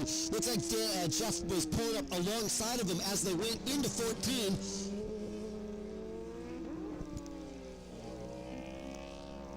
Yeah, looking at our drone shot from Brian, the drone operator, I can tell that Jeff Rose was able to get that pass done.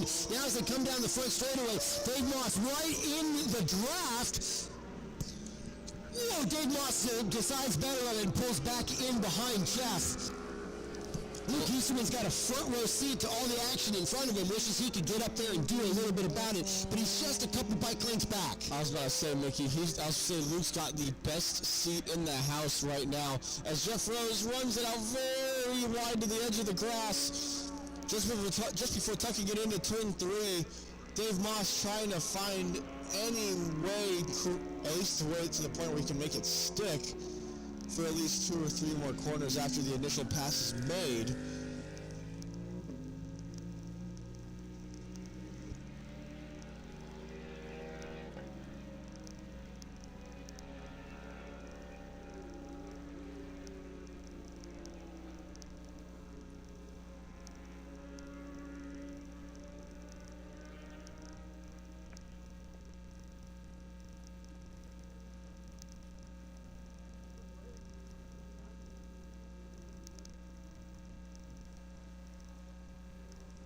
Leaders are at the top of 9. Dave's still right on the tail of Jeff Rose. Let's see if he's going to try the same move he did before.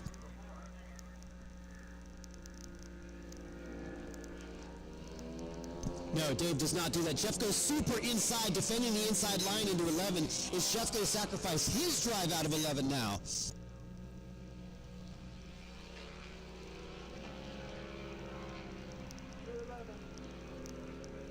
Looks like Dave Moss is going to carry a bit of a wider entry into 13. He's going to close up the gap very, very tight, potentially almost on the inside of Jeff Rose. It looks like did he make a pass?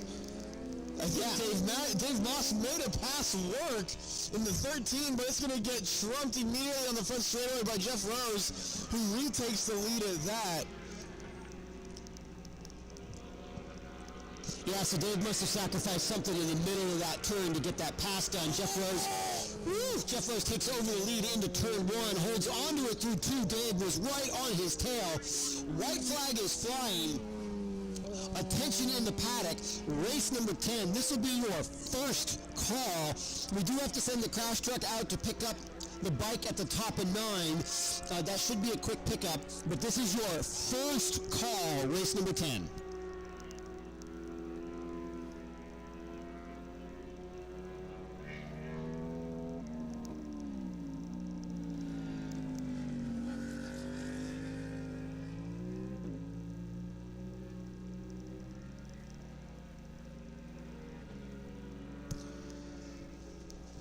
Jeff Rose leading the 700 Twins class heading up towards turn 9.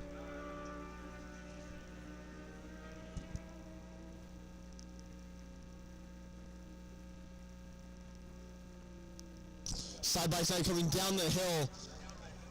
Dave Moss might look up the inside going into turn 10. Looks like he's going to slot back in line. Not going to go deep on the inside yet.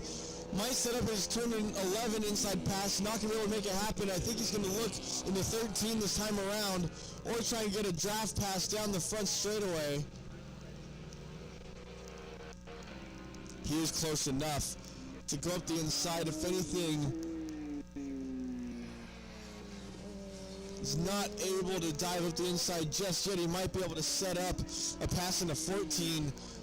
Or he might be able to draft down the front straightaway. It's going to have to be a quick tuck-in from Dave Moss on Jeff Rose. Coming at the front straightaway, staying in the draft. Not going to be able to make it happen. It will be Jeff Rose to take the win here.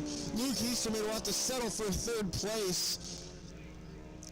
Yeah, Luke was there the whole time, but never featured. Not quite close enough to be a part of it, be a player, while Dave and Jeff were ding-donging it out.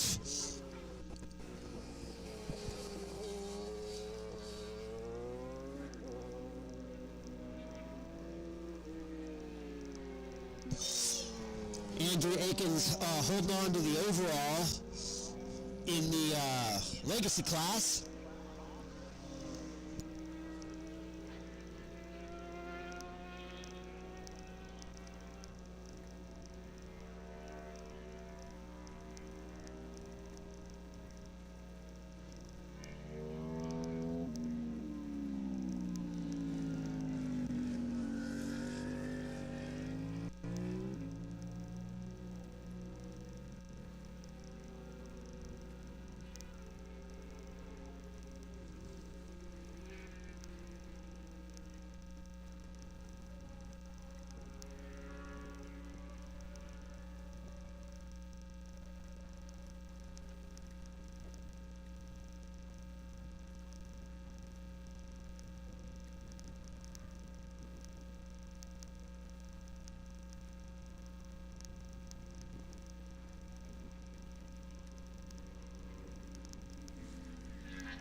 They're all coming. They're all in.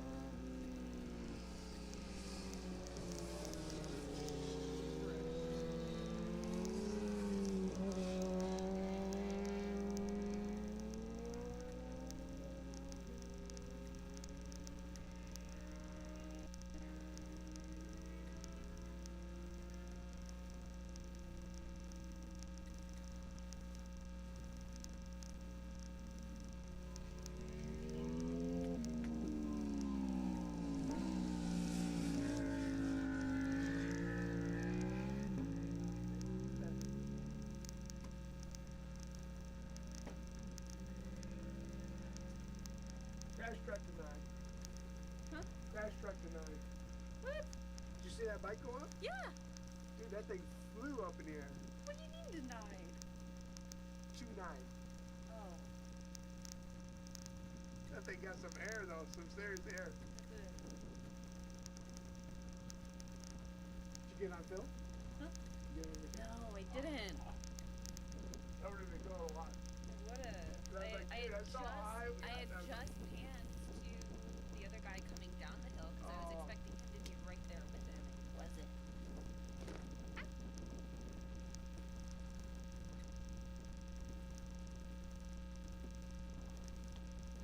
Oh, good. Glad that was there.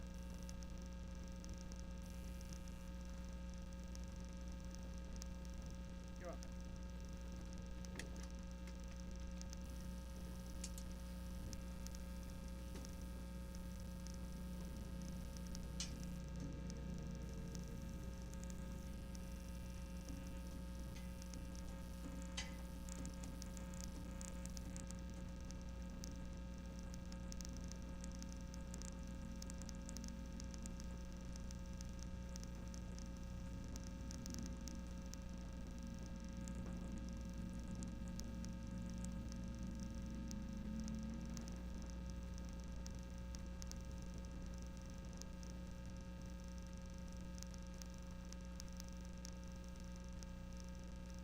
What's new in the world of the internet? Oh, something. We still don't have any mail.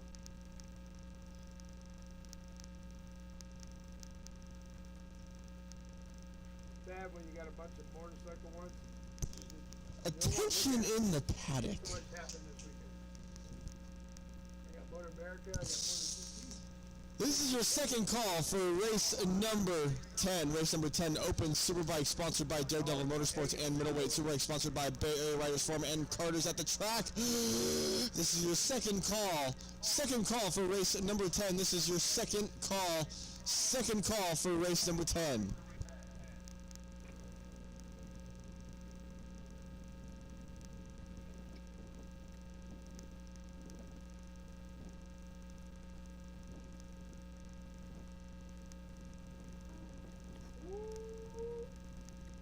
See, I shouldn't have stroked the video. Find something good? Yeah, Bonnie Farms pissed at Josh here. Oh, I saw that. That was a treat. The slice your throat thing. Saw that at lunch. That is pretty messed up though. Yeah. Did you see the whole video though? No, I just saw the Watch Bobby doing this number, Yeah. and I saw the Watch the crash video. thank God there's 3 Superbike races, so I won't know which way it was. No real spoilers.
Attention in the paddock, attention in the paddock. Race number 10, this is your third and final call. Third and final call for race number 10, Open Superbike, Middleweight Superbike. Third and final call. Final call for race 10.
Hey man, we got bikes out there doing bike-like stuff. So this is race number 10.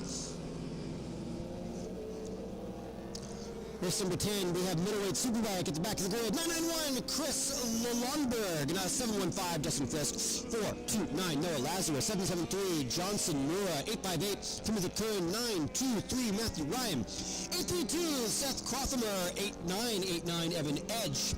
707, Hayne Tratau. 57, Tom Montano. 156, Grant Cohen. This is going to get crazy. Ready? 4, Alex Ricci. 5, Greg Olson. 2, Stephen Rue. Numero uno, Brendan Kettleson. Do you think Brendan can catch the front of the Open Superbike grid? On Open Superbike, 992 Ross Martin, 517 Matthew Kinney, 211 Mickey Fitzpatrick, 866 MC Katamora, 854 Sasha Solivarga, 897 Joseph Palomeri, 779 Nick Raleigh, 570 Andrew Akins. I was going to say he was doing the double, but he got a little bit of a break because of the crash truck. 143 Ryan Shue. We're going to have the Ryan and Andrew battle again. Good times.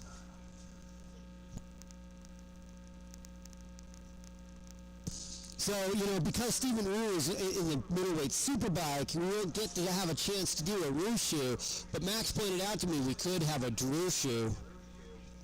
I know, somebody wants to murder me. I know.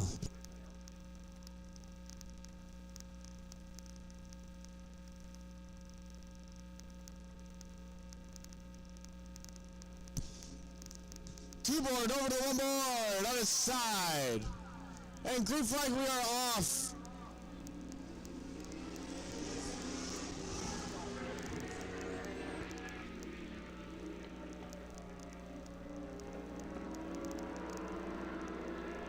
Ryan Shue, the big wheelie heading out of turn 1 towards 2.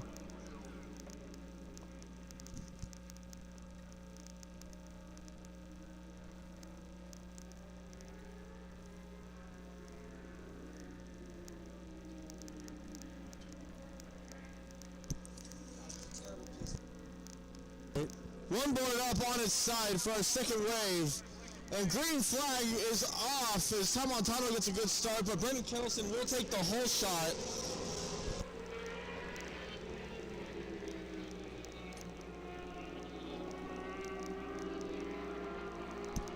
Stephen Rue second place, a good start by Montano, manages to get himself into third.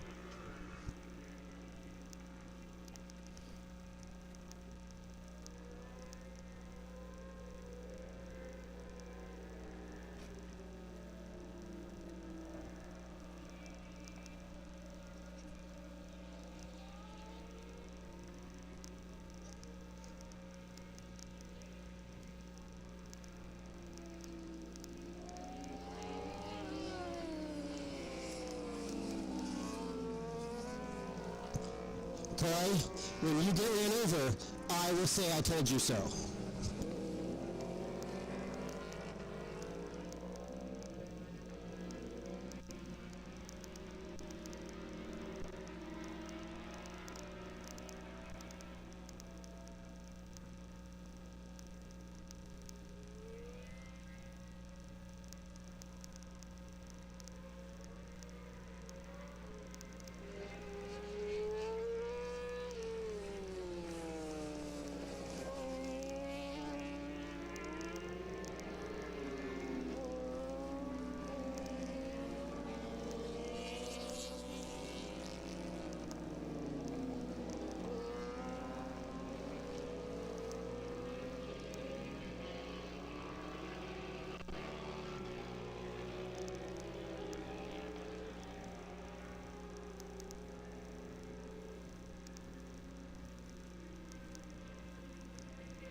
Grant Cohen, Tom Montano, elbow to elbow as they tip into turn 1.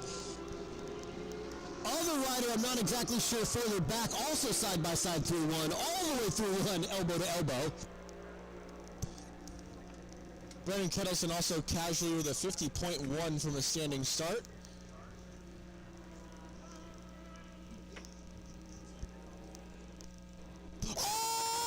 Up the inside in turn 4, gee Lord! I don't know who it was, but I think Greg Olson just about got a full tail section full of Alex Ricci into turn 4.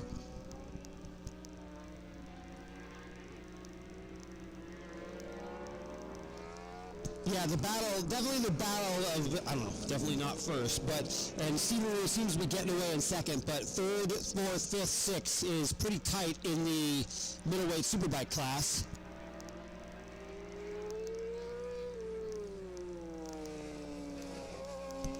Andrew Akins is really just racing for bragging rights at this point, as he is the lone novice in the group of experts currently at the front of the pack of Open Superbike.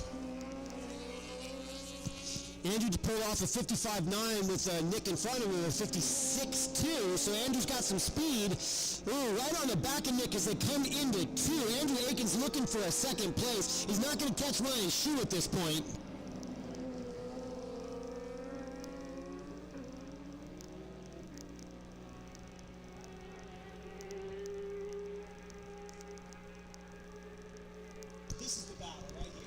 Stephen Rue across the line. Then comes Grant Cohen. Greg Olson pulls up alongside Tom Montano going into turn 1. He's going to look for an inside pass, which he will also not be able to make stick for the time being as they head over into 2.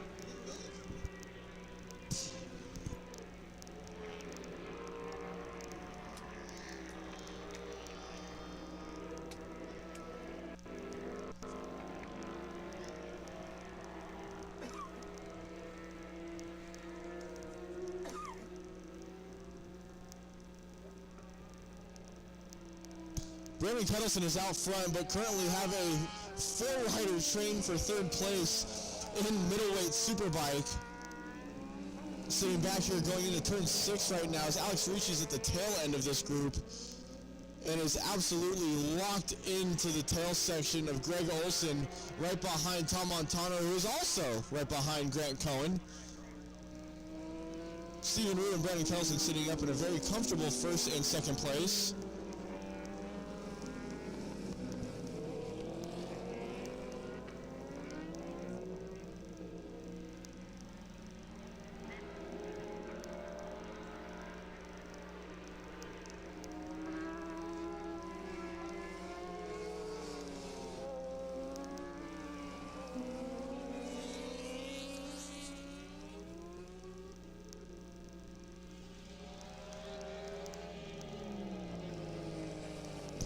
Brandon Kettleson dicing his way through some more of lap traffic as cross flags do come out here as we're through the halfway point in this race, or cross flags have been out. But that does mean we're winding down to the end of the day here. First call for race number 11, Formula 50 AFM and Formula Singles AFM, sponsored by Mike Canfield at MC Tech. This is your first call for race 11. Race 11, this is your first call, race 11. Greg Olson getting the pass done this time on Tom Montano. Got it done a little earlier.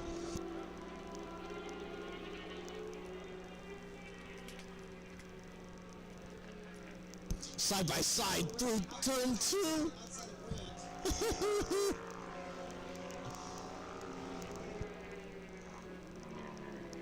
Grant is the cork in the bottle right now, holding everybody up. I think if they get around him, they're going to get away.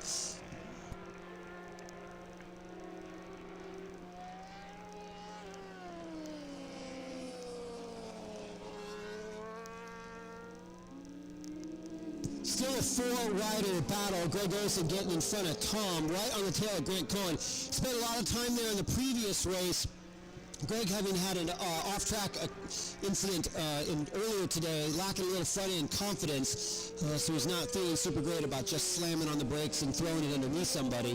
Stephen Rue's pace as well, not too far off from the 4 behind him, so if Rue does back off even a bit, these 4 are on a full charge and I can only assume will catch up to Stephen Rue. Oh, 2 pairs side by side. Oh, a dive bomb into turn 10. But I believe it's Alex Ricci, and he's going to make it happen. Is he going to be able to make it stick as going towards 11? He does. Tom Montano goes from, I believe, from 4th all the way down to 6th. Brandon Kettleson at the front straightaway clicks off another lap as he is going to start hitting potentially at some point the Open Superbike guys, which I don't think it'll happen by the end of this race. As Mickey Fitzpatrick has also gotten around Andrew Akins for 3rd overall and has gotten up to the tail end now of Nick Rayleigh. Stephen Rue at the front straightaway in 2nd spot. Now here comes your 4-rider battle. Tom Montano now at the back of this battle. Greg Olson, the one making inroads, as that last time around it's a 155.1 compared to the 55.5 of Grant Cohen. This is where Greg Olson got hung up last time. Oh man, he dive bombs the outside of Grant Cohen in turn 2. He's going to make it stick. He's got the nose lead ahead of Grant Cohen ahead of turn 3. No way, he doesn't make that stick. Oh, and Alex Alex Ricci completely sideways into turn 3. Somehow Grant Cohen comes out with 3rd place still. Yeah, I don't know. Did Alex Ricci tap the back of Greg Cohen there, or did he just have to check up? Alex Ricci had to get way offline in order to get that bike back under control. Nonetheless, here Greg Olson has been dropped down to right in front of Tom Montano, right down to I believe it's 4th place now, I should say. 5th place rather. There's actually 4 riders going at it right now, and I'm not really hung on what position it's for. Leader Ryan Shue, though, will come to the line and take the white flag here and start the final lap of this race, followed by our 3-rider battle, which Andrew Akins really has no business being a part of and getting in the way of Mickey Fitzpatrick trying to get with Nick Raley right now. Yeah, tell that to Andrew. Yeah, honestly, right? As Brendan Kettleson will start his final lap as well. As attention to the paddock, this is going to be the second call for race number 11, Formula 50, Formula Singles, and AFM sponsored by Mike Canfield at MC Tech. This is your second call for race number 11. Oh, and Andrew Akins up the inside of Nick Raley in turn 3 and says, you know what, I'm just going to beat both of you guys. You guys can battle for your spots. Mickey Fitzpatrick on the inside in turn 5 and takes over 2nd place from Nick Raley. It's starting the final lap as well as our big group battle for 3rd place. As Stephen Rue does have the potential here to get hung up by lap traffic. As he's going to have to pull a burnout in turn 4. He's going to push very wide right to the inside of 4, which works out perfectly for him. Tom Montano has gotten ahead of Greg Olson. Alex Ricci has got Grant Cohen right on his tail.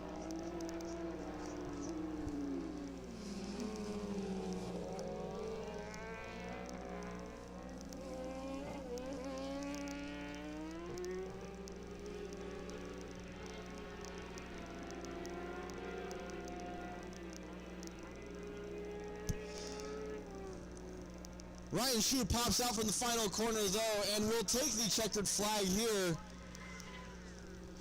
for the win here in Open Superbike, which will then be followed by your battle, which was for 2nd place. Andrew Akins gets overall, but wins the novice class. Mickey Fitzpatrick in 2nd. Brendan Kettleson wins out the middleweight Superbike classes. Our battle is on the back straight. As attention in the paddock, checkered flag is out, race number 11. This is your 3rd and final call for race number 11, Formula 50 AFM and Formula Singles. This is your 3rd and final call.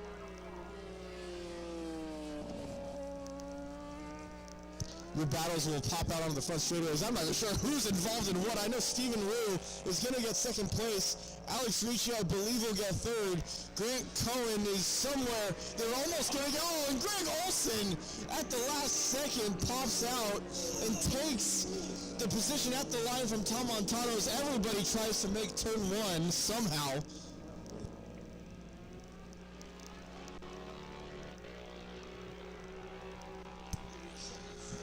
Brendan Kettleson does take the win, as I said, followed by Stephen Rue. Alex Ricci takes a well-fought 3rd place. Grant Cohen 4th, Greg Olson 5th at the line over Tom Montano. Well, that was exciting. Middleweight Superbike, sponsored by Barth and Cars at the Track. Thank you for providing some entertainment here at the end of the day.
to all you people who finish that race in first, second, or third. Go on down and get your trophies. Make sure that those guys get all their trophies. You don't want to have Grace haul them all the way back and then have some rider, oh, I forgot to pick up my trophy. Can you save that for me? The number of emails we get.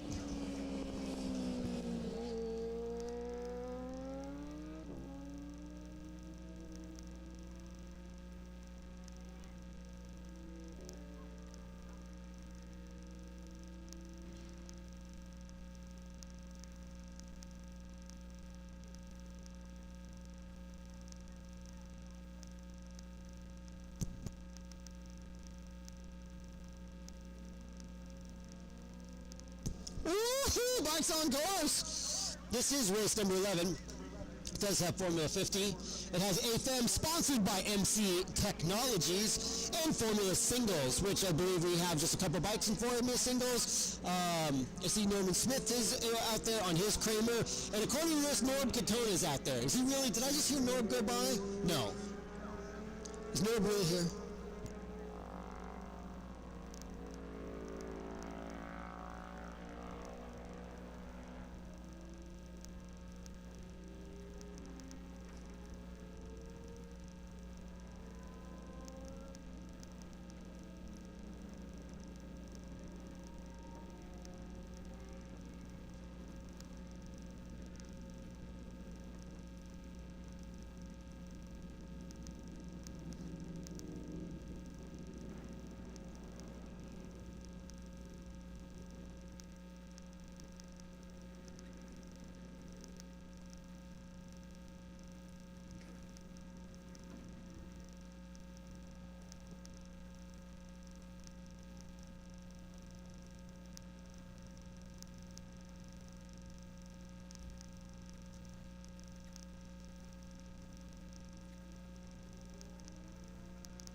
Bikes have been on course. If you hear me say your name, you're well past late. You might as well just don't even go to the grid. Just come to the start-finish line. So at the back, we, I think, have the 797 of Norm Katana. Then we have the 477 of Norman Smith, Stacy Menos 881, Daniela Frederick number 13, Annie Lau 21, Jeff Graham 222, Joe Keating 968. Andy Davidson 815, Mike Souza 23, Josh Lerner 755, Joel Christensen 817, James King on the 69X, Scott Wilson on the 47X.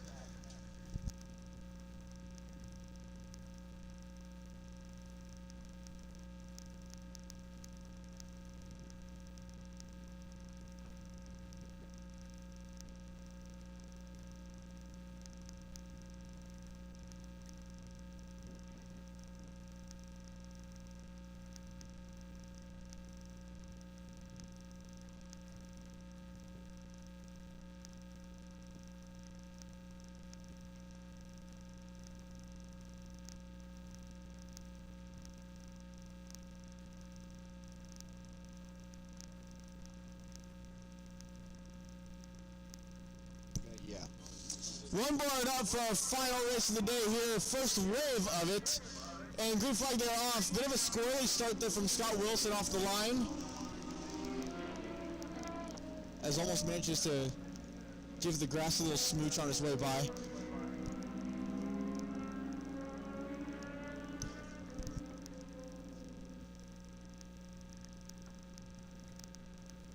One board on its side for our second wave. It'll be in and out with the whole. Stacy Menos and Daniela Frederick with a drag race to the line.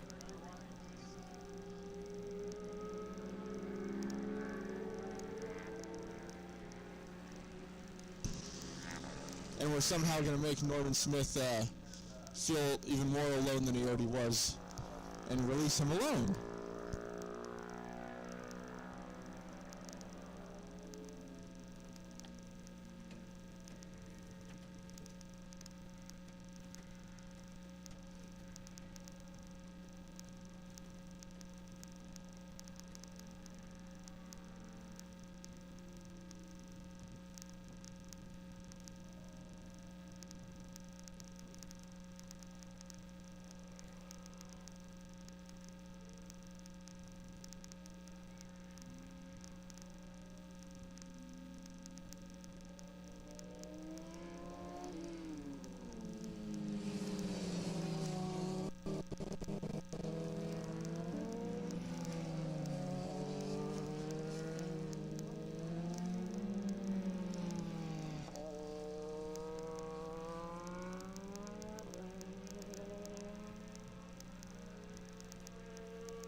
Up the front straightaway, Scott Wilson was in second place, but then drives by James King up the front straight.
Leaders will make their way onto the front straightaway where Scott Wilson is starting to open up a bit of a gap here, just about a second or so back to James King.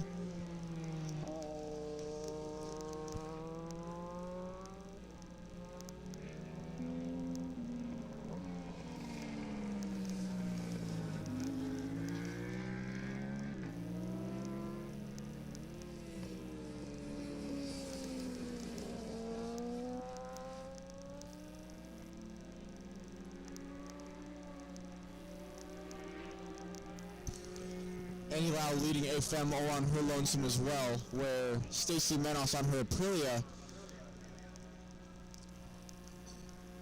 is just about, I'd say about 10-15 seconds back.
Leaders in Formula Old Guy, Scott Wilson stretching out his lead over James King.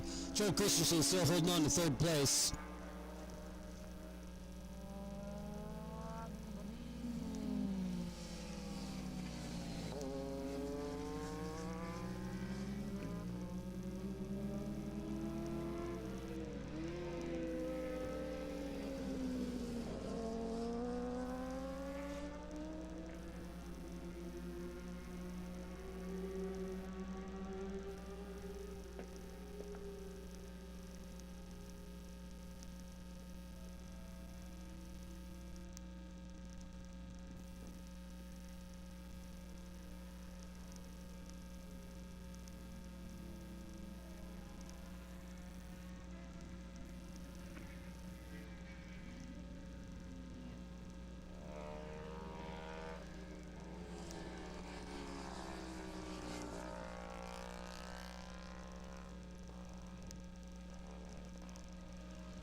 Hey, cross green and whites are out. We're halfway done.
White flag is flying. Super exciting. We're on the last lap of this race of this weekend. Please be sure to return your rented transponders before you head out today from the track, if you are packing up, which I assume you are, other than the ones that are on course. Please be sure to clean up after yourselves. That includes fuel cans, tires, all that stuff of that nature. Those are all things that are finable offenses to the AFM. That'd be much appreciated for that not to happen.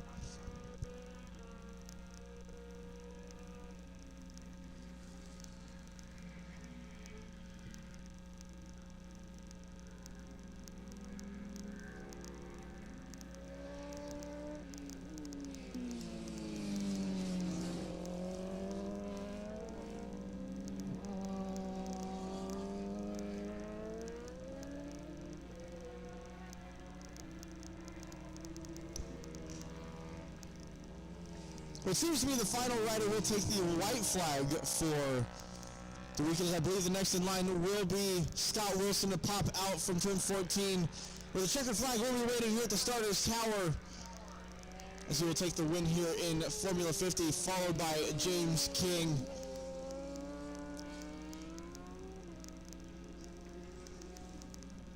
Norm Smith may not have completed all 6 laps, but he will still come across the line in first place for Formula Singles,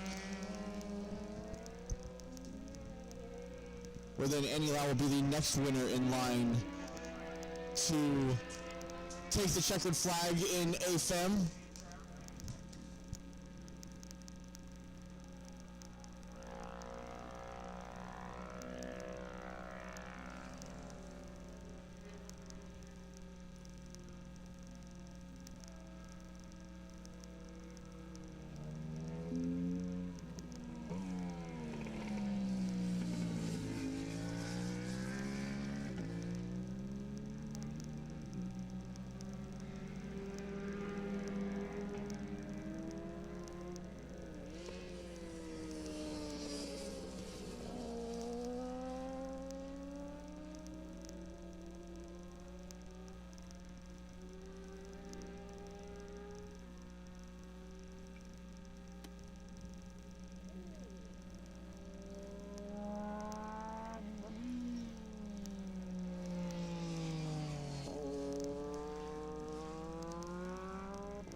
didn't think King would ever be back out again. Yeah? He quit racing before I did. As last rider has come across the line to take the checkered flag for the day and the weekend.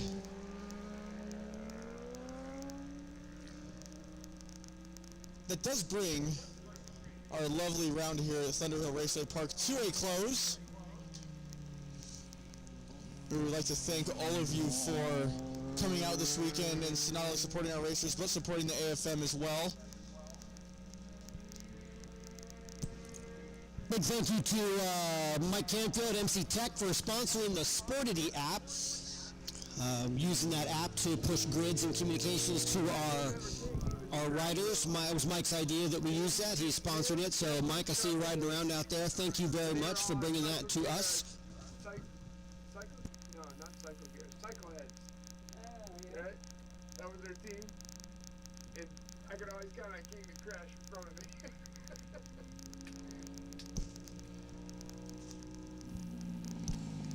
But they did good this weekend. They stayed up the whole weekend.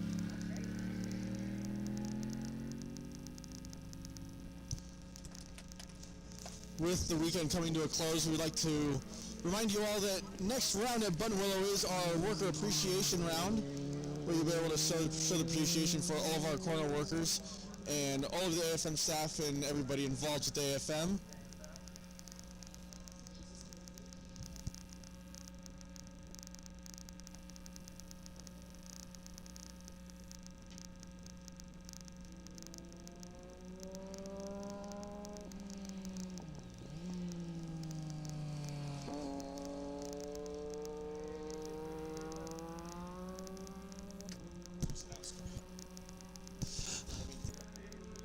So, for those of you, if you did not know it, we were running our live stream, something Max has been working on in the last year or so, and this year, this round, I think is as we get out of the beta testing and into closer and closer to what we would call the finished product. I don't know if the finished product will ever be finished, because there's always opportunities for improvement. We learned a lot this weekend. We have had some technology challenges, especially on the audio side, but we're growing, we're learning. It's difficult. I think it's super fun to just watch the thing. To explain how hard Max has worked to make this successful. And this has been a successful test. So now we'll take it to Buttonwillow, where there's some other technology challenges, and we'll see how it goes there. And then once that works, we will declare we are broadcast ready for next season. And then we will look for some sponsors to help bridge the budget gap, if you will.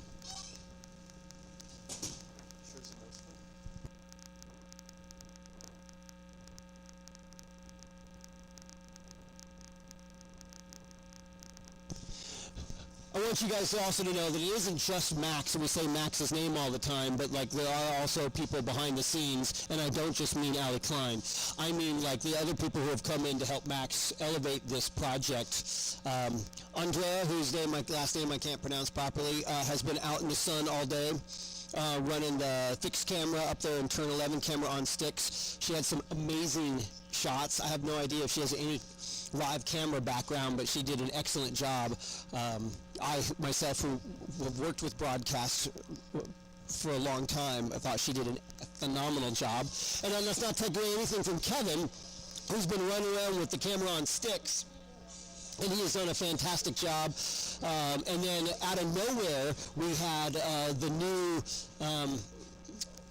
if you guys didn't see it, the drone footage from Brian and Air Max Imaging.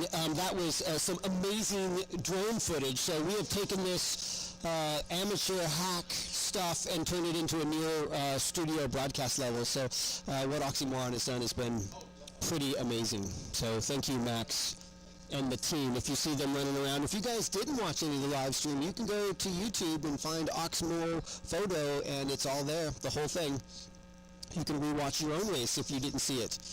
Obviously, you would have seen it if you were on your motorcycle, but you can go back and scrub through the day and find your race and watch it.